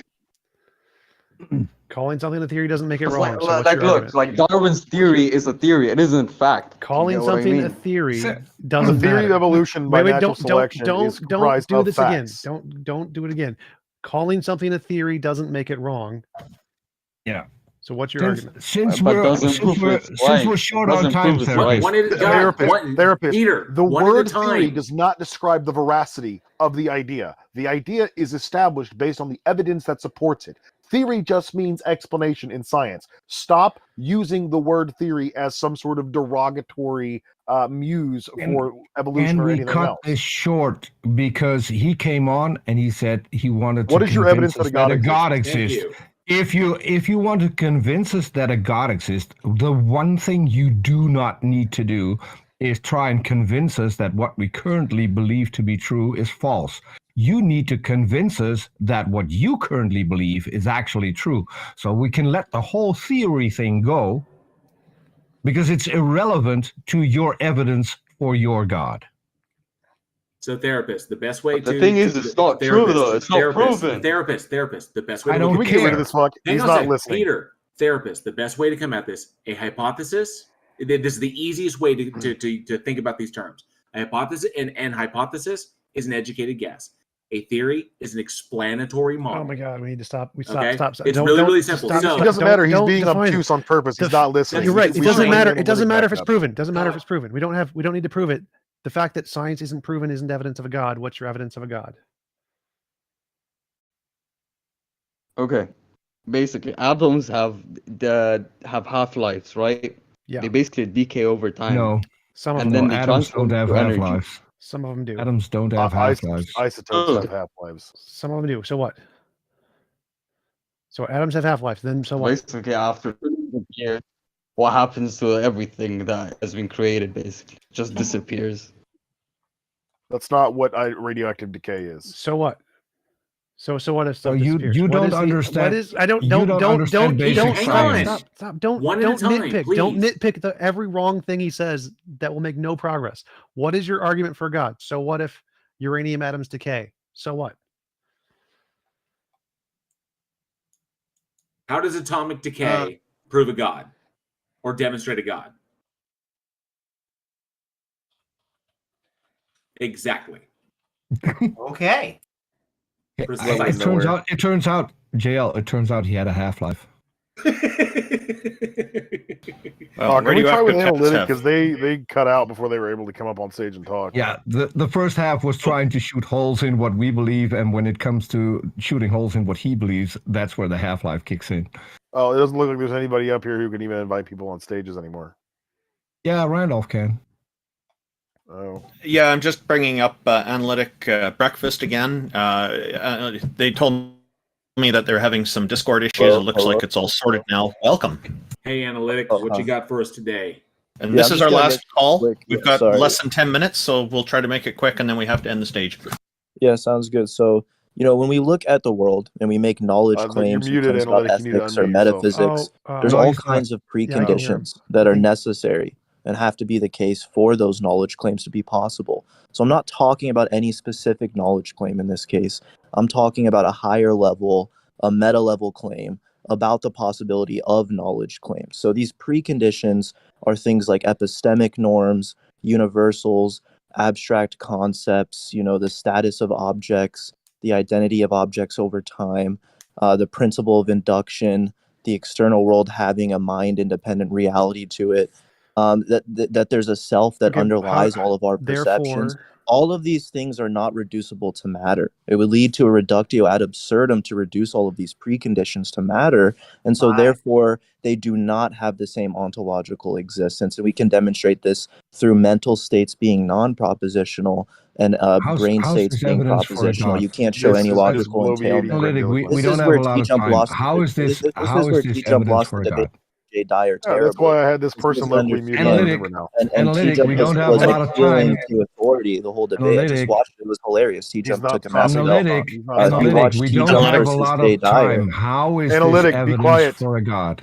Well, I just gave you a logically valid and true argument that demonstrates the existence of God. But an argument is not evidence. No, even if everything you said was true, Well, all it evidence is demonstrates is that meaningless, there right? is I'm a things other than the scientific material. anti-realist. I'm a scientific anti-realist, so evidence is meaningless. When you ask for evidence of God, I mean, you're just uttering useless mouth sounds. This is why examples you gave is mind over matter. This is why TJump lost the debate with Jay Dyer. It was hilarious. I just watched it because he was appealing to authority. He didn't read the two. Can we move on to the next he one? didn't read And just because this is going to lead us nowhere. He's I not thought he had here to himself talk.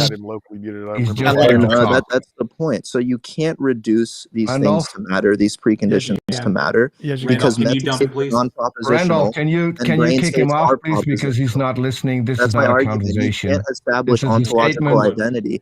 For you to say that the mind and the brain are ontologically identical, you would need to be able to show that there's logical They're entailment. not. The mind is between hierarched under the brain. They are not. Yeah, if you're to say that the mind and the brain are ontologically identical, which is what you accept, then you need to be able to show that both are propositional, right? Yeah, You they're need to be able not to show that both identical. are The mind is propositional. hierarched under the brain. The brain Yeah, is I actually understand. above it, so it's not identical. So Yeah, I I don't know what you you're mean saying. by Yeah. identical. Okay, so there is an ontological distinction between the mind and the brain. Yes, the mind is the Okay, operating so you're not a system. The brain materialist is then. the hardware. No, I'm a You're not a material. physicalist, rather. I don't understand that. Are you I saying just that want to clarify that. I can't hear you. I've been deafened.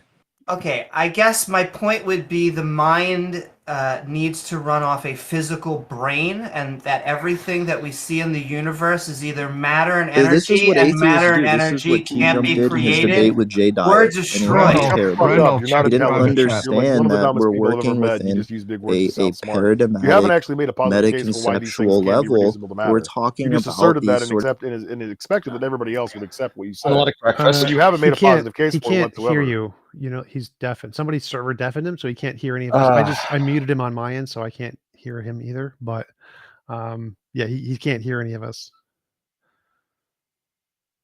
Why is he not being kicked off? Wait, he's not muted. Randolph- Mike is muted headphones. Yeah, That's why I he can muted- still talk. Yeah. So He I muted. can't be. I just he can't muted be him on removed my because end. there's no so- one. There's no one on the stage that can remove him. Yeah. So, So, you can mute him. You can just mute him on your end and All right. deafen him. And Yeah. that's about Well, it. how do we thing end the is- stage then?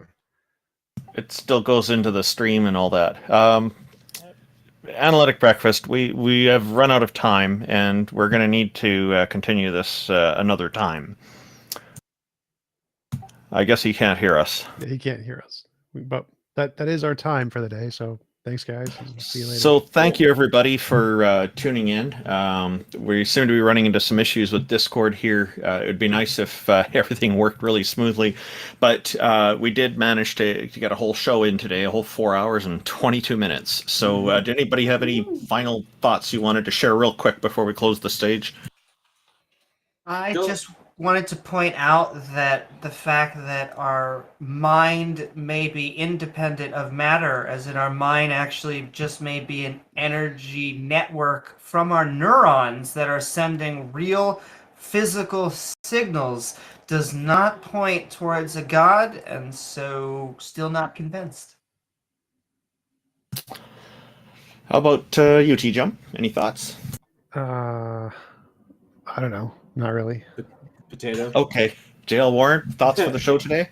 So it was a good one. There was some a little bit of trolling going on, but I think this one went a little bit better than in the past. I think the time limits work. So the changes we made, I think, are going to work in the long term once we get used to them.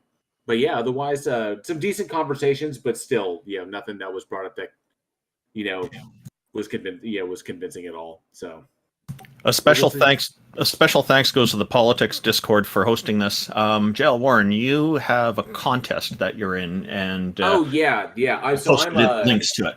Yeah, so obviously I have my own two things. I have my own YouTube channel. You can check me out. It's Bridge the Divide. The link has been provided. You can check it out if you like to hear these kinds of conversations or like the debates that I've had or the content that I've made. You can check that out by checking out my channel. And of course, I'm also because I have a horror film podcast. I'm currently up for this contest called Face of Horror, which is has some pretty solid prizes for it that I'm currently being voted for. Links are provided for that. You can pop it there and you can vote for me on that one. It's 1 vote per day, so it's just something really, really cool that would benefit my podcast and benefit the cast and crew that are behind me on that, which is something kind of fun that I'm doing. But yeah, feel free to check that out. Links are provided.